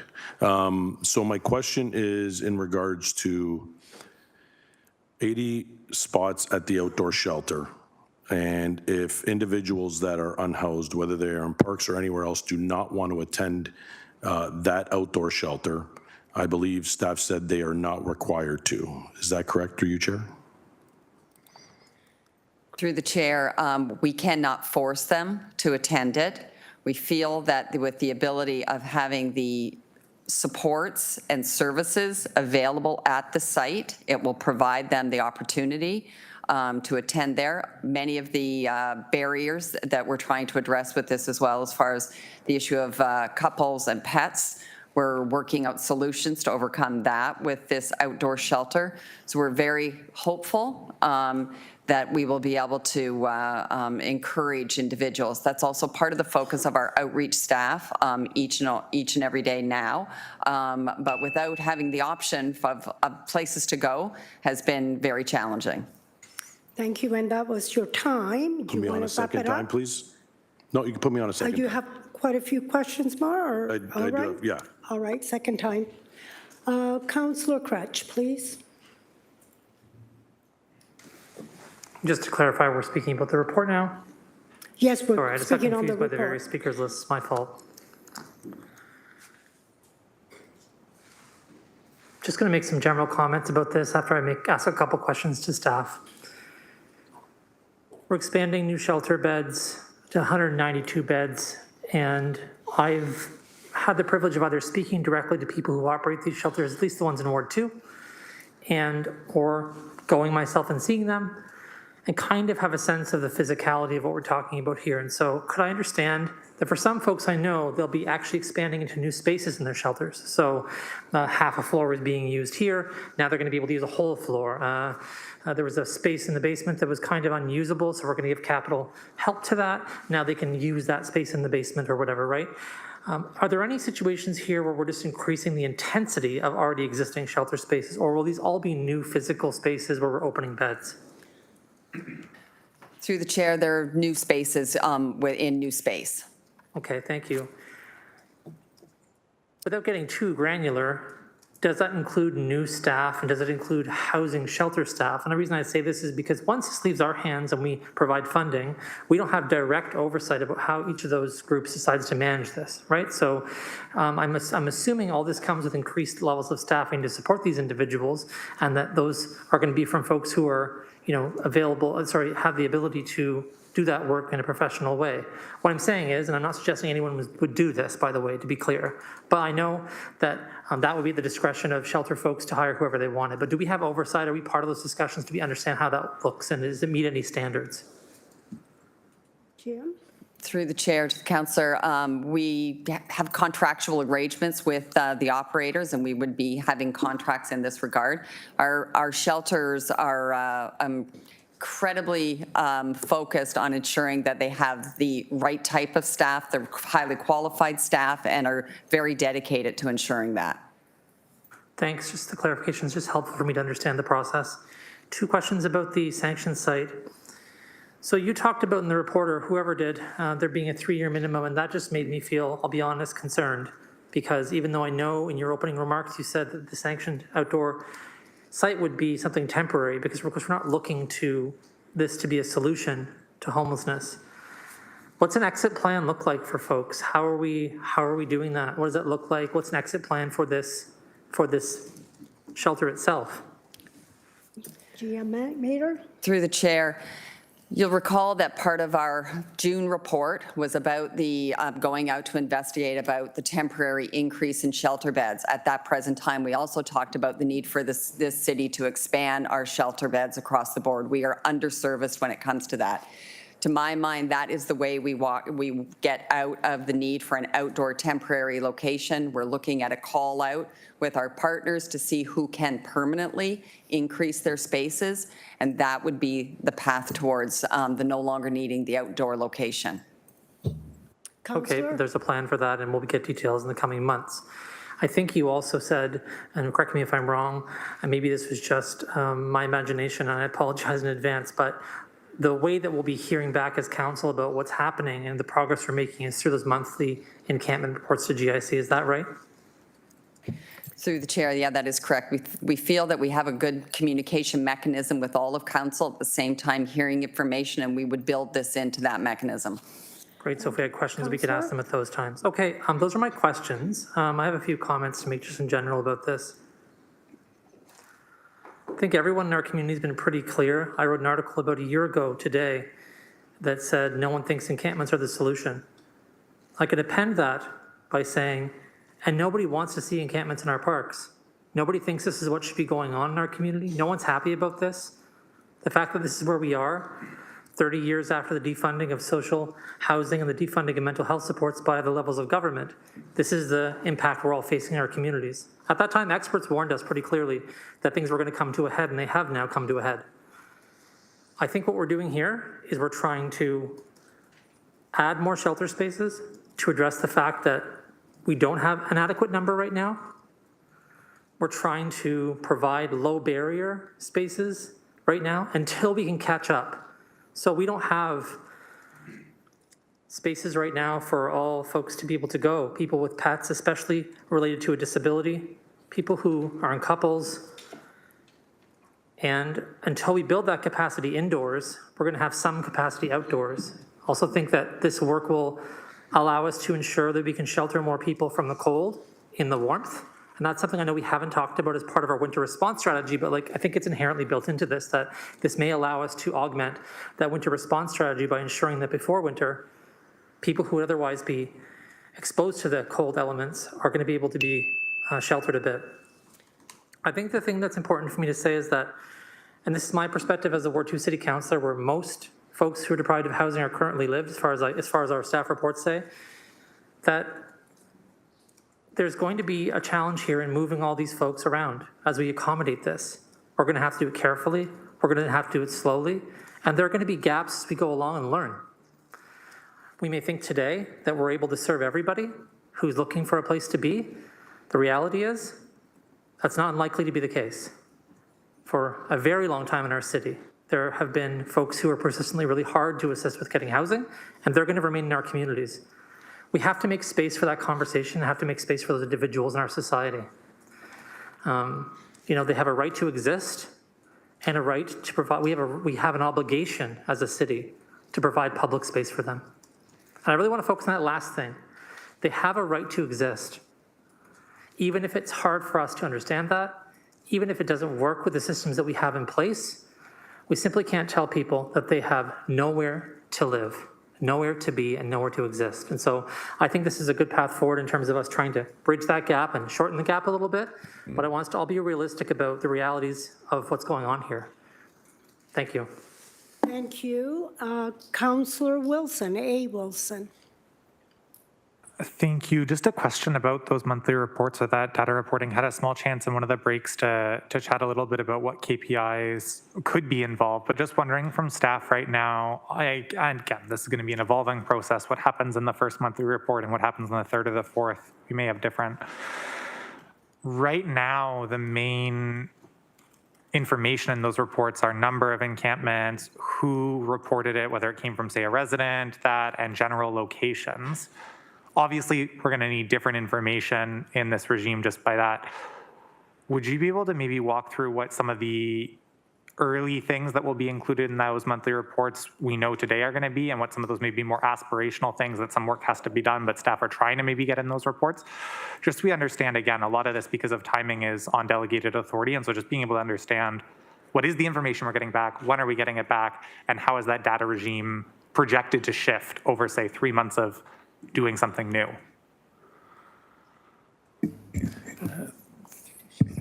Through the Deputy Mayor, Al Fletcher, Acting Director of Housing Services Division.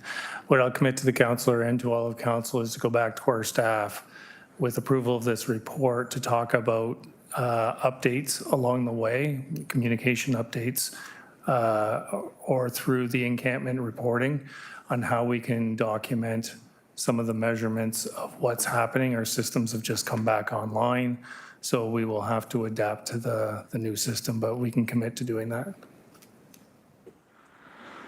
Thank you, and through you, Chair, similarly, just a quick comment. One of the reasons why I think it's important to get some of this data and to have this conversation is so we can change from a conversation as to whether or not is our encampment protocol working or not working. Our encampment protocol is a protocol meant to stop us from getting in human rights lawsuits. It's worked in the sense that we haven't got new human rights laws, like we aren't getting new legal challenges. It's effective at that goal.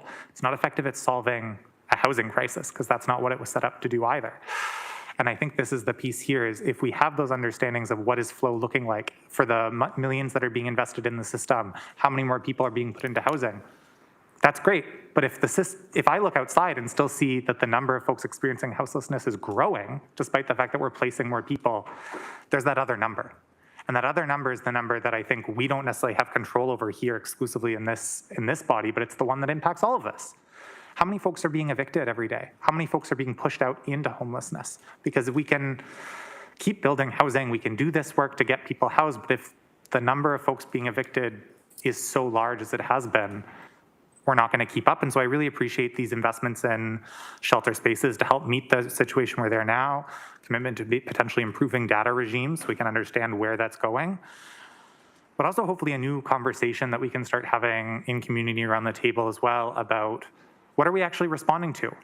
Yes, there's a legal framework out there. Yes, we're having conversations about the changing legal regime, but we're responding to a housing crisis that's to do with commodification and lack of access to housing. And that's a deeper rooted issue than is gonna just happen at a civic level. So thanks to staff for this, really appreciate it. But also again, on that note of setting realistic expectations as we move forward, really appreciating getting a sense to better measure and better communicate the successes happening. So thank you. Thank you. Councillor Nan. Thank you. Through you, Deputy Mayor, I have a couple of questions, then an amendment to move, as well as some closing remarks. So I'll try to get it all done in 5 minutes. Great. So first question, if I could, through you to staff, under the umbrella of managing encampments, we heard a lot this morning from delegates. We've also been consistently hearing it in terms of communication directly to the unsheltered at hamilton.ca email and every single ward council's office and the mayor's office. One of the questions that remained unaddressed was around cooking fires and the recent increase in fires, generally being of a lot of concern for residents, but I'm hearing expressly that residents are reporting when there are fires being lit in parks or where encampments are, and then some confusion about whether or not propane tanks and barbecues are allowed in our parks. If I could, through you, just get clarity on what is the requirement and what is permissible. Fire Chief.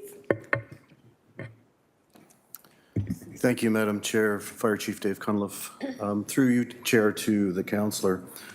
So the Hamilton Fire Department has two legal documents that we utilize to provide our actions relative to open air burning.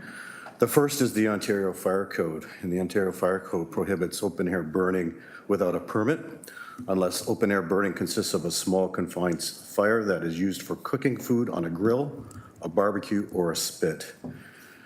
Commiserate with the type and quantity of food that's being cooked and is supervised at all times. What you need to understand is that our open air burn bylaw is consistent with the Ontario Fire Code and allows for the cooking of food similar to what is described by the Ontario Fire Code. I think it's also important to understand that the open air burning bylaw means any fire that is conducted outside a building, including a fire conducted in a garden, a yard, an alley, a field, a park, an industrial site, a construction site, a building lot, a parking lot, street, and other open place. So I tell you that to say that's where we could enforce the open air burning and hence the Ontario Fire Code. Thank you for that, and thank you to the service for consistently responding to questions about it, as well as complaints about it, and also for first responders' response in terms of those who've been impacted by those fires. The next question I have is around cost.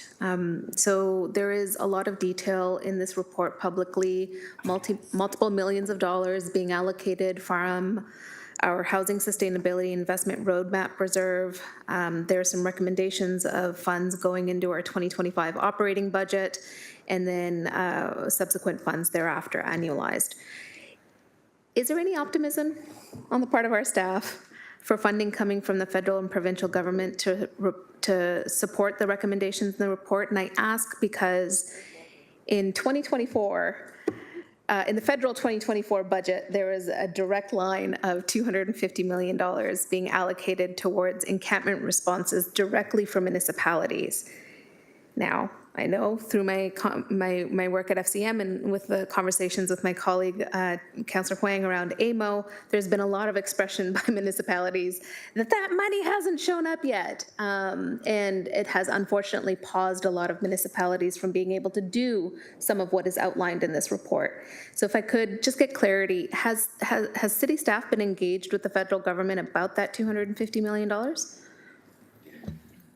Through the chair to the councillor, we've been asking questions at every opportunity we get. We are aligned with our other municipalities around the province through OMSA, the Ontario Municipal Social Services Association, and all of our partners around the province are in the same boat when it comes to trying to advocate for a reminder about the need that we have at the local level and that the impact is being felt at the local level. So I am hopeful, as always, that I think that a collective voice is the best way to go about this, whether it be through yourself at FCM or Councillor Wang at AMO. We're continuing at every avenue that we have as well. Thank you. So nothing has flown yet. There has not been a formal program that has launched directly to municipalities as far as staff are aware? Not yet. Thank you. What about the funds that were tied to the Heart Hub announcement from the province in August or any other recent provincial announcements for funding for mental health and addictions?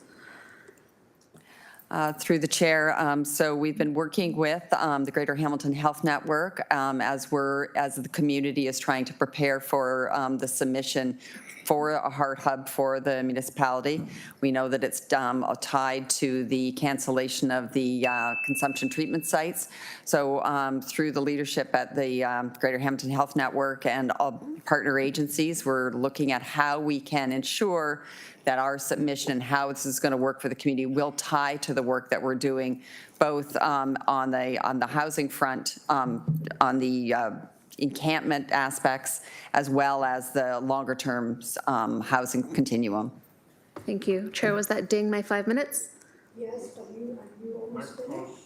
Okay. So then those were my questions, and I thank staff for the responses. Right. There is an amendment, I believe, has to come after an amendment being Councillor moved by another colleague. Yes. And then I have my final remarks. So sequence me as you need. Thanks. Okay, so we're going to continue, and then before your amendment, we'll have Councillor Cratch do a housekeeping amendment. All right? Okay, next is Councillor Danko.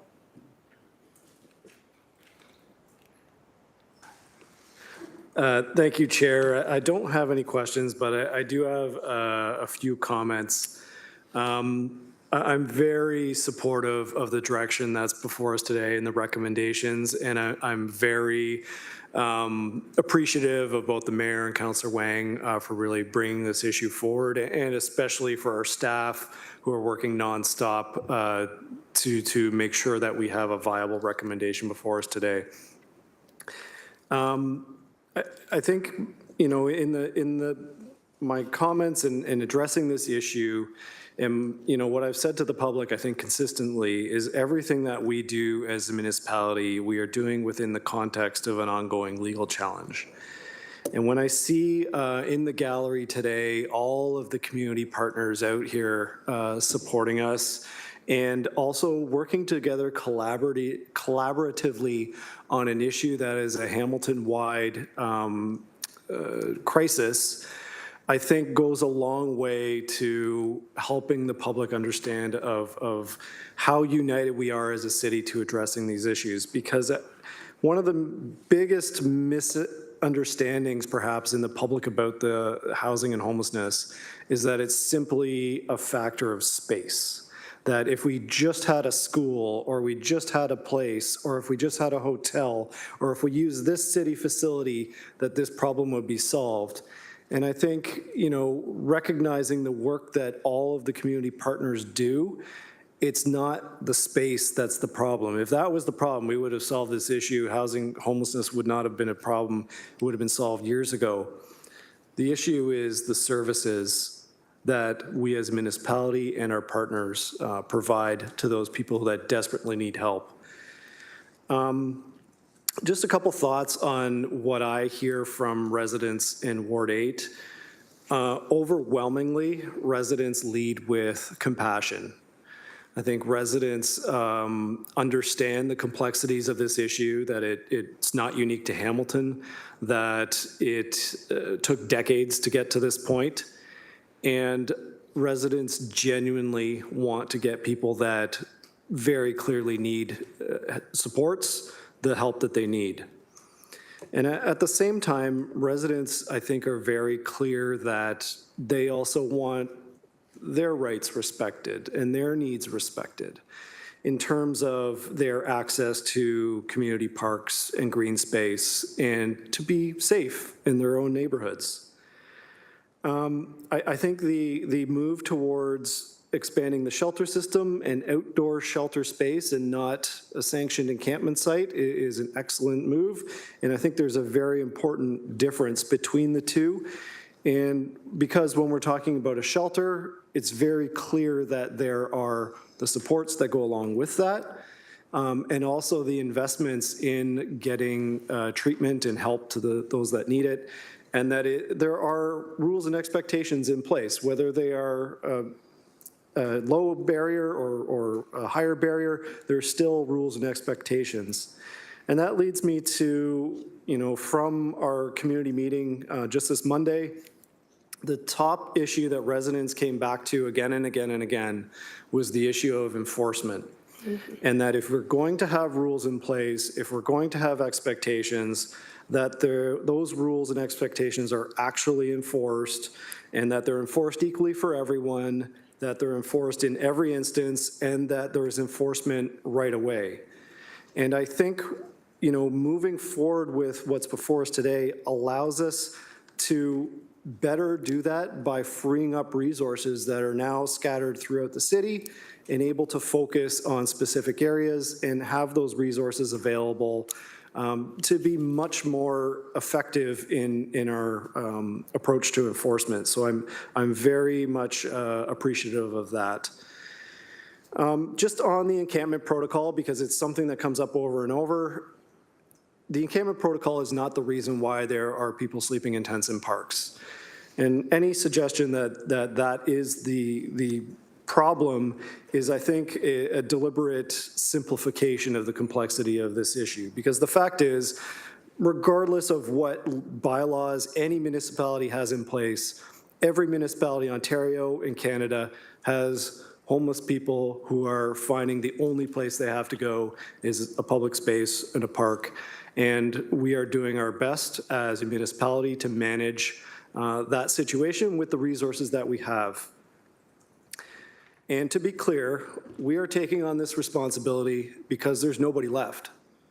We absolutely need support from upper levels of government, from the province, from the federal government. But if we don't take action, there's nobody left to take action. So while we don't want to be spending millions of dollars on these issues, I think we have an obligation to take care of the residents in our community. I think that's all I wanted to say about the decision that's before us today. The only outstanding part of this is the next steps. And I think Councillor Nan has a direction coming forward that'll help clarify what those next steps are. And to be clear for the public, my intention is that we all know that the encampment protocol is not working. It's not working for homeless individuals. It's not working for residents, and that there need to be changes.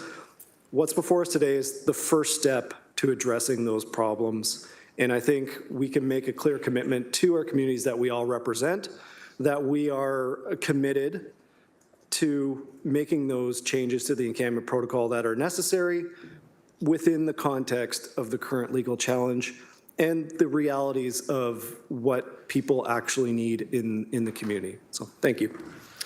Thank you, Councillor Danko. We're going to go Councillor Jackson, please.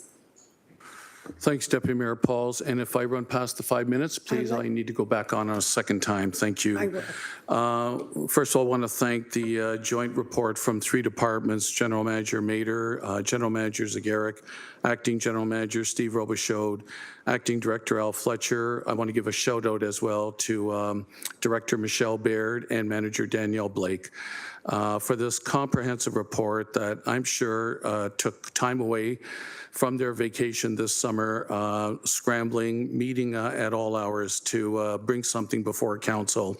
And I'm grateful for what they've done.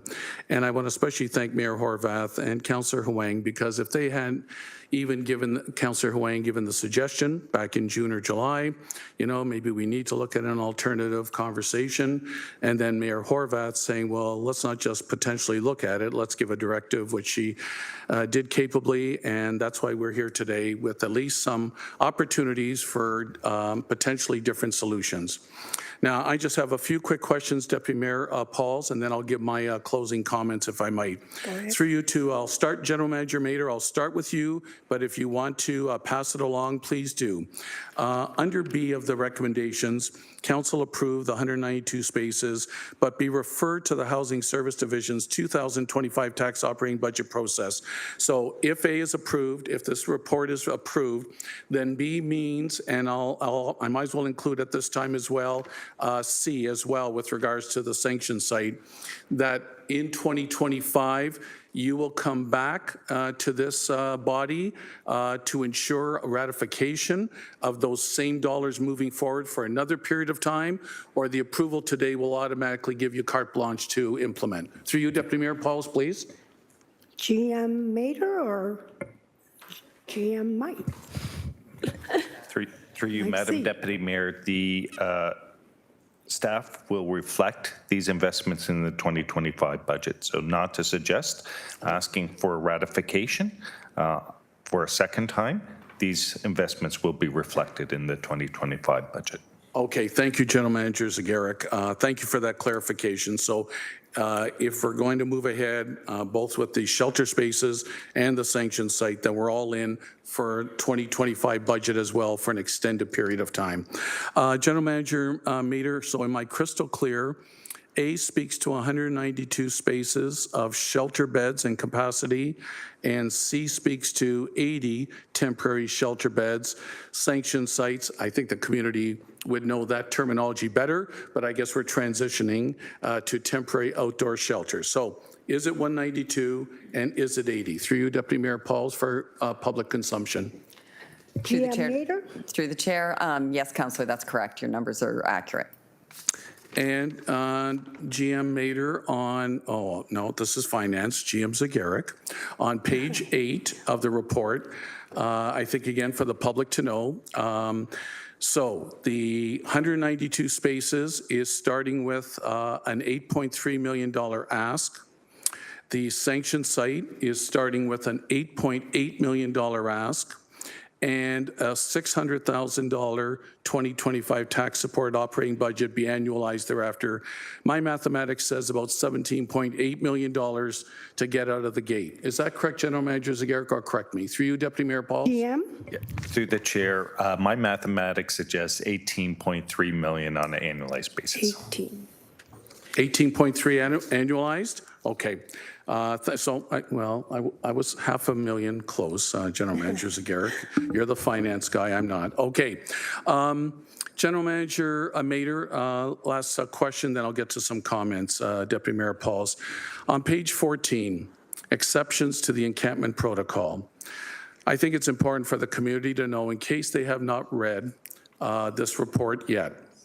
As implementation of these recommendations, this report, our action, staff will continue to monitor the impact of existing encampments, report back to council with proposed encampment protocol changes to reduce the number of compliant encampment sites, as well as progress in the expansion of shelter spaces and their impacts. In other words, this report is saying the encampment protocol must remain in place. Through you, Deputy Mayor Pauls, please. GM Mader? Did you hear the question, or is For the it Deputy how? Mayor, that is correct. Okay. Oh, I'm sorry, Acting Director Fletcher. Okay. Thank you very much. So I think that's all the questions I had. Yes. Okay. Lastly, the sanctioned site for proposed for Tiffany Barton. Am I reading correctly then? We will provide special exemptions for Bayfront Park, Pier 4 Park, Central Park. Now, I'm not familiar with Central Park. I am presuming that's a neighborhood park. Wonderful.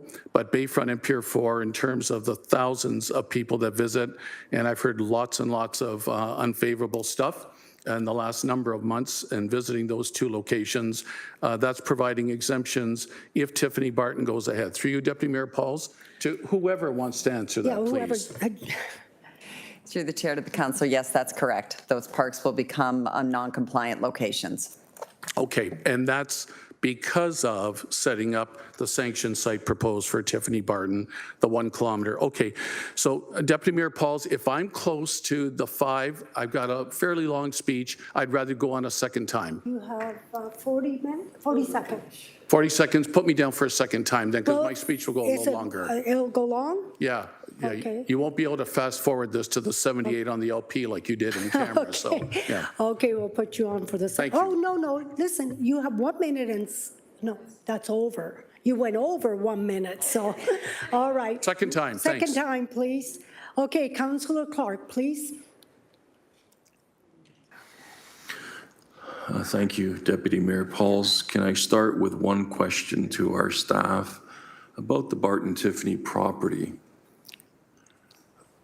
Last year or the year before, it was raised as a possible location for this type of shelter work.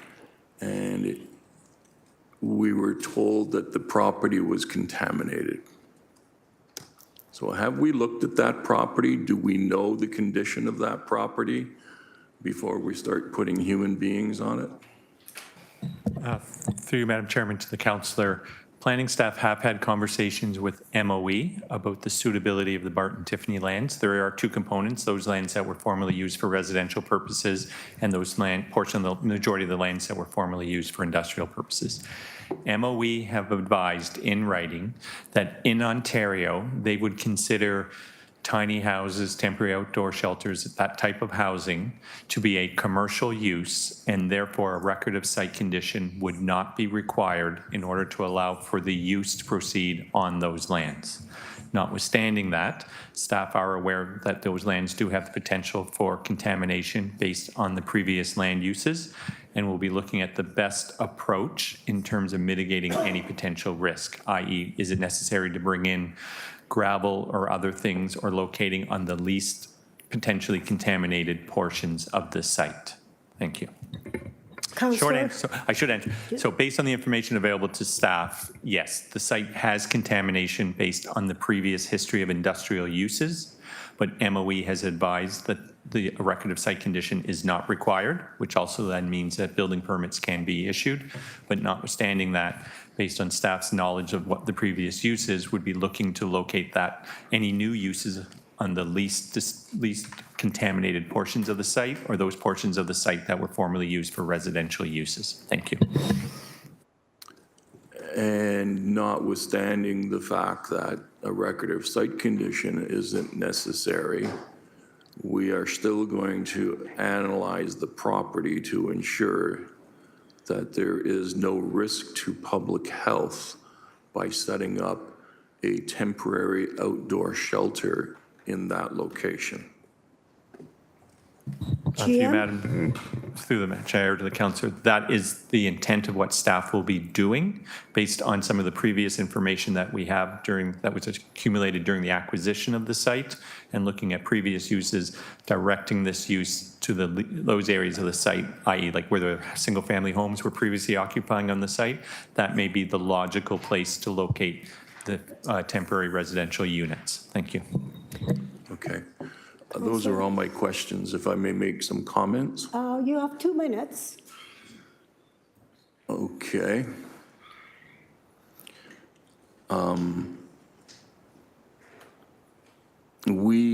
I was opposed and opposed allowing people to tent in parks. I did not see our parks as being the appropriate place to allow tents.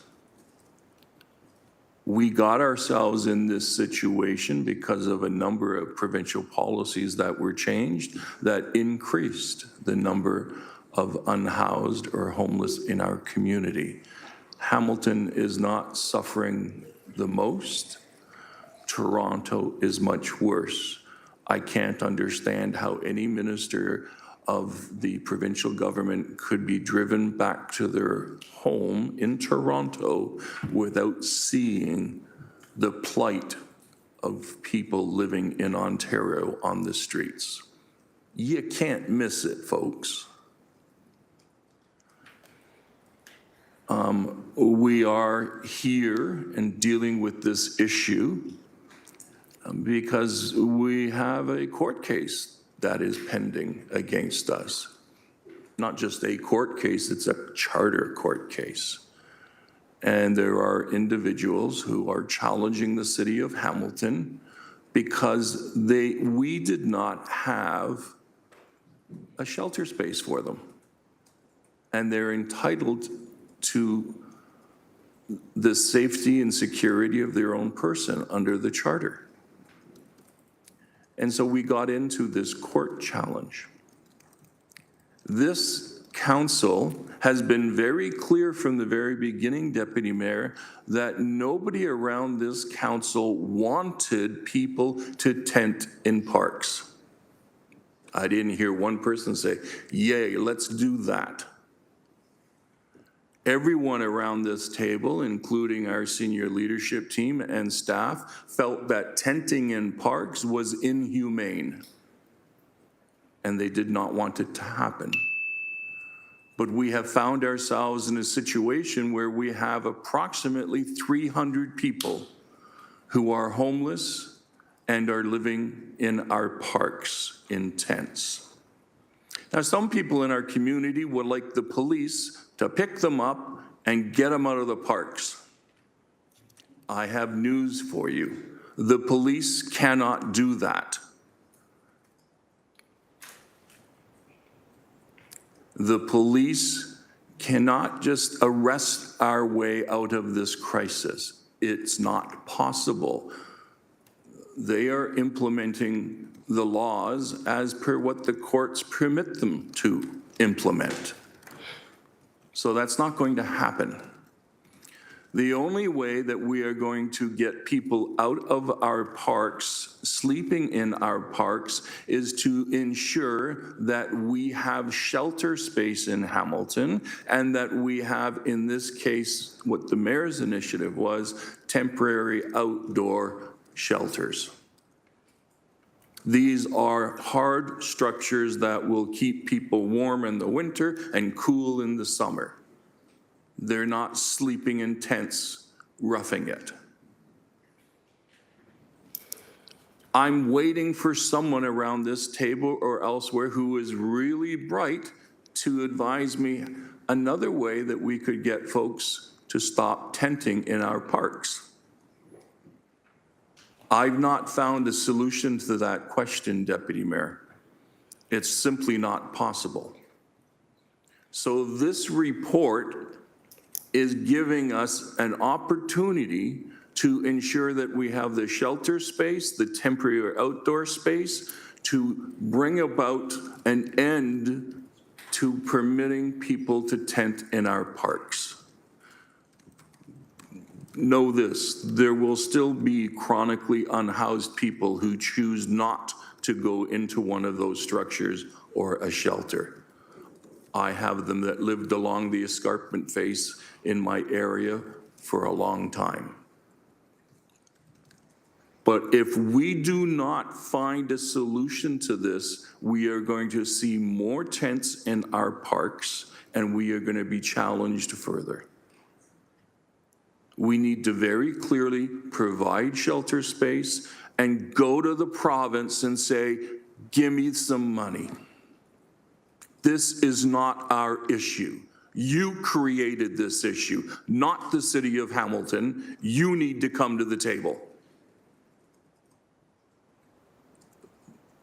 The public needs to understand the ramifications of legislation that made changes that pushed people out the doors of their apartments onto the streets. And that is not something that the city of Hamilton has done. So in closing, Madam Deputy Mayor, and I appreciate you gave me the latitude, I'm going to support this motion because I have no other way of getting people out of the parks unless we provide the shelters. I have no other way of getting people the services that they need, the wraparound services, if we don't provide the type of solution that the mayor has put forward. That's the end of it. We can vote against this if you want, but tell us how you're going to fix it. Because what this motion does is it puts us down that road. Thank you. Thank you, Councillor. We're going to go to Councillor Beattie. Thank you, Chair. And I want to thank my Ward 9 colleague. I think that he summarized a lot of my thoughts very eloquently, as he always does. I think that if we keep doing the same thing, we're going to keep getting the same results. And I don't think that the results that we're seeing would be considered acceptable in any measure. So I'm open to doing something different. And I want to restate, as many have and many will, that I'm categorically opposed to the use of our community parks as temporary shelter spaces, and I'm going to remain in opposition to that. But I'm also going to repeat what's already been said by many, that when we dilute our resources as we are now, I think they are less effective, and that by consolidating services and resources, along with the addition of sanitary facilities, security, all in one site, and I'm speaking to the outdoor shelter space or sanctioned encampment space, as we were formerly referring it to. I think that this model gives us a better chance of being successful instead of trying to service everyone, everywhere, all over the place. I've been following this concept, Chair, in other cities across the country, in Ontario, in the Maritimes, and the Prairies, and it seems to be a widely used model, which I'm hopeful means that it may be a model that works better than what we're attempting to do now. But I'm not naive, and I know this won't happen overnight, but I do think that it's a start. And I also want to recognize, and it's been said by many, and I'm sure it'll be said again, these are expensive propositions. But frankly, I don't think that there's another way to do it. We can't spend our way out of this, but we can't save our way out of this either, at least not on this issue. But I think this may lead to something I just want to make clear. We have a lot of priorities that we've identified as a municipality that we want to pursue. And if we're moving ahead with this one, given the cost and the expense, but also given, I think, the expected outcome and reward, that other priorities may have to take a back seat. We can't do it all. We may have to pick and choose what we do moving forward, Chair. And when we come to our budget process, which is just around the corner, my thought process is going to be this, that yes, we're going to be spending some additional funds to try to make an impact on this crisis. to try to move the needle, but there will be other areas, some areas that we want really badly to go to, where we're just going to have to say no. And so I'm going to be supportive of the staff recommendation, Chair. But I'm going to be watching this very, very closely as we move into budget season and anticipating some of the results that we hope to see back as a result of this. Thank you. Thank you, Council. We need to have a motion right now to extend the curfew before 5:30. So the will of council, should we do 2 hours? I think it's, so it's 5:26. We'll do it till 7:30. How about 7:30? So I need a motion. I need a mover for that. Councillor Tadison, Councillor Jackson, thank you. And we'll go to the vote to extend the meeting till 7:30.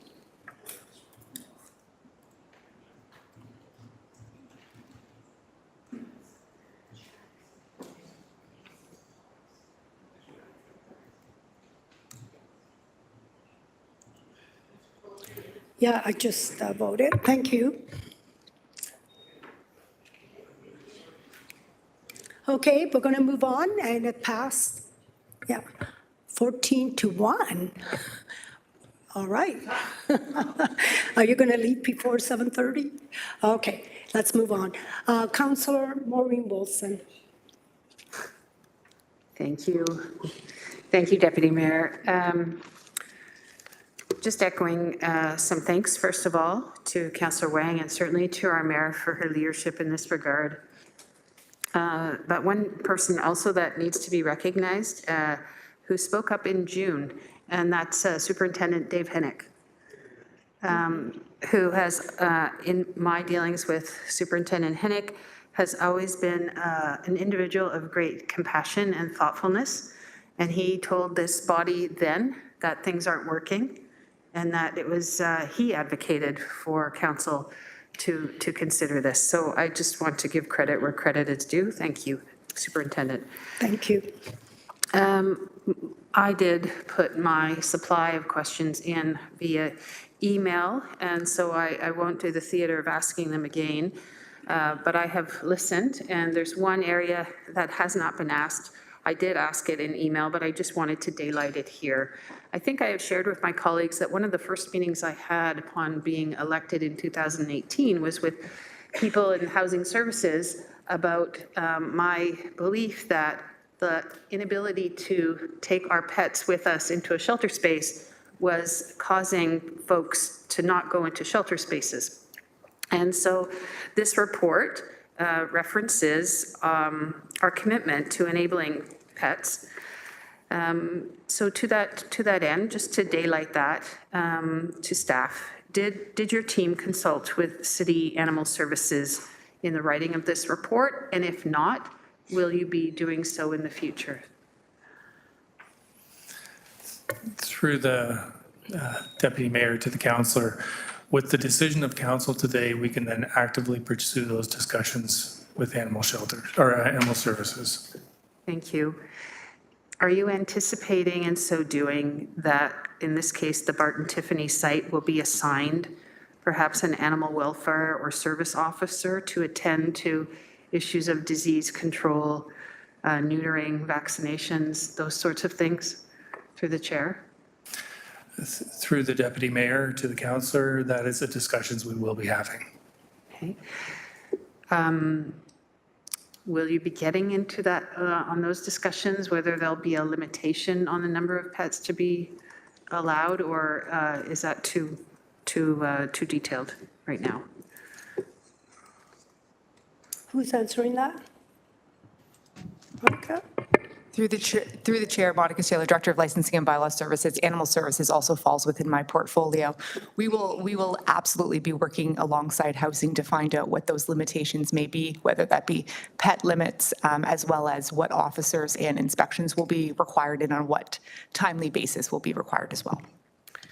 Thank you. And one final question. The food will be provided for residents. Just wondering if that will be including the provision of pet food. Through the chair to the councillor, I think that's something we can certainly take back. It was not contemplated at this point. Okay, thank you. I would appreciate that. I would like to echo 2 points. Building on Councillor Danko's point, if it was just about a building or a former school, this would have been solved a long time ago. Homelessness is a very complex issue. It can be the most visible sign of poverty, extreme poverty, but it's more than just the absence of shelter. It's the building blocks of poverty, how people get into poverty is informed often by childhood trauma, material deprivation, often racism, sexual violence, health and social inequities. They fuse together over time, often resulting in homelessness. And chronic homelessness can worsen these conditions and expose residents to greater risk. We don't expect cancer to be treated and cured at the emergency ward, yet somehow we think that just securing a temporary bed will be a prescription for wellness when so many other supports are necessary. So to that end, housing has to be coupled with supports.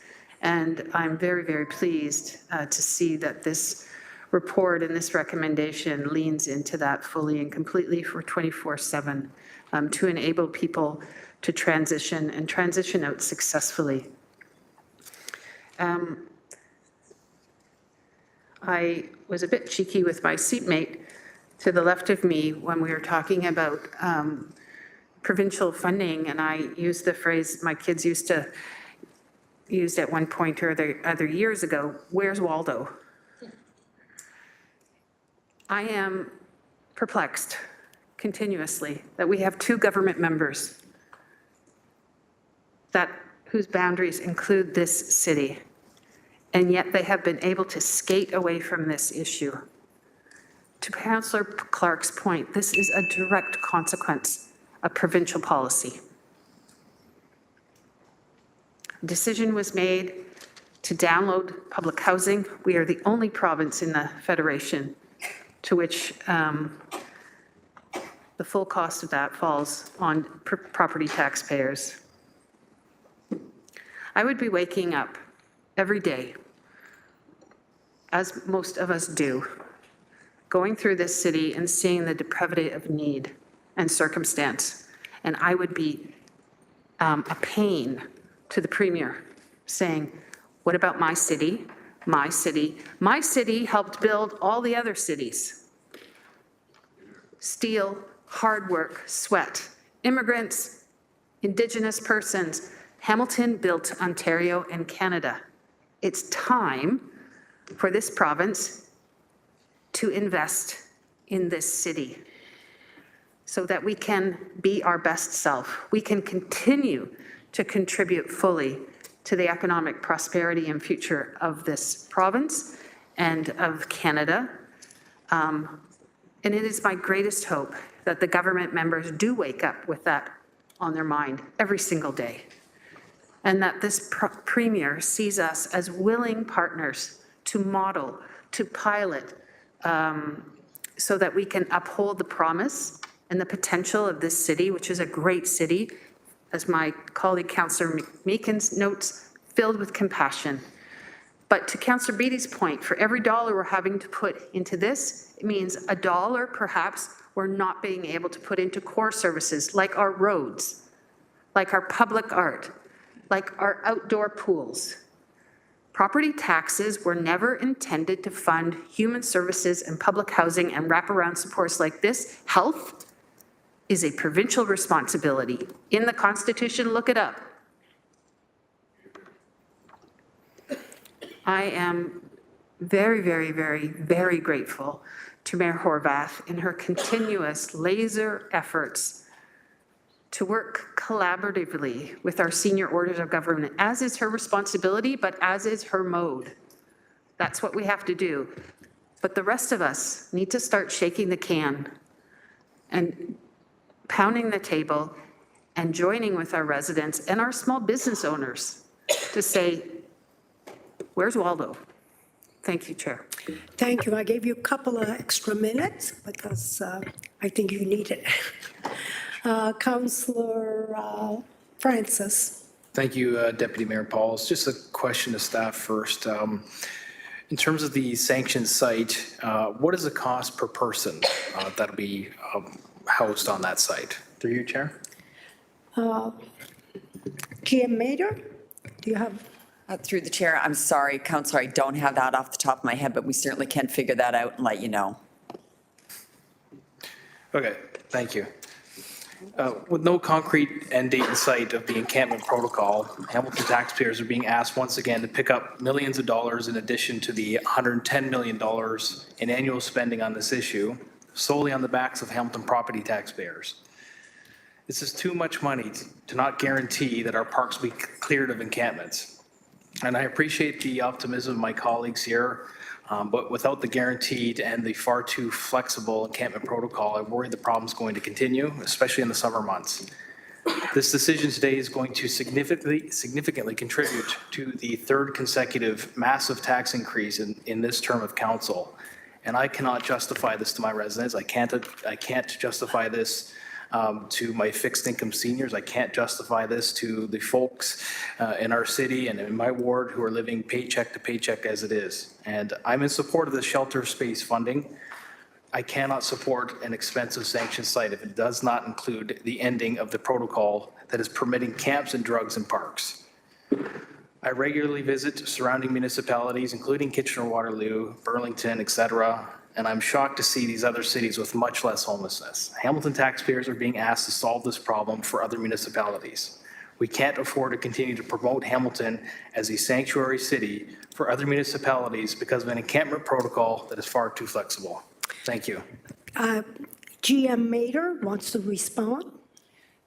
Just to the councillors, or through the chair, to the councillor's previous question, it's the fully cost for the operating of the sanctioned location would be about $48,000 per individual. And that's just for the sanctioned site, correct? Through you, Chair? Through the chair, yes, that's correct. Thank you. Thank you.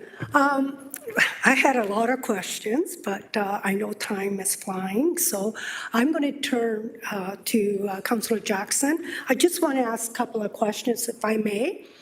First of all, we talked about sanctuary city. Can you tell me what actually, because people are emailing, what does it actually mean, and when was it established? General Manager? Through the chair to the councillor, sanctuary city was originally spoken about in 2014 and then in 2017 that council adopted that, and it was about the opening of the doors for immigration. Right. That's what the term sanctuary city is related to. So all the costs will be taken by the federal, right? All the costs. That was not part of the, through the chair, my apologies. That was not part of the determining this city to be a sanctuary city. It would be an open and welcoming community and to work with the federal government, on options and opportunities. I know that Hamilton has a lot of social services, and that's why people come. I have to, first of all, take the chair back because I am sorry. Councillor Taddison was before me, and it was the first time, and I didn't see that. It came up just now. So I'll take the chair back. All right, and put you on standby, Councillor Pauls. Thank for you. the next few questions. Councillor Taddison, I'm sorry. I don't disagree with Councillor Francis, but we need to take action. And I don't think any one action that we take can address all the people with their needs for an entry point into housing. If you've met one person that is unhoused, you've only met one person who's homeless.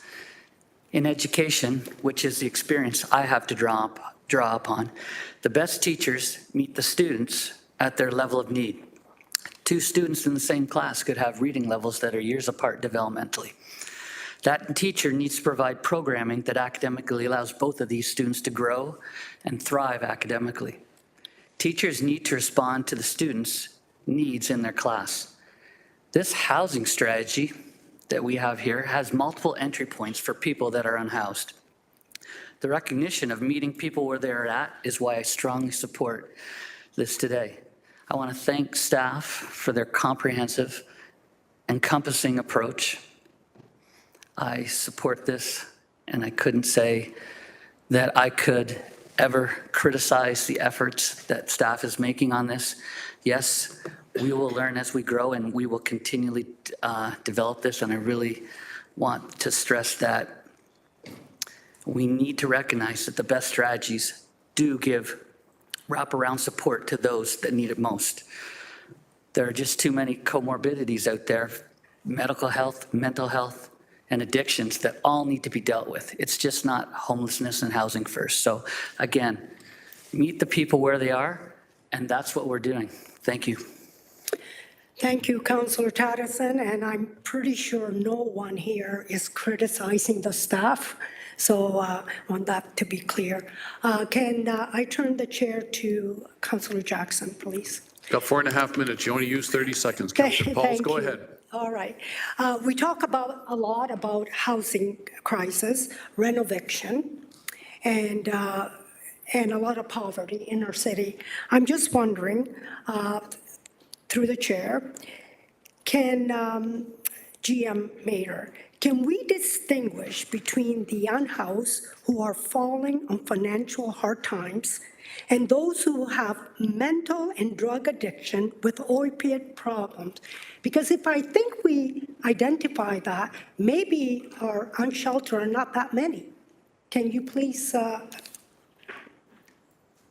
Who wants to handle that, General Manager, please? I'm just going to, through the chair, I'm going to ask Manager Blake to respond to that. She has the most in-depth level of knowledge about the acuity levels of those that are experiencing homelessness.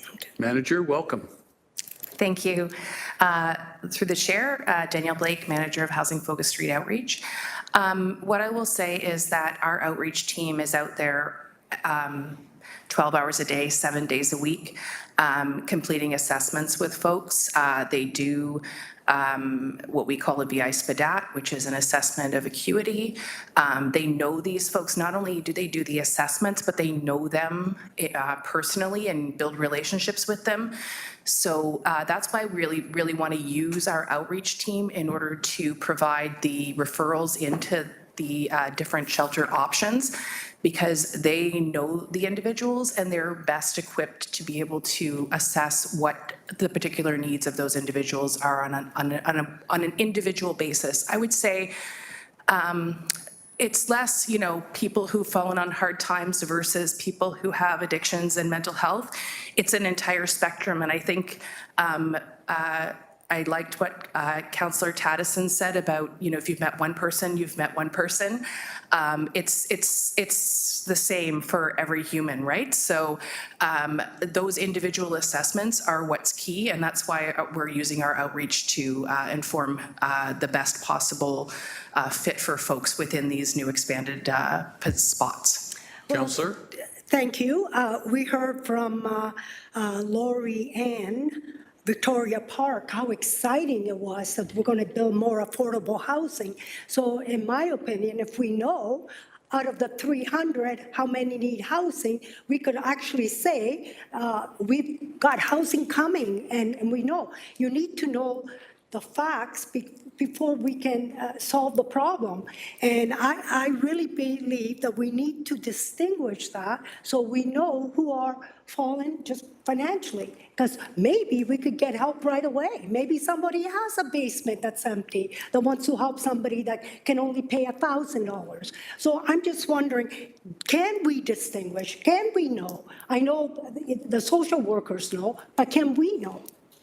Manager? Through the chair, yes. So that is what our housing outreach staff do, is they do those individualized assessments. And do you know how many? I wouldn't be able to give you a number off the top of my head, but what I can say is we have housed individuals directly from encampments this year. It's not something that never occurs. It does occur. I believe in the first 2 months of this year, it was 3 to 4 individuals that were housed directly out of encampments, so if our outreach folks come across someone who is recently unhoused, there are programs within the city that do rapid rehousing through our community partners, many of whom are here today. And so we would refer to those rapid rehousing programs and try our best to get that person rehoused immediately before there's a greater challenge that we face. Thank you for that. My next question, I'm only going to ask a couple because honestly, I have page full, but I will not ask. Today, we heard by some of the delegates that says that the cost and that they really want, the public really wants to know, transparent, how much money we're spending. My question is this, the average salary, I just Googled it, in Hamilton, after it's $55,000. How, can you tell me why an outside shelter would cost $87,500 a bed? I know it has support. Can you just elaborate, please? Through the chair to the councillor, it's about the supports. Those are what the costs that are incurred, the majority of it. It's about the 24 hours a day of care. It's about food for them. It's about the facilities that they need to access. But it is about the variety of care that individuals that have experienced being unhoused for a long period of time have the challenges that they're trying to overcome, and they need those supports in order to do that. You have about a minute left, Councillor, of your speaking time. Now, though, if we think about the care you were saying, when we're in sanction, shouldn't it be dropped a little bit less because we have all the services there now, and we're not going to different parks, right? Going up the mountain, going east, going west, going wherever. So the services should be all together, and wouldn't the cost be decreased instead of increased? General Manager, can you clarify that, please? Through the chair, those services that you're mentioning, is often those are services that are already being covered and paid for by the home agencies like St. Joseph's, by Good Shepherd, by a variety of our partners that are here today. What we're hoping to do is that we'll be able to create some efficiencies instead of them having to go to a variety of locations throughout the community. They'll be able to centralize and possibly increase some of those supports. The other aspect that it's important to remember too is it's not only those services, it's also about security. It's about the food costs, as I mentioned that. So it's all of those things that are on top of not only just the services for it and for the buildings themselves, for hydro, for all different aspects of it. Thank you for that. I'm not going to ask any more except one thing I want to say. I heard Councillor Cretch says that they have the right to exist, and we all believe that. But we have the right to help them too, to help them exist, and to help them with harming themselves. I believe a lot of them, and I know I've been to the camps, that a lot of them have drug addiction. A lot of them have mental health. I believe that the government, City of Hamilton, we need more recovery centers. I was talking to someone at Wayside. They're opening more beds. They bought a building downtown here. And that's what we need. We need help in recovery, help them get out. We're not saying they don't have right to exist. We're saying we have the right to help you. We want to help you have a better life. The thing that really I want to read, that really kind of...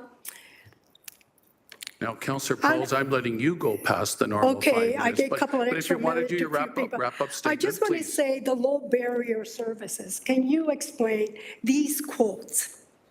Intake requirements should be minimal. There should be a few barriers to access the site, preventing access for people who actually use substance. The next one, operating staff should be more lenient. How lenient are we getting? Then a medium or high barrier shelter where applying service restriction. Instead, the site should focus on escalating conflict meditation and restorative approach that avoid discharge if possible. And the last one, there's many more. The last one that I don't understand, maybe because I did tough love on my kids, but it says harm reduction is an evidence-based, human-centered approach that utilizes a set of strategic policies or programs designed to reduce substance-related harm without listen to this, without requiring abstinence and ensure that the individual using the substance are not excluded from a range of support. Councillor Pauls? So I just want to wrap up that when I read this, I think, where are the support to get them off drugs? And that's why when I look at this, I just don't understand it. I don't understand. I know it's a hard addiction, but we need more recovery. That's all I want to say. Thank you, Councillor Pauls. And you can go back on a second time if you need to yourself. Okay, I will Thank you. not go second time, but we're going to go for the second time. It's better for it. I apologize for being second time. I was held to the 5-minute rule when I started No, I gave the you a couple conversation. extra But minutes anyways, too. I first off, my mom always told me I should do a better job of thanking people. So I will start with staff, GM Mater, manager or acting director Fletcher, manager Blake, manager Baird, and anybody else that touched that report. On behalf of myself and my mother, thank you. Thank you for all the work, the time, the energy, and the emotional stress that it probably brought on your body. So I will start by saying thank you. The next thing I will say is we do have a responsibility, and the provincial and federal government are failing miserably. So we're trying to pick up some of that responsibility. Where I struggle when we have conversations about having a sanctioned site or outdoor shelter and some of the other services we provide is that we have Hamilton taxpayer money being spent on people outside of Hamilton. And that's a struggle for me because my residents are struggling. So when we have a sanctioned outdoor shelter site, and it has 80 spaces, I believe is the number, and it's going to cost us, the whole program is going to cost us a bunch of millions, but we don't force people to go there. So someone from Burlington can walk there, ride a bike, take a bus, do whatever they want. Same for someone with Brantford, Grimsby. Our taxpayers pay the bill. We get no money from the municipality of Brantford, Halton Region, Oakville, Grimsby, Beamsville, Fonthill. Any of those individuals there can come here, access the supports. And you know what? If they were funded by the federal and provincial government only, yeah, then that would be up to us as a city. We're going to accept that responsibility. They're going to pay the bill. I'm good with that. But with this investment right here, and I'll let Manager Fletcher correct me if I'm wrong, we are going to double. The City of Hamilton taxpayers will double the amount of money they're going to spend in comparison to the federal and provincial government combined. Combined. I think we're about 130 million. They barely spent 60 million combined. So we're going to double Hamilton taxpayer money. And we have no guarantee that we're only helping Hamilton residents. And that is a massive problem for this municipality because we don't have the money.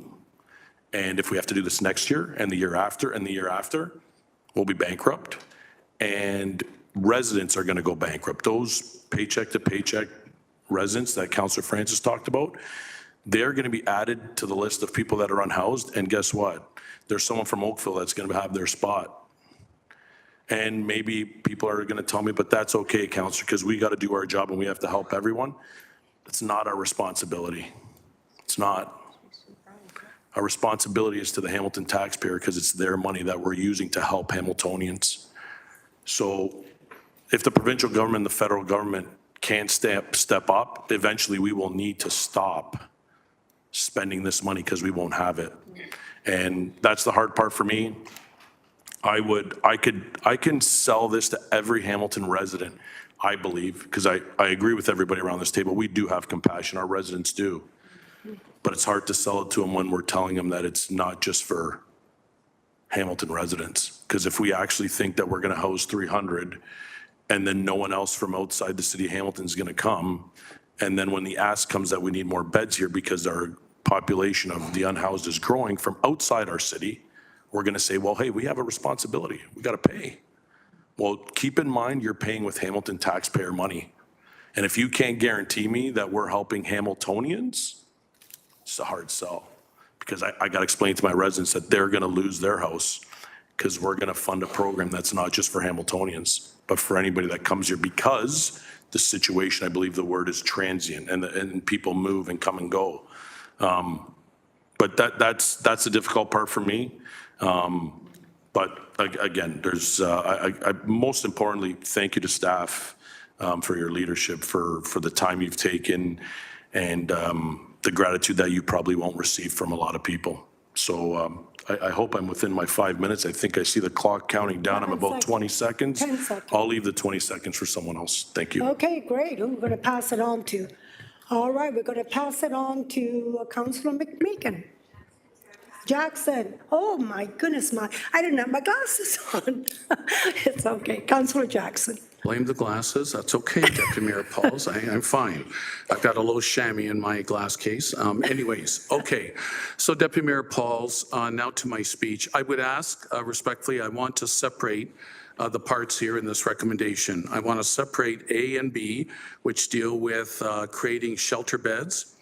And I want to separate C and D, which I cannot support, which talks about the sanctioned site and staff being assigned, the 7 staff being assigned for the sanctioned site, I guess spill over to the shelters. But so let me just, so at the appropriate time, I would ask A and B, which I can support.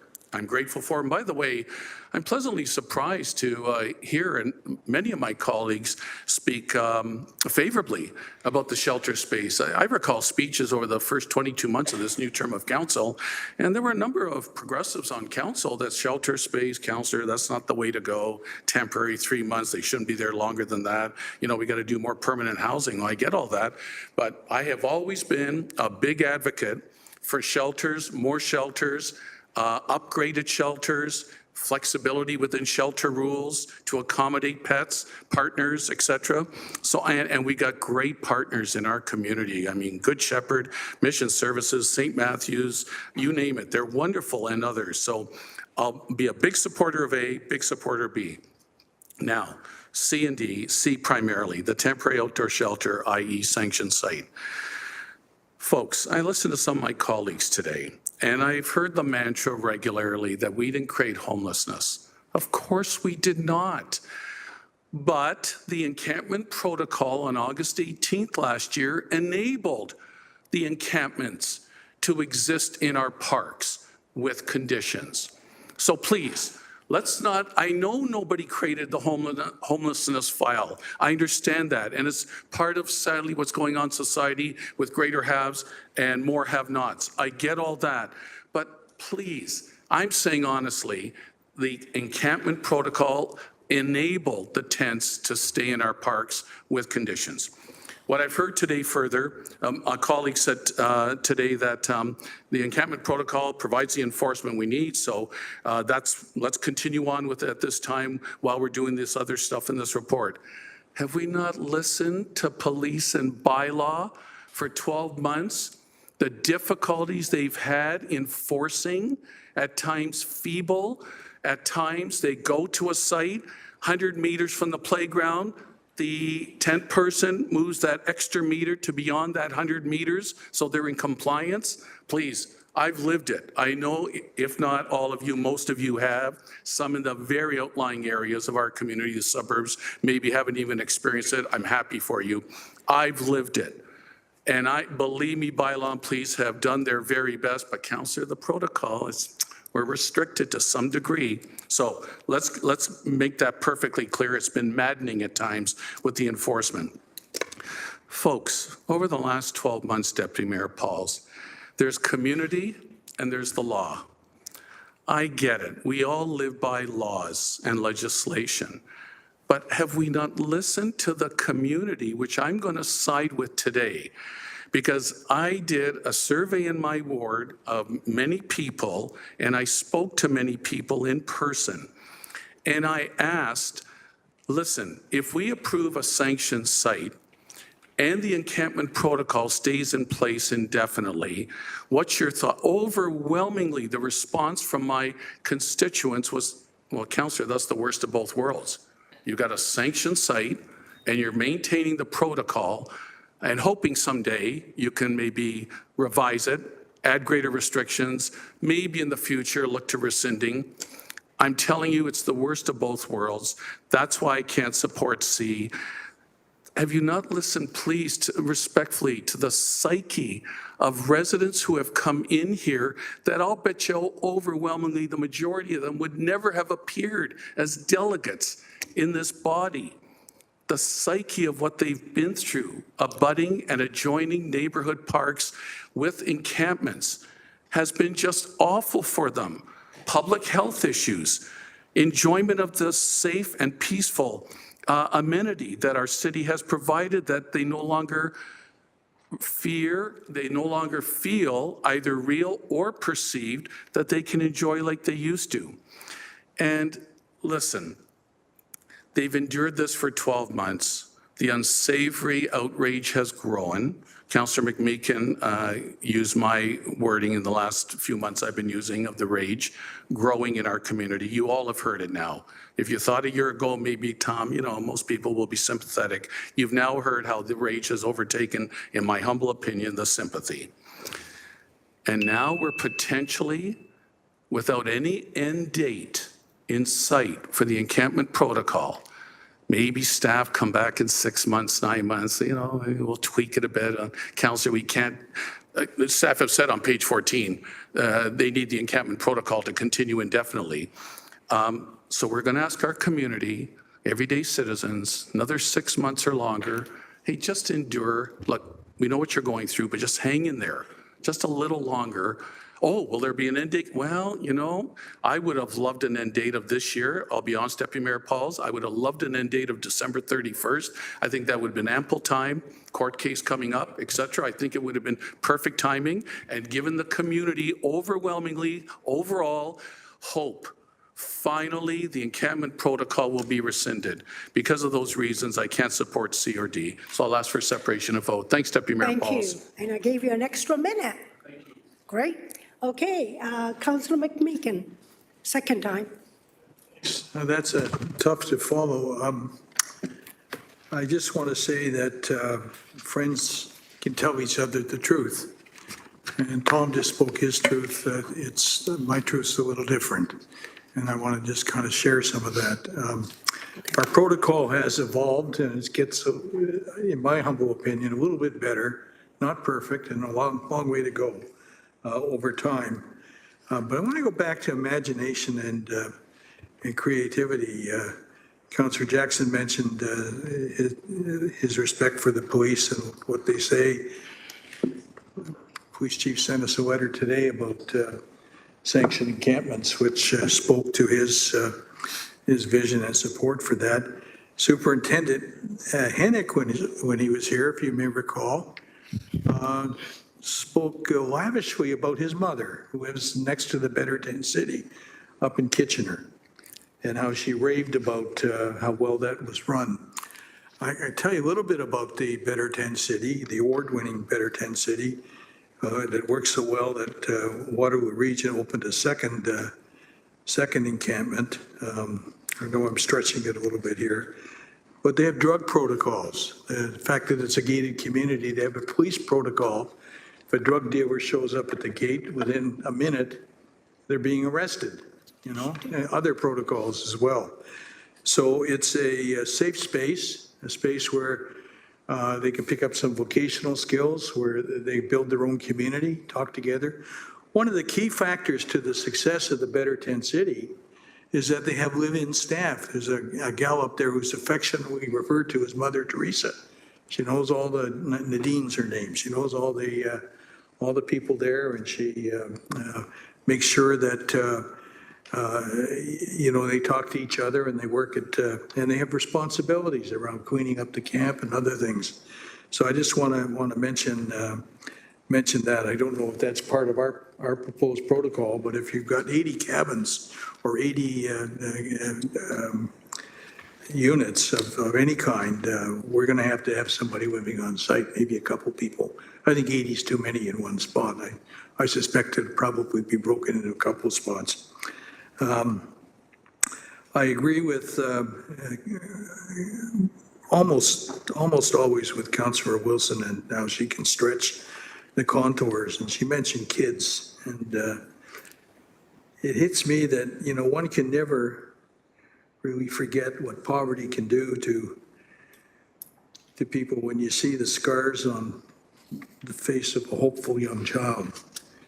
You know, we're supposed to be the best place in Canada to raise a child. Of those that are living in poverty, 41% of them in our city of those living in poverty are under the age of 14. I mean, that's dramatic. I mean, it's supposed to help old people age in place too. I'm looking forward to that. But that's another day. I want to just say two more things, maybe three. I think the fact that we have evolved a strategy now has the potential to augur well for us, Madam Mayor.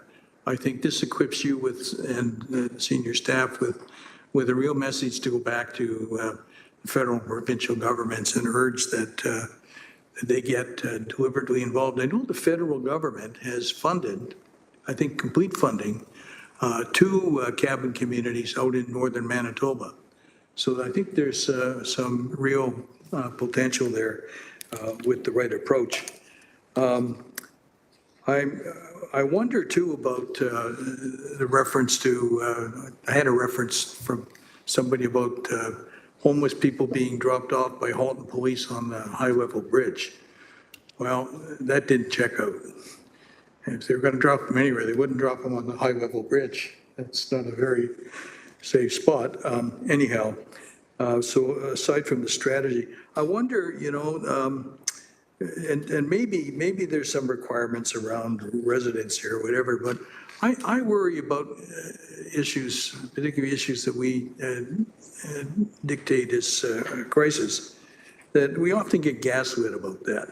You know, we see it in the States right now with J.D. Vance.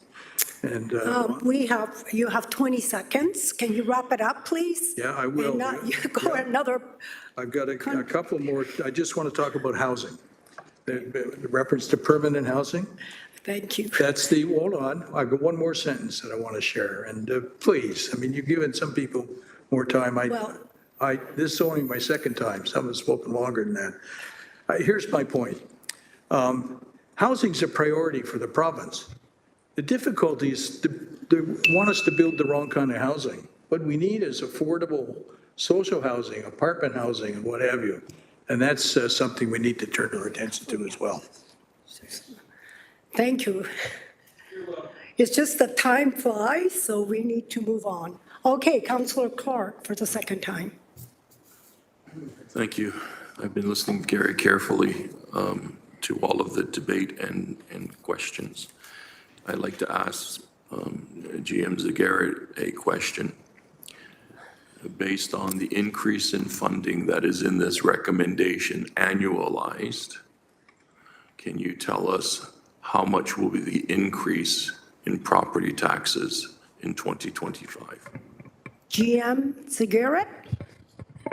Through you, Madam Deputy Mayor, I'll draw your attention to page 7 of the report that includes the financials, and then I'll speak and describe the financials. So page 7 of the report speaks to, the first bullet point speaks to $5.6 million in grant funding to community partners with respect to capital and operating costs. The identified funding source is the Housing Sustainability Investment Roadmap. So I'll take council back a few months ago to the approval of the 2024 budget. Council approved the establishment of a Housing Sustainability Investment Roadmap, which is part of a $72 million reserve strategy to support housing and homelessness. Those funds were committed towards supportive housing, more commonly known as our $31 million commitment to Hamilton is Home. So the $5.6 million, while we are borrowing from that reserve, we are going to have to replenish that reserve. So I just referenced $5.6 million in 2024 because there is a carryover to 2025 because we will have to pay back that reserve. In addition is the operating costs for 2025, which is approximately $11.5 million.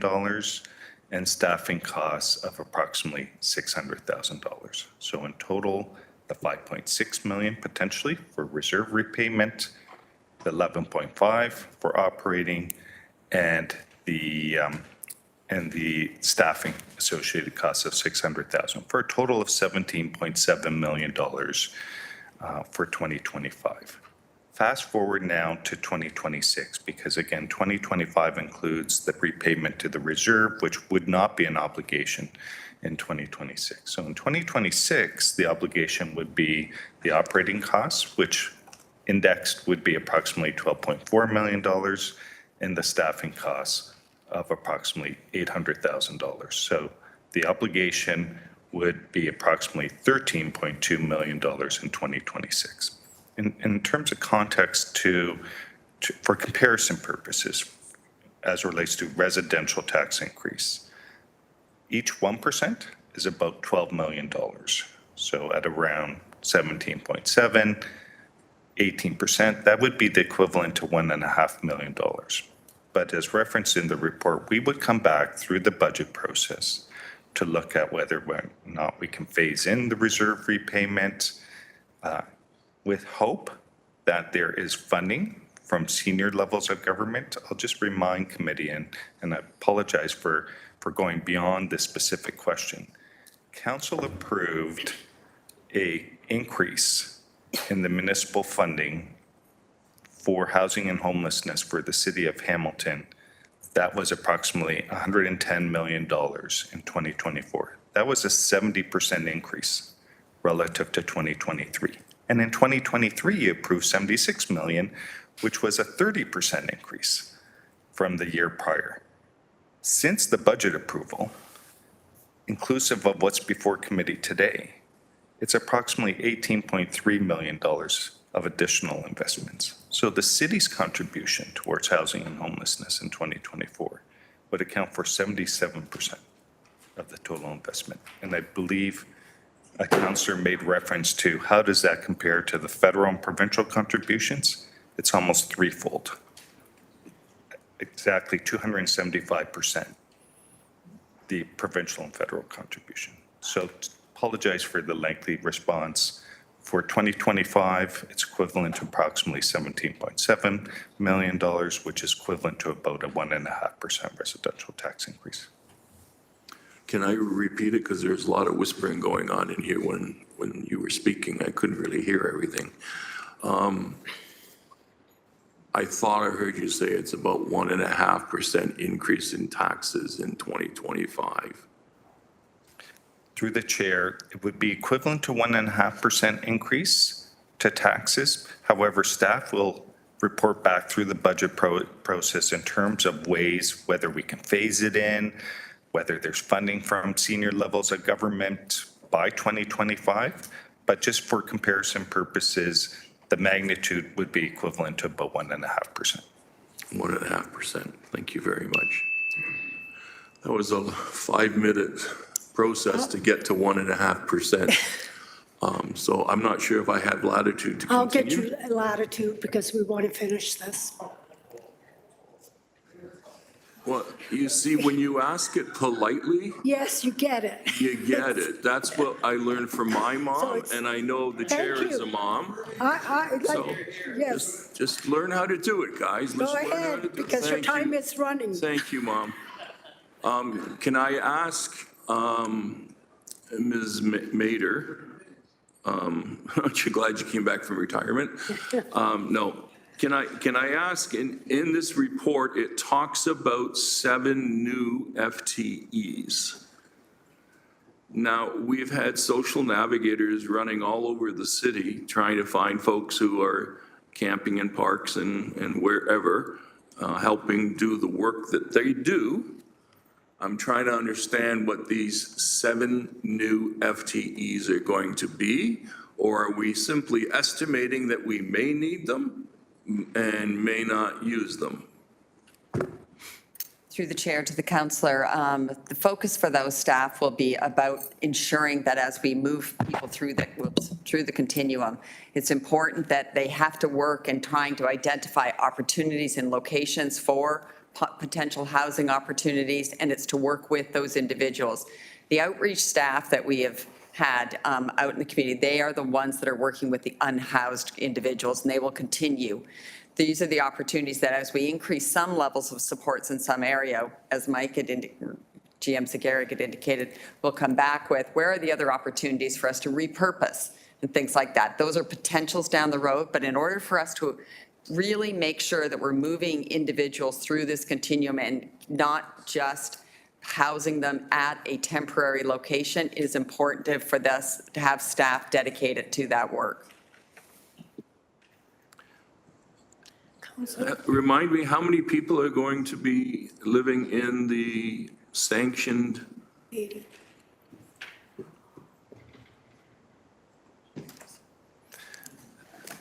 Through Deputy Mayor, Yeah. the number of people in the temporary outdoor shelter is 80 people. And we're going to need 7 people to help them find housing elsewhere. So through the Trying Deputy to understand seriously Yeah. why we need 7 FTEs. So through the Deputy Mayor, yes. So there's also the 192 spaces of temporary beds that we are creating. And then there's a staffing person in there that is going to lead this work over the next 6 months and then deal with the outcomes and the reporting and things like that as we go forward. It's an increasing caseload for all our staff. And are we increasing staff for the shelters? They run their own show. We pay for beds, correct? Through the Deputy Mayor, the operating costs that are shown in there for the temporary beds increases staff complement as well. Yeah, I guess I'm struggling to understand that, Deputy Mayor. Yeah. We have agencies that are running the shelters, looking after the clientele that is coming through those shelters. That's going to continue. They have more money. They spend the money accordingly because there's more beds. What is the 7 FTEs going to do with 80 people? GM Mater? Manager Mastriani is going to answer that question, Councillor. Thank you. Through the Deputy Mayor, Rob Mastriani, Manager of Homelessness and Housing Support. So a number of those staff are internal city staff that help support, that work in collaboration with the shelter agency staff.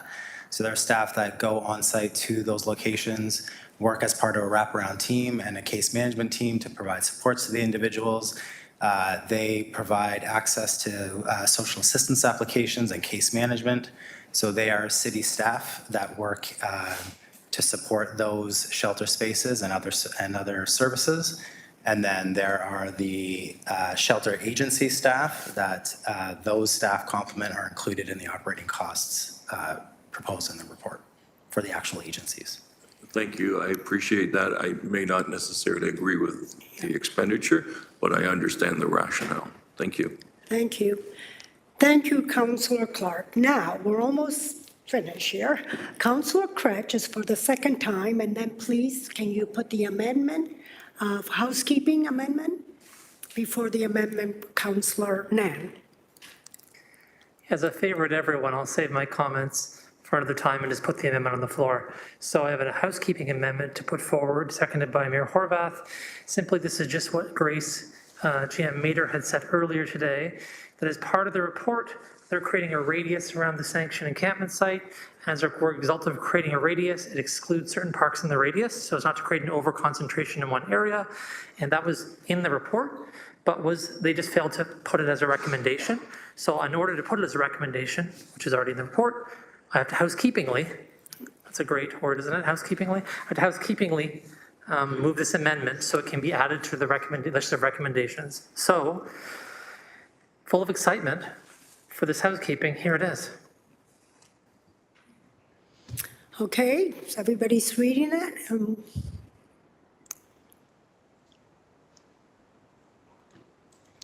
We got our Mayor Horvath next.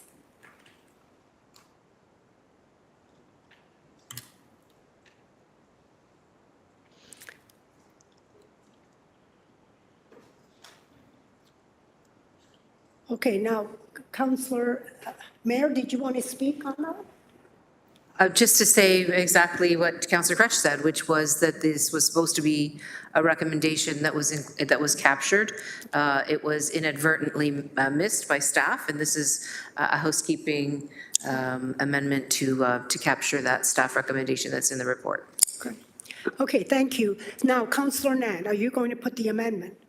Oh, he just, oh, we got to vote on that. Okay. There's an amendment on the floor. Let's vote on that. Councillor Clark? So just a question, we're in essence exempting these parks from being permitted to have people sleep in those parks. Isn't that what a couple of councillors tried to do in their own wards, was exempt specific parks from being permitted for tenting? GM Mater, please. Through the councillor, in this case, that it was a recommendation by city staff to exempt those locations to decrease the intensification on that neighborhood as a result of the outdoor location being within that, those boundaries. So because of the intensification of the work that's going to happen in the new sheltered location, you're trying to ensure that there is no flow over, if you will, into those parks in that area. Is that what I understand? Through the chair, that's correct. Thank you. Thank you. All right, so let's vote. So this is on the amendment to subsection C. Okay, this is the amendment.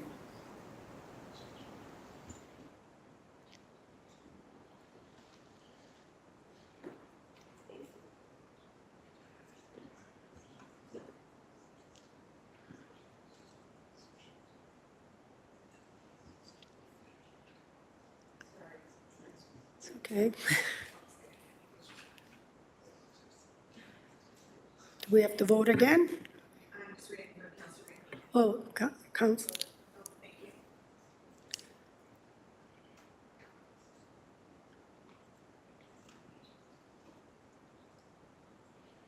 Okay, it's carried 14-2. All right, so now Councillor Nan, you have your amendment. Thank you, Deputy Mayor. Moved by myself and seconded by Councillor Danko, but it truly is the result of effective collaboration by majority of council and in consultation with our staff to continue to advance progress on this complex issue in adherence with our obligations, while also balancing the responsibility to ensure our parks are safer for all. And that would be the addition of this recommendation that city staff be directed to report back in Q1 2025 on potential changes to the current encampment protocol related to the implementation of the city's investment in temporary and permanent shelter spaces, which will enable the city to enforce its parks and streets bylaw and sunset the current encampment protocol to ensure that the city is in compliance with the charter and current case law. All right. Councillor Danko, please.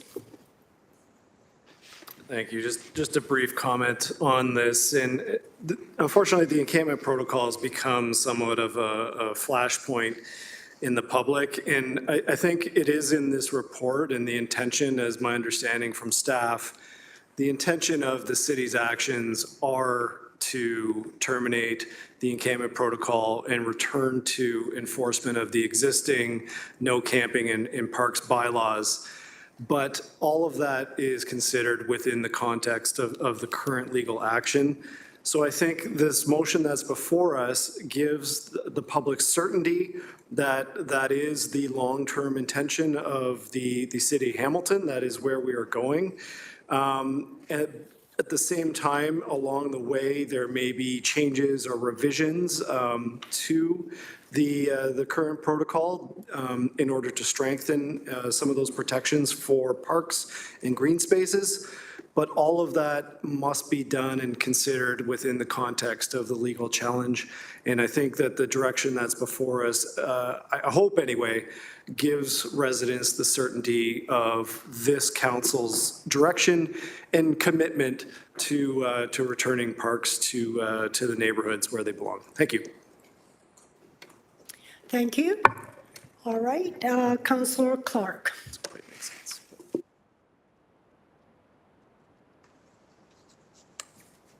Can I ask legal a question about a matter that's already on the public record? You sure can if it's public. What was the decision in the court, I think it was Waterloo, about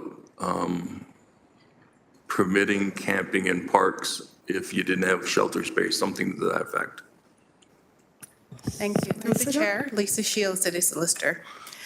So in Justice Valenti's decision, where the region of Waterloo had sought an injunction to remove homeless individuals who were on a public space that was owned by the region, not a park, the courts determined that where there are not enough indoor shelter spaces for individuals needing shelters overnight, that they were able to seek that shelter in the city's, in the region's space. So the courts also went a little bit further in that they also said that the space needs to be accessible. And in that case, the courts held that the region would not be able to remove individuals from that space because they did not have enough indoor shelter spaces for individuals who were seeking shelter. And so municipalities in Ontario, when they're wrestling with homelessness, they need to add that one more threshold, what the courts are saying. They can't be blind to what the courts are saying. They have to consider it. Through the chair, that is correct. It is the only case law that we have in Ontario that has decided this issue, and so it's a charter rights application, and we are required to follow the law as it's written.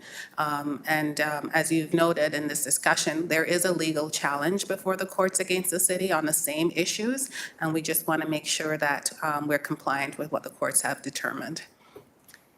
And I apologize for being a pain in the butt, but could we put that motion or amendment back up on the screen just for a moment? Angela, can you put it up?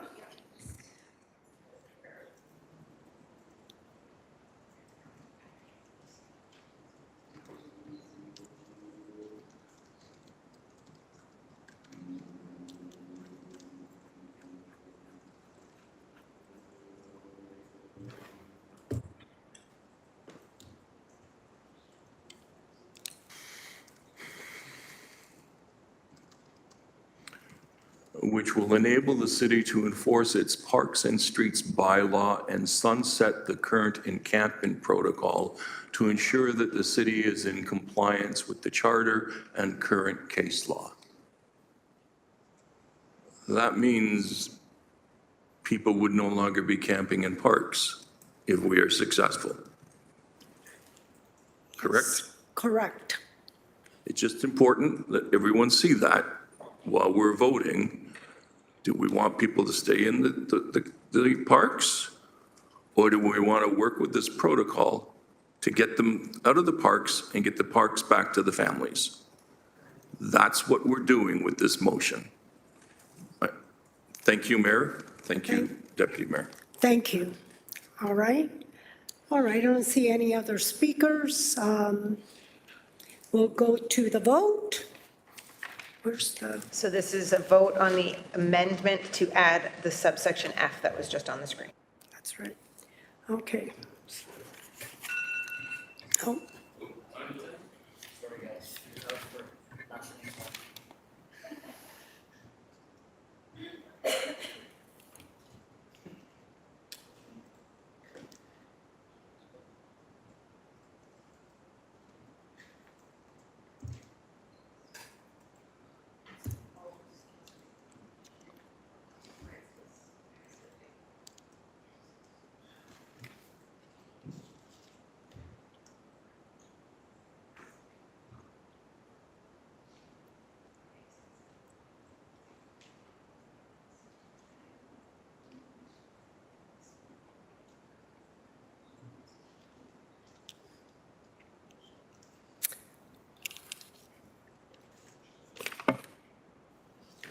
Okay, and the vote goes 12 to 4. Thank you.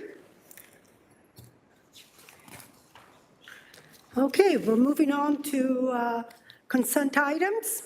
No, so Oh, the the main deputy mayor, motion, we have sorry. to vote on the. You know on it's the late, reports. I want to move on. Okay, the main motion now. And I believe Councillor Jackson wanted to separate Separate. subsections A and B out. And C and D.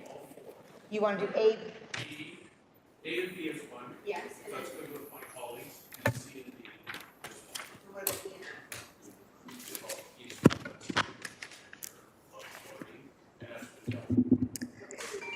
It's up to my colleagues.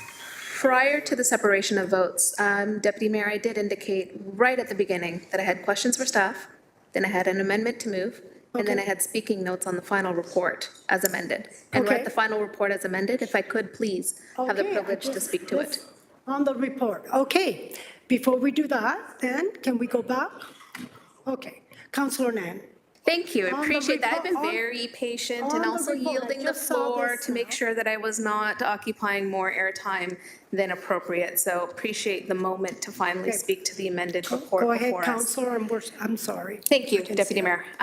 I often say that the role of each level of government is not to only protect human rights, but to tend to the conditions that advance them. However, as a municipality, we're limited. And as recognized by the Association of Municipalities of Ontario in their recent report, encampments are the latest expression of a homelessness crisis decades in the making.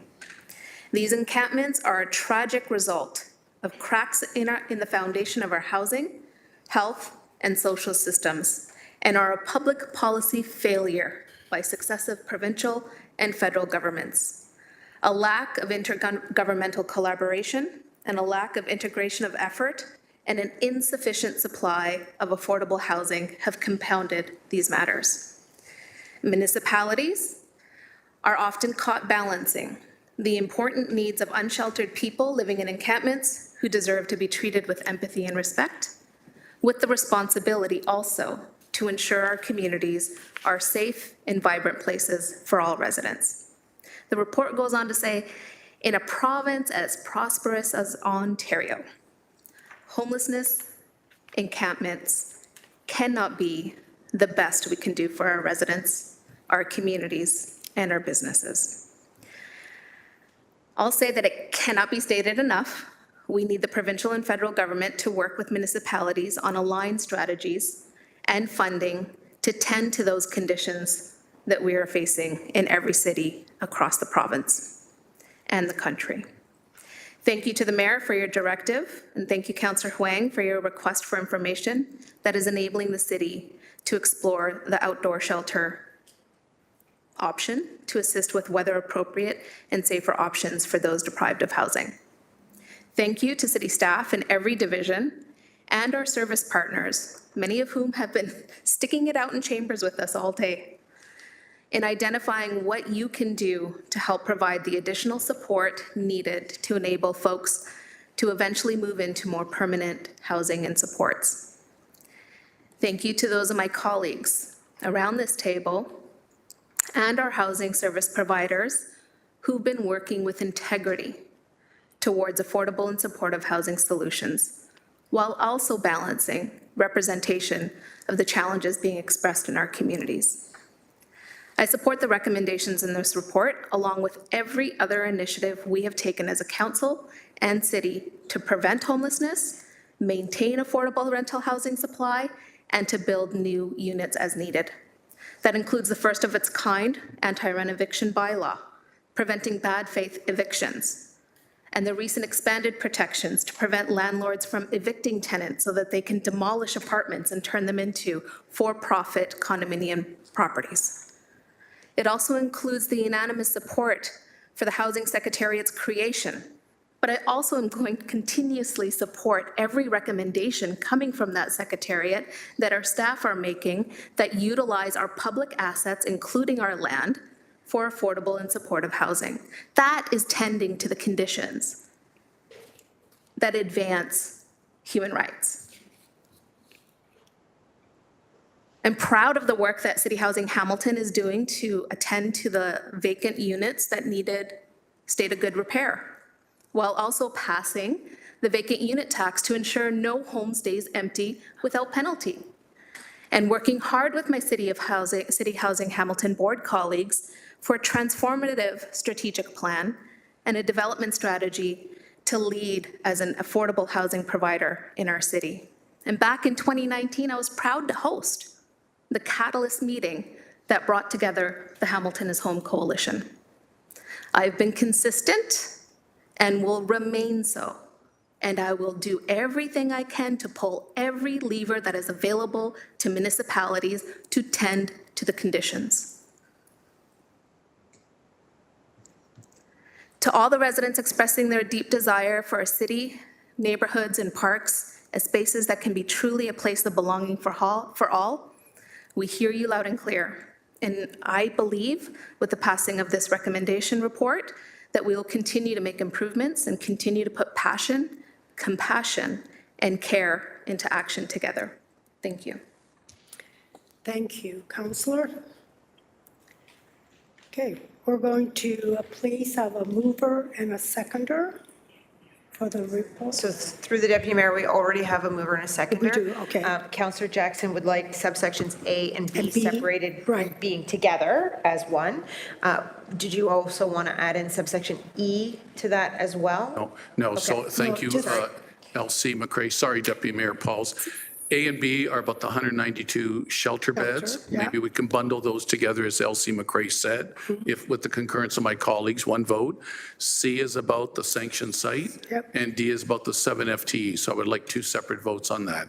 E is just standard that give the general manager authority. Okay. Okay, is that fair? That I'll leave it sounds to you. great. Is that fair, Thank LC you. McCray? So I just have one more question through the Deputy Mayor. You're wanting a separate vote on C and D, or are you putting C and D together? No, separate votes on C, separate vote on D. Thank you. Thank you.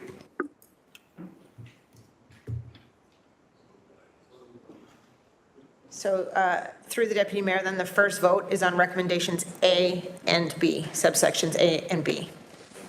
Thank you.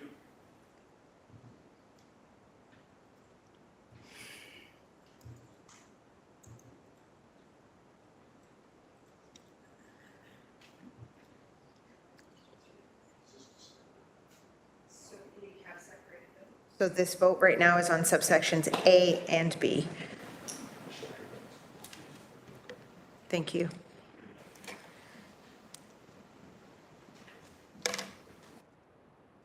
And it passes 16-0. Okay, the next one.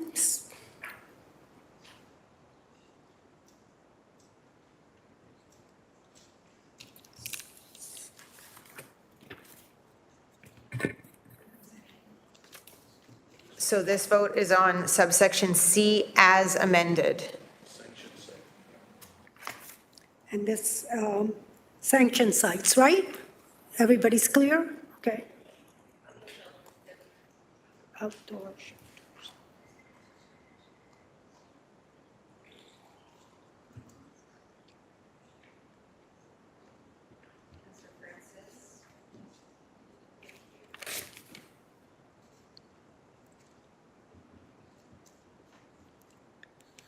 Twelve to 4.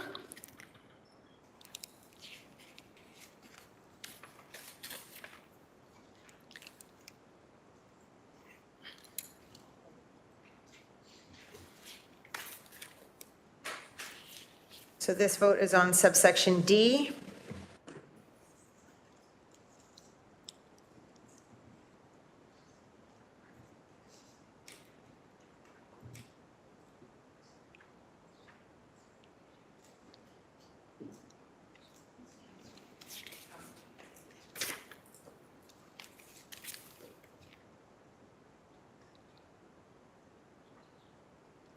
And it's 10-6. And then lastly, we need a vote on subsection E.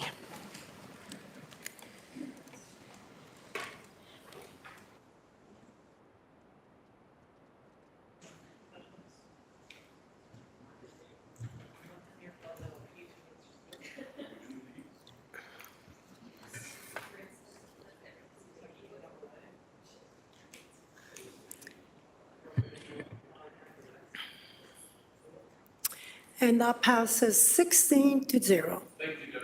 Thank you, Councillor Jackson and everyone. Okay, we're going to move on now. Now, we are at number 9. Woo-hoo. There's a applause. Thank you for staying and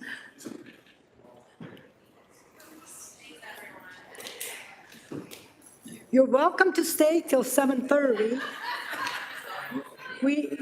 We do have time. Okay. Okay, consent item 9.1. Shido Creek order remediation update. Citywide. Move that, Councillor Alex Wilson, Councillor Crutch, thank you. Do go on the vote? Oh, okay, let's go straight to the vote. No. There's a speaker's list. Oh, okay. Hey, Councillor Wilson. Thank you. I know it's late in the day. Just one question, but before I get to the one question, just a huge kudos to staff. What a milestone to get to. I think just it's past 6:40, so I think I may send an email, but just I want to start with, wow, this is really incredible work that we've got to this point in time. I know it's something that's been hotly followed across our watershed and across our city as well. I do just have some questions about what's in the report. It's on page 4 is where I'm specifically referencing. It speaks about there's the Shido Creek work plan. Great, got it, done, makes sense. And then there's the Coots Paradise work plan. The actions that we're taking in terms of the studies this year up until 2025, 2026 are detailed, and those come to about $800,000 in the table too there.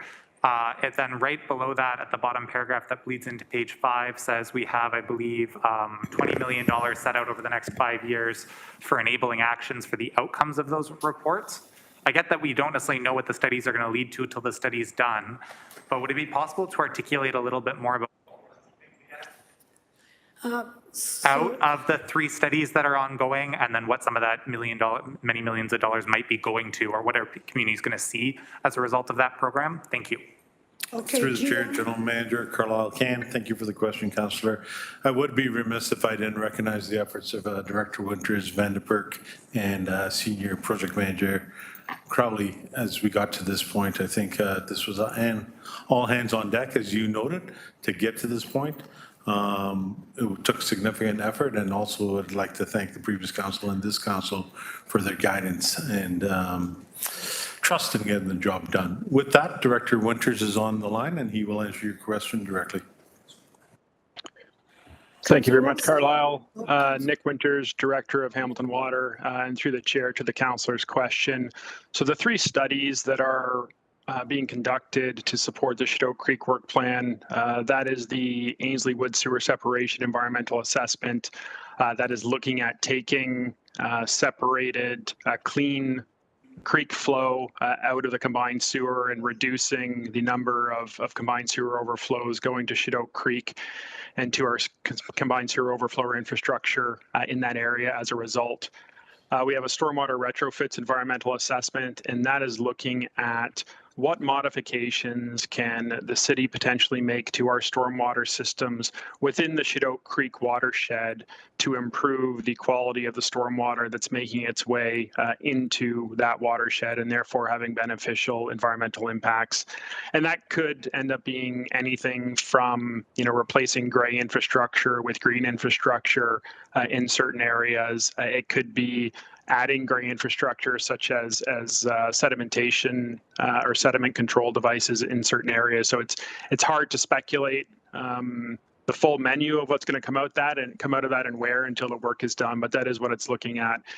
And then the final environmental assessment is it's looking at the Shido Creek inputs itself. And so specifically, is there more that can be done to Shido Creek in that area to improve the environmental health? That includes, an assessment of alternative technologies for water quality in that area, as well as natural features that can be done. And again, there's a laundry list of alternatives that's going to end up being generated and explored as that project moves forward to completion at the end of next year. The money that we have budgeted, it's there to action the highest priorities that come out of those environmental assessments. So right now it's unallocated to specific projects, but as we complete those EAs and we bring them to council for approval, we will be identifying exactly how that money is going to be spent, what was considered, and where we prioritize those investments. Councillor Wilson. Oh, thank you. I really appreciate that additional detail. I think understanding the work that's going on and the fact that we know that there are bills coming and that that's what this money's been put away for to enable that action is really helpful. Those were my questions. Just wanted to better understand what we were budgeting for. So thank you. Thank you very much. And there's no other speakers, so we're going to go, we have a mover and a seconder. We're going to go to the vote.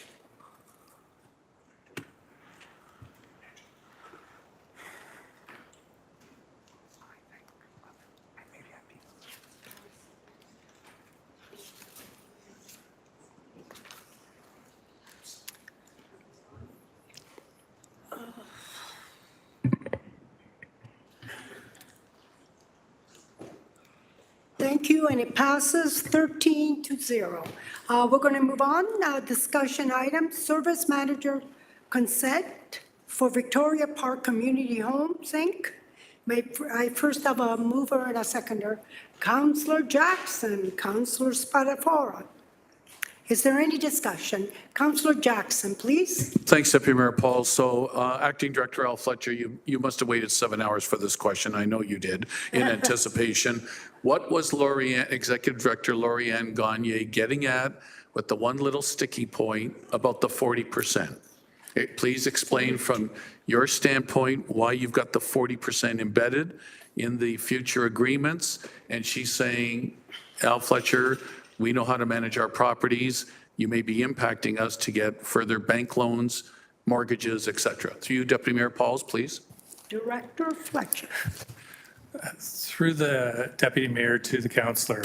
So the report was written based on the submission that Vic Park made in regards to getting the service manager's consent for those properties for leveraging them.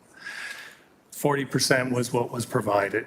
Had a talk with Lori-Ann Gagne at one of our breaks there after her presentation, explained the situation. Our capital agreements, when we're doing capital works, have a maximum securities on the property of 75%. That's what we do normally so that we can, work with the debt service ratio and understand that our properties are still remain safe. And so in talking with her, if we can change the 40% at council's will to 75%. Okay, yeah. Hands are up. Accepting of that. Seriously, Acting Director Fletcher, I really want to commend you having that conversation with her afterwards, because otherwise this was a wonderful story. Vic Park has such a great history in our community and providing affordable housing. And it bothered me that we were just kind of stuck on that one. So I will move an amendment to the 75% if I can get a seconder. Thank you, Al. Thanks, Deputy Mayor Pauls.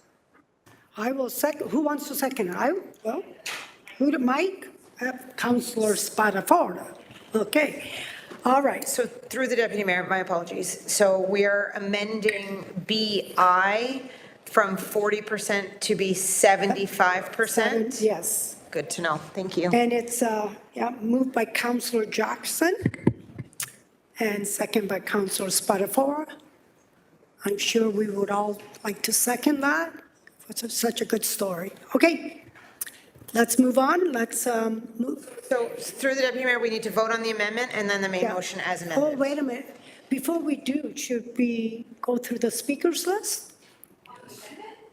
Is it on the amendment? Okay, great. Like I said, everybody was going to do it. Councillor Clark, were you going to do the same thing? No. I was going to ask our staff if, God forbid, there became a cash flow issue and the facility was no longer a going concern, what happens? Is the city of Hamilton on the hook in any way? So you're basically remortgaging property and using the value in properties to get into more mortgages. Through the deputy mayor, so when we're developing the agreements, we have the submissions of business cases and business pro forma on this. And if you recall, when Lorianne was speaking, they service their debt based on the affordable housing rents that they provide to the residents. We cap the maximum amount that they can do in securities on the property to 75% so that they are not oversecured, and that if issues arise, there is still value in the property to protect our investments.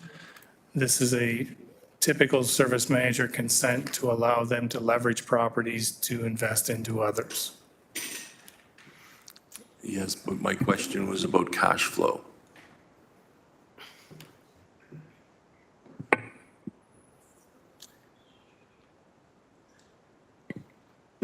Okay, so it's not director. To clarify, it's well and fine that we approve the use of the securities in the manner that we're doing, but the question for me is cash flow. Are we assured that this agency can, considering their ratios on geared to income, pay that mortgage debt monthly? And if something goes wrong, what's the liability to the city? Can you identify yourself? Because Yes, my name is Pilar Homerston, Manager of Social Housing, through the Deputy Mayor to the Councillor. We will still evaluate all of the business cases that are submitted from Victoria Park to ensure that they are not encumbering more than what they can cover through debt service coverage ratio. We also look at it to ensure that they can continue providing affordable market rents and RGI rents to meet those additional expenses that may result as a result of incurring debt on those properties. And does the pro forma include maintenance, long-term maintenance reserves for the property? We do review their long-term capital plan as well, especially as we go into these end-of-mortgage service agreements. We are looking at 10-year viability. Thank you. I appreciate the clarifications. thank you, Councillor Clark. We have a mover and a seconder, and we're going to go on the vote now. Pretty sure that's where we're at. So through to Deputy Mayor, this would Amendment? be a vote on the amendment Yes. and then on the main motion as Right. amended. So the first is on the amendment. On the amendment and then on the whole, the vote. Yeah. Okay, the first one is the amendment. Now,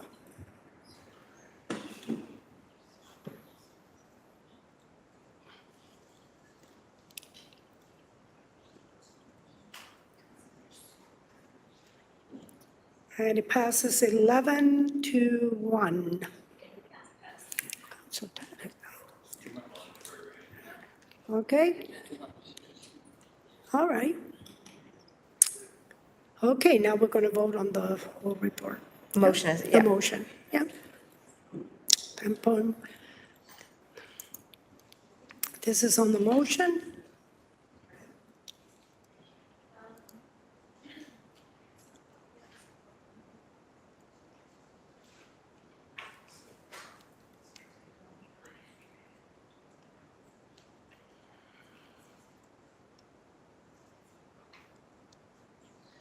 And it passes 12-0. Great. So number 10 off the list. 10.2. Delegate authority for municipality aid agreement citywide. May I please have a mover and a seconder? Councilor Danko, Councilor A. Wilson, thank you. We'll put this 10.2 on the floor. Is there any discussions? I don't, oh, yes, is this, oh, Councilor Clark? No? Okay, this, I'd love the opportunity, but I'll decline, thank you. okay. It's just, it wasn't changed enough. All right, so we're going to go on the vote, please. 10-2. This is 10-2 now.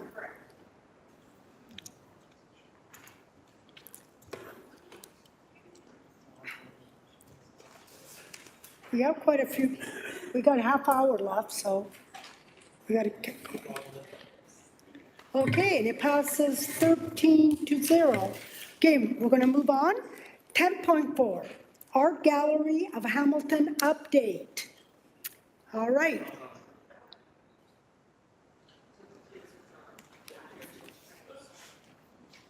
Okay, we on the same page here? 10.2, now we're 10.4, because 10.3 was deleted. Okay, Art Gallery of Hamilton update. First of all, can I have a mover and a seconder to put it on the floor? Councillor Cratch and Councillor Danko, thank you. Okay, before we open the floor for question, Lisa Abbott, Acting Director of Tourism and Culture, would like to provide an overview of the report. That's okay? Great, thank you. Good evening. Thank you, Director. Madam Chair and Council. The report you're reviewing today provides an update on work that is ongoing based on the direction that was received from Council in September of last year to work with the Art Gallery to review the Art Gallery of Hamilton's partnership and funding model based on the unique relationship to the city in regard to the collection, the land, and the building, and report back to the General Issues Committee with recommendations.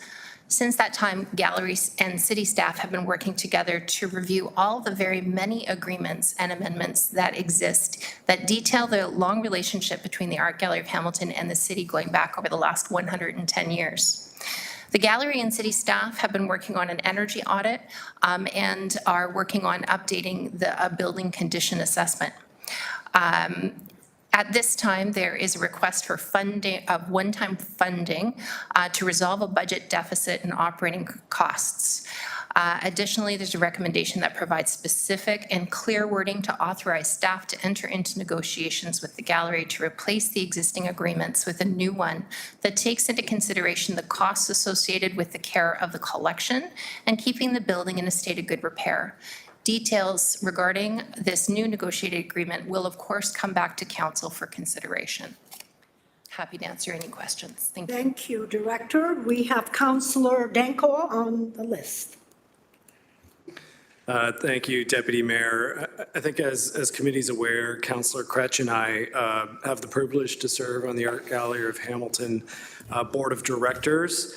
And just want to recognize that joining us this evening, and I've been here for quite some time, is Shelley Faulkner, the President and CEO of the Art Gallery of Hamilton, along with Toby Bruce, the Head of Exhibitions and Chief Curator, and Shauna White, the Head of Partnerships and Development. And earlier, we also had in chambers, probably should have got some autographs while they were here, but we were seized with other issues at the time. Musician Daniel Langlois was here in chambers. Of course, Daniel Langlois is a world-renowned musician, producer, worked with Bob Dylan and U2. Also joining him was Wayne, an associate, and curator David Liss. And there are plans to bring together an exhibition featuring Daniel Langlois as part of the gallery's work moving forward, which is, I think, really, really exciting for City Hamilton. All City of Hamilton born individuals. Oh yeah, and also Tom Wilson.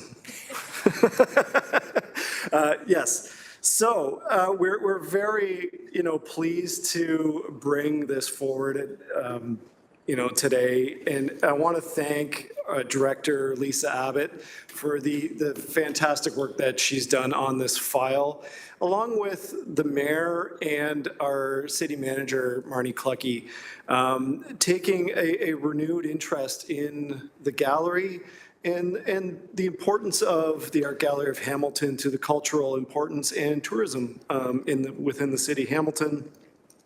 And of course, our general managers and their staff that were also involved in this, General Manager Robichaud, General Manager Zagaric, and others, really appreciate the efforts that went into recognizing and formalizing in this way the city's commitment to the Art Gallery of Hamilton. So you'll see in the report, the immediate request, $1.2 million, supports the costs with some of the 2024 utility charges and facility-related costs. And I just want to be clear on the record that it is our building, and we do have a responsibility for some of those shared expenses. And basically, this amount of funding in item A, the $1.2 million, will is already budgeted in the gallery's forecast, but is critical to meeting the gallery's year-end projections for 2024. And then I think even more importantly is in B part of this direction is a formal commitment to work with the gallery towards some of the future agreements that will really solidify the gallery's position and viability within the city of Hamilton. You know, earlier we had the tourism strategy, and I think it, you know, it should be clear to all of us the importance of the gallery to the city of Hamilton. One of the premier collections in Canada, if not the world, and certainly something that, you know, as a Hamilton resident, you know, I think I've always taken for granted until you really become involved and really understand and see the amazing collection that the gallery has and the fantastic work that they do in our communities. So I'm very hopeful that this will get unanimous support from this committee. I'm hopeful that maybe Councillor Kretsch will have some additional comments as my fellow board member. But overall, I think it's important to understand that the Art Gallery of Hamilton has some of the lowest public investment of any gallery or any museum anywhere in Canada. They do just absolutely amazing work on a shoestring budget. And the City of Hamilton's commitment to the gallery will unlock some of those other levels of government to bring in further investment, which I think will be a tremendous asset to the City of Hamilton moving forward. Thank you. Thank you, Councillor Danko. We're going to go to Councillor Kretsch, please. And Councillor Danko thanked about every single person involved and mentioned every historical fact about the Art Gallery of Hamilton. I thank him for that. I don't have a ton to add, lest I repeat his glowing words. But a couple things I did want to say that I think people might not be aware of is just the kind of breadth of movement the Art Gallery has inside the larger art community. Our staff are blessed at the Art Gallery to be able to share our exhibits, not just locally, not just provincially and nationally, but across North America and internationally. And some of the things we've done have been picked up in those spaces and just shows the kind of excellent and amazing work we're doing here. We've also spent the last several years committed in a really obvious way, I hope, to people who spent time with the programming, to representing Indigenous art, Indigenous communities, and frankly, spaces to have conversations that are extraordinarily difficult.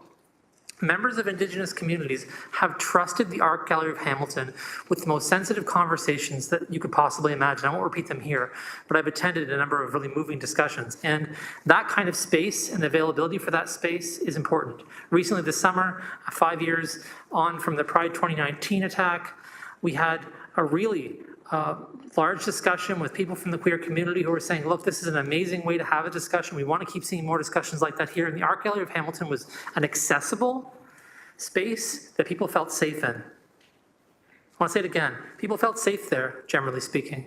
And that's not an easy feat to accomplish. Apart from the regular collection, I've been to many of the exhibits there. I encourage my councillor colleagues to do so and go across the road and spend some time there. And on Councillor Danko's point, I really want to emphasize, for anyone who feels like this is, not really up to us as a city to take care of, these are our assets. This is our art. This is our culture. This is our legacy. I'm just grateful to everything that staff at the Art Gallery of Hamilton have done to continue to maintain that. And I'm glad the city is finally stepping up to do its part. Thank you. All right. Thank you, Councillor Kretsch. Now we have Councillor Jackson, please. Thanks, Deputy Mayor Paul. So right off the bat, I'm supporting the recommendation here in front of us. I just talked to my chairman of the Community Enrichment Fund Grants Committee, Councillor Nan, just to ensure this has nothing to do with that pocket of $7.2 million that we fund a wide range, over 400 agencies in our community with funding to keep them afloat. Because I know, given the 13 million ask in the community, the $6 million gap, if this was even hypothetically coming from that, I know that the bombardment of concerns and calls I would get from the other agencies would be huge. So I'm relieved to hear that tax stabilization. I guess I'm just, again, supporting this. I thought it may have been more towards capital, but it's to help with an ongoing year-end deficit.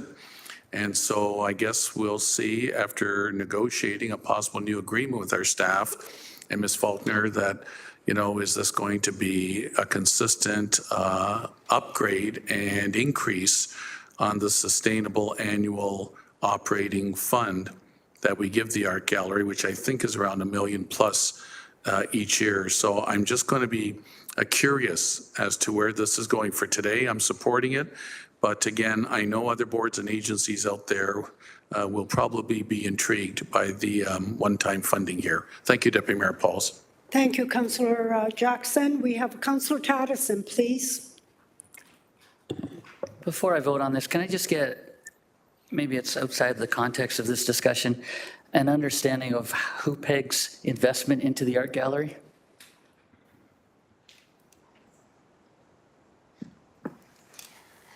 Through the chair, I can start the answer. I understand that UPEG has made a commitment of capital dollars to be put towards a capital fundraising campaign to be paid over a certain number of years. Okay, I'll leave it at that. I won't push it then. Okay, thank you. Another question I have, if we have such a great facility, how come it can't stand on its own feet financially? I mean, we've got such assets. What are we doing wrong that's not, taking advantage of this great thing here that it can't sustain itself? Director?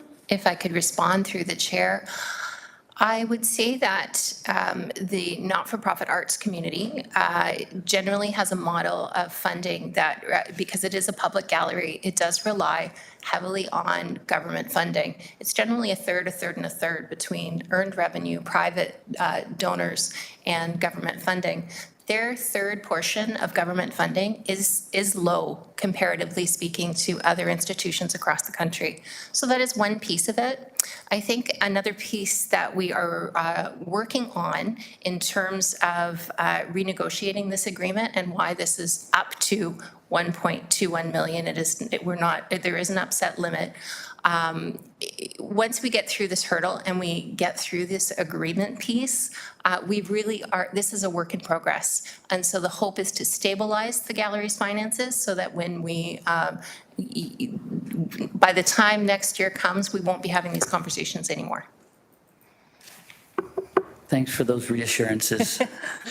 I will cede. No more questions. Thank you. Thank you. Councillor Clark, please. So to be clear, the city of Hamilton is providing $1 million grant to the art gallery annually. That's been promised for quite some time.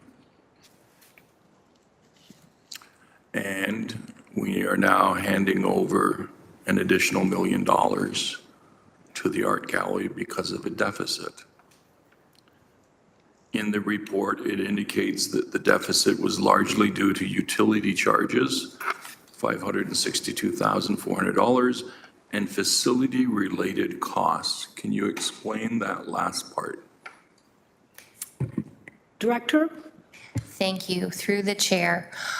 The facility-related costs deal with building maintenance, and this is where it gets a little bit muddy in terms of trying to keep the conversation very clear in the difference between operating and capital. Of course, the infrastructure needs of that space have increased year over year. The care and cost of maintenance of that building has grown significantly.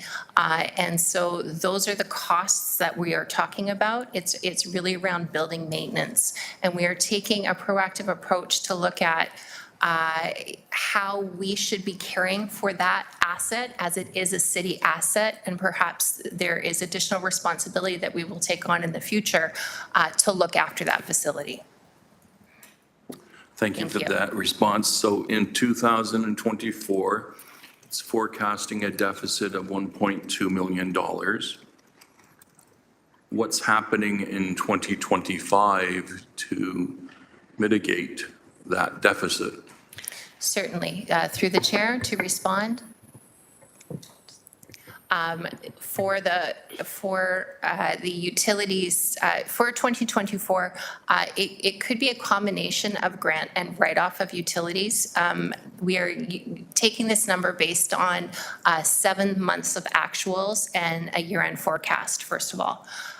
In 2025, we're hoping that through this, we are going to do a building condition assessment to have a look at what is the city's responsibility in terms of building maintenance and taking that pressure off the gallery and then off their operating budget.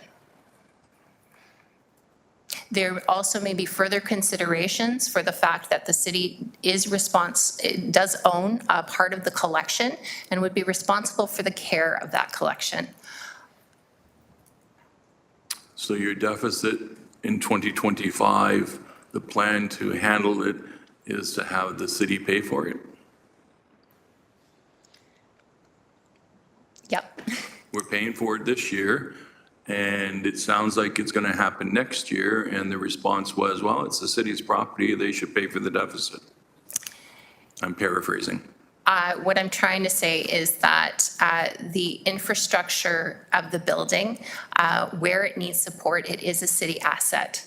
And there is a responsibility on the part of the city to keep its assets in a state of good repair. The onus has been on the gallery to do that, and it's gotten to the point where that organization is not able to maintain the infrastructure the way that it should. And through you, Deputy Mayor, just to add to that. So the intent then would be to go away, negotiate terms and conditions at a high level, and return to council to ensure that council is agreeable for the long-term planning. So this report speaks to short-term and also proposed next steps, but there would be that return to council before anything was finalized. So in the 2025 budget process, we'll have a better understanding of what's happening? Or will it be outside of the 2025 budget process before we get that information? To respond through the chair, we're going to be continuing to do the work. We do need to update a building condition assessment. It has not been updated since, I believe, 2009. So there's work to understand what the building needs in order to maintain it in a state of good repair. I would say that we are going to come back to council. We've discussed no later than the end of the third quarter of 2025 with that renegotiated agreement. Okay, thank you. Thank you. All right, thank you, for being here only 5 months. You sure picked up the reins and learned all about it. So thank you, Director Lisa. Thank you. All right, next is Mr. McMeekin. Counselor. Thanks, Deputy Mayor. I'll be far less than 5 minutes, so you won't have to worry about cutting me off. I'll give you an extra minute, okay? I just want to say that I've always believed that without music and the arts, life is a mistake. We have a gem in the art gallery. It is an incredible asset. I'm a bit of a junkie. I'm through there quite often looking at the various showings, and the biggest, I describe it as an asset to the city, is the wonderful work that the art gallery is doing around education with kids. And I think the long-term future of the gallery and the art and culture section generally in the city, particularly building on the tourism aspect that we covered earlier today, is to make sure that we grow up a whole generation of young people with an appreciation for the arts. Candidly, I think this is, by the way, there's, I believe, if I'm correct, I think there's about $500 million with the B dollars worth of art, much of which can't be displayed because of space constraints. And I know there's a long-term plan down the road to fix that concern. But I don't say a little bit of money, because $1 million is a lot of money in anybody's book, but the money that we invest in our showcase art gallery, it needs a support and a real boost in terms of getting people there. And that starts with the kids. If we can grow up a generation of kids, that's good news. And so needless to say, I'm going to support. Good, thank you. All right, there's no other speakers on the list, so we're going to go to the vote. And this is on 10.4, the art gallery.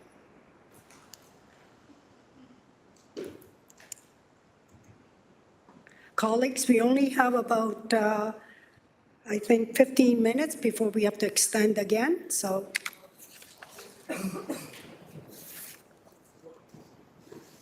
You're gonna vote again? Has everybody voted? Okay, 12-1. Okay.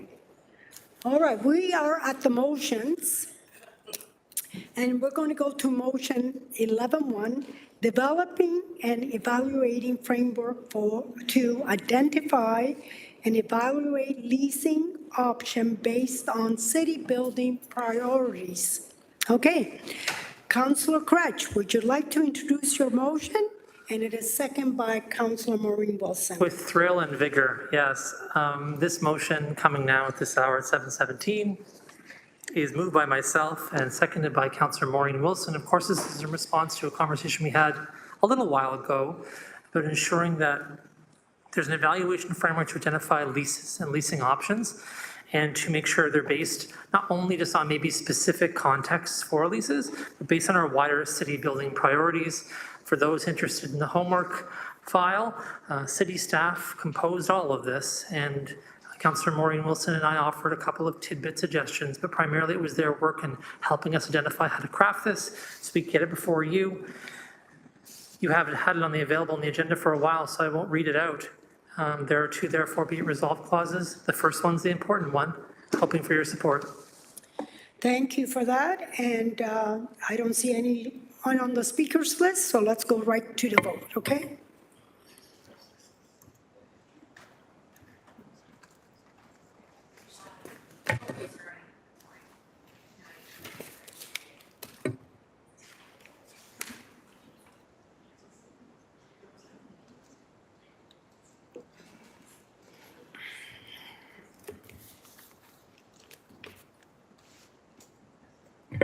And it passes 14-0. We're going to go 11.2. Investigating a possible future public use for 175 Lawrence Road, former Hamilton Press Brick Company site. Ward 3, Councillor Nam, would you introduce your motion? And who's your seconder? My pleasure, Deputy Mayor, seconded by Ward 4 City Councillor Tammy Huang. And the motion is whereas the property at 175 Lawrence Road, which was the site of the Hamilton Press Brick Company, was sold, and the current owners have approached the city about possible use of the property for public purposes, including recreation, natural heritage preservation, and/or cultural uses. And whereas the site has limited private development potential due to the lack of fully open vehicle and pedestrian access across the active rail line from Lawrence Road, natural features on the site, and open space planning designations. And whereas the current owners commissioned a cultural heritage assessment of the site, which recognized significant cultural heritage significant cultural heritage resources and followed its recommendations to retain, stabilize, and maintain heritage buildings, which are representative of the brick-making process in Hamilton's industrial heritage for future possible heritage designation, adaptive reuse, and interpretation. And whereas the site is at the base of the Niagara Escarpment adjacent to the rail trail, and future improvements may allow for possible pedestrian connection from Gage Park to the rail trail and escarpment lands. And whereas the current owner has approached staff in the Ward 3 Councillor's office with a preliminary proposal exploring future public uses on the site, inspired in part by the Don Valley Brickworks project. And whereas the current owners have expressed an interest in exploring a long-term plan to transfer the property or parts of the property to the city through lease agreements, partial purchase, or donation for enhanced public use, therefore be it resolved that Public Works, Planning, and Economic Development staff be directed to investigate what opportunities and constraints exist to inform future public access at the site, including consultation with permitting authorities, including CPKC Rail, and the Niagara Escarpment Commission, review the site for access, cultural heritage, natural heritage, and any other related issues, and that B, staff report back to the General Issues Committee in Q3 of next year, 2025, on the feasibility of accommodating public uses at 175 Lawrence, such as, but not limited to, trails, heritage, interpretation, and events. And if I could quickly, Deputy Mayor, it's not every day that we have opportunities to transform existing industrial sites in our city into state-of-the-art public assets. And this site and the bricks that were produced there helped build Hamilton, helped literally build so many houses that I personally live in, as one. Our tourism and culture team reported earlier today about success lying in the intersection of welcoming people, fostering belonging, and supporting the creation of unique experiences in Hamilton's neighborhoods and natural spaces. Exploring the repurposing of this site and how it links to existing and future trails, the potential for enhanced biodiversity, natural heritage preservation, industrial heritage preservation, and potential new cultural use fits with so many different council-approved policies and plans. I'd like to thank Director Cynthia Graham, Director Ken Coit, Program Lead Alyssa Golden, who've all reviewed the Cultural Heritage Assessment Report that included many ideas for future adaptive reuses. And I also want to thank Sean Martin from REMAR, whose passion to see this site transformed has been truly infectious, along with the vision that's been presented by ERA Architects, who are award-winning leaders in this type of heritage adaptive repurposing and reuse projects across Canada, including, not limited to, the Don Valley Brickworks, many adaptive repurposing in the Distillery District, on and on their projects go. So it is before committee's consideration, and at this point it is around exploration, and we'll have a report back next year. Thank you. Thank you. Great work, Councillor. Okay, so we're going to, is anybody on the speakers list? No? Councillor Clark, please. So can I ask clarification?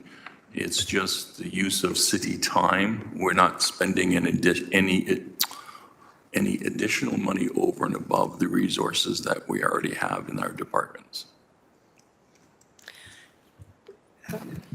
Through you, Madam Chairman, to Ward Councillor, yes, that would be correct. It would be for staff to meet with the applicant or the property owner to see if there is an opportunity to secure public access through this property and whether or not that would be related to a development application or outside of an application. Thank you. But not looking at expending any money to secure that through an acquisition. Thank you. Thank you. All right. Thank you, Councillor Clark. We're going to go on the vote.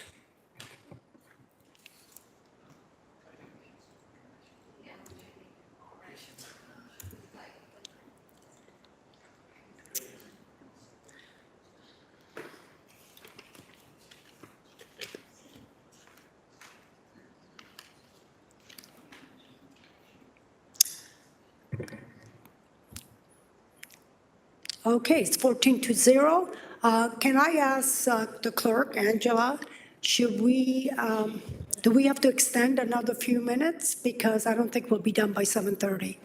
To the Deputy Mayor, yes, I would suggest that we should extend the curfew again by another vote. Okay, so let's say, I don't think it'll take much longer, but I know I have quite a bit to read and we're closed session and all that. So can we please have max half hour, 8 o'clock?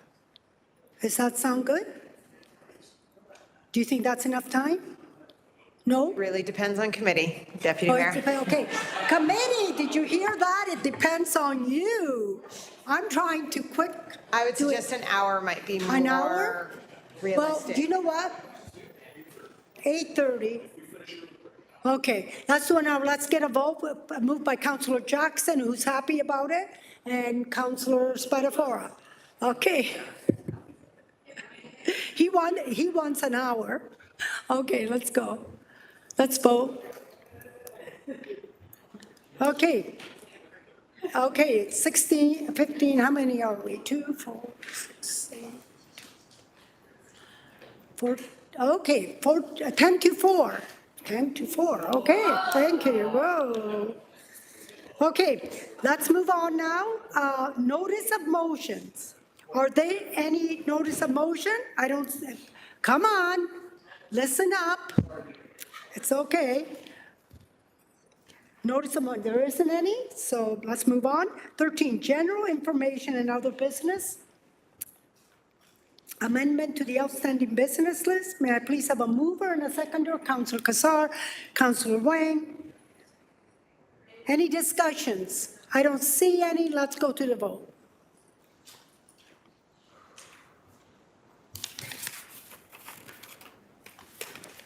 Okay.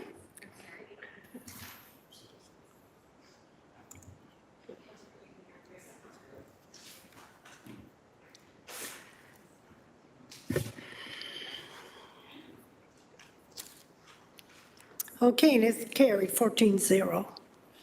Okay, private and confidential, 14-1. Closed session minutes, September 4th, 2024. May I please have a mover and a seconder? Councilor Danko, Councilor Kassar, thank you, to approve the confidential minutes and that they remain confidential. Is there any discussion? I don't see any. Let's go to the vote, please.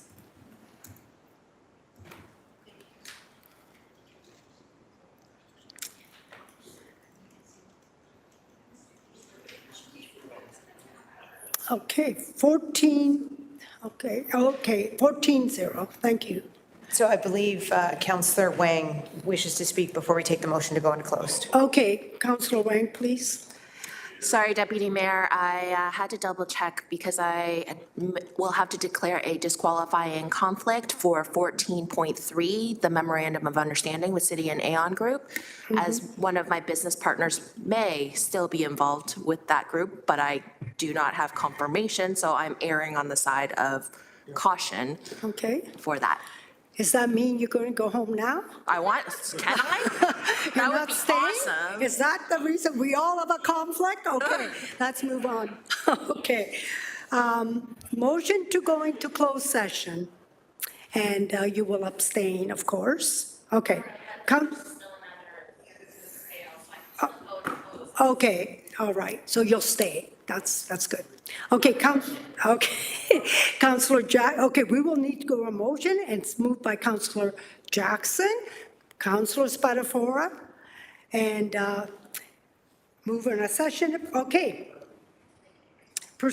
Do we vote first? You can start to read it out, and I will Okay. pull up the vote. Okay. Pursuant to section 9.3, subsection C and J of the City Procedural Bylaw 21021 as amended, and section 239.2 subsection C and J of the Ontario Municipality Act 2001 as amended, as a subject matter pertains to the proposed or pending acquisition or disposition of the land by the municipality or local board, and a trade secret or scientific, technical, commercial, or financial information that belongs to the municipality or the local board and has monetary value or potential monetary value. Can we please, you know what? I really, you know why? I'm reading and I'm hearing at the same time. So I love you all, but please, till we finish? Okay, thank you. Okay, we will require a vote. Thank you, indicate. No, I'm sorry, but I really couldn't hear myself. Okay. You know. No, I And so don't want just to to clarify through the Deputy Mayor, this is only for items 14.2 and 14.3 because 14.4 has already been dealt with. Right, it's 14.3 and 14.4, yes. Okay. Okay, I'm going to read this, and it passes 14-0. Okay, read before we go into closed session. Members of the public are advised that during the closed session portion of the meeting, the live stream will be broadcast as closed session in progress screen.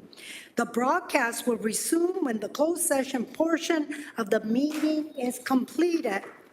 As we are now moving into closed session, I would ask all members of the public, delegates, and external participants to please now exit the WebEx meeting. Thank you. As well, any staff that are not directly related to the in-camera items are also now asked to exit the WebEx meeting, please. And I also remind members of council that as per section 8.7 of the procedural bylaw, the use of personal electronic devices during closed meetings is strictly prohibited. However, the use of city electronic device during closed meetings are limited to text communication only, with the city electronic device not being used as a telephone or recording device or camera. Staff from the Office of the City Clerk are exempt from Section 8.7C when using electronic devices for recording keeping purposes. Thank you. Okay, let's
Okay, so we're going to open session, and I'm going to read, bear with me, I have 2 pages. Okay.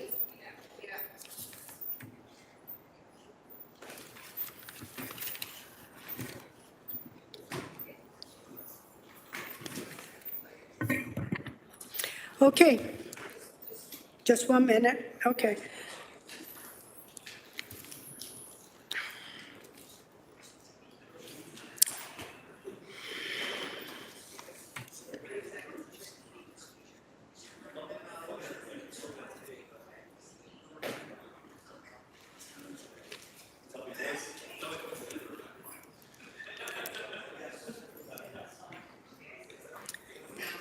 Okay, thank you. Order, please. Okay.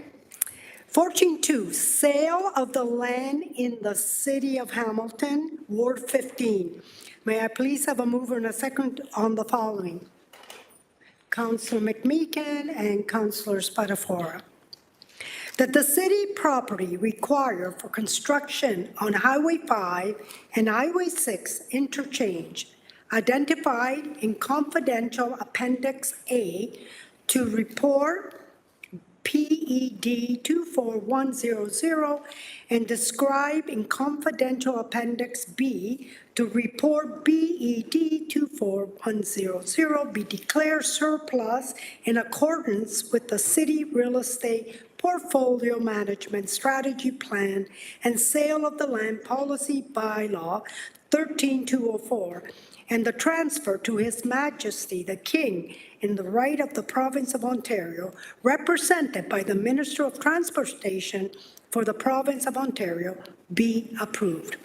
B, that the consideration outlined in confidential Appendix B to report PED 24100 be credited to project ID account number 47702365618502000, property purchase and sales. C, that the real estate and legal administration fee of $171,190 be funded from the project ID number 58063561850200 and credited to department ID account number 59806812036, real estate admin recovery. And all remaining funds that transfer the project ID 4031280294, Highway 5, Highway 6 intersection environment assessment and implementation towards the city's share of construction and implementation costs. That the city solicitor be authorized and directed to complete the transaction on behalf of the city, paying any necessary expenses, including but not limited to disbursement, land transfer tax, and property taxes, amending the closing, due diligence, and other dates, and amending and waiving terms and conditions on such term as they are considered reasonable. That the city solicitor be authorized and directed to execute all necessary documents from the sale of the land in the city of Hamilton and inform as satisfactory to the city solicitor.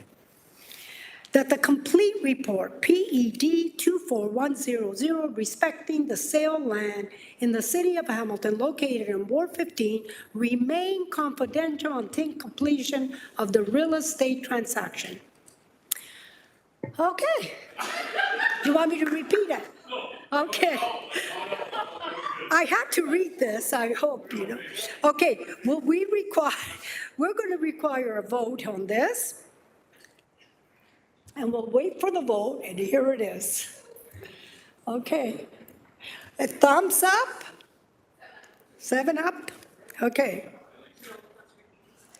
Okay, he's there, okay.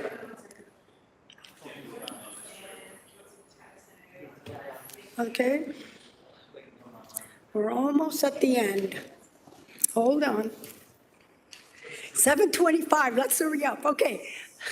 Okay, let's see, 11:2. Okay, 14.3, memorandum of understanding with the city and Aeon Studio Group on Barton Tiffany Land, Ward 2. May I please have a mover and a seconder? Councilor Kassar, Councilor Clark, thank you. Okay, that the direction provided to staff in closed session respecting report PED 19063F be approved and remain confidential, and B, that the report PED 19063F respecting the memorandum of understanding with the city and Aon Studio Group on Barton Tiffany Land remain confidential. Oh, electronic vote, please. Everybody, electronic vote? Submit vote. I've submitted it. Okay.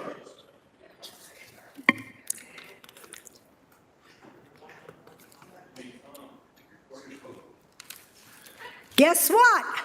Adjournment. Who wants to? Councillor Francis and Councillor Pattison. Thank you. Let's vote so we can go home. Thank you very much, and you know what, I thank you for your help too. Thank you, everybody. Thank you. All done. Thank you, staff. Thank you.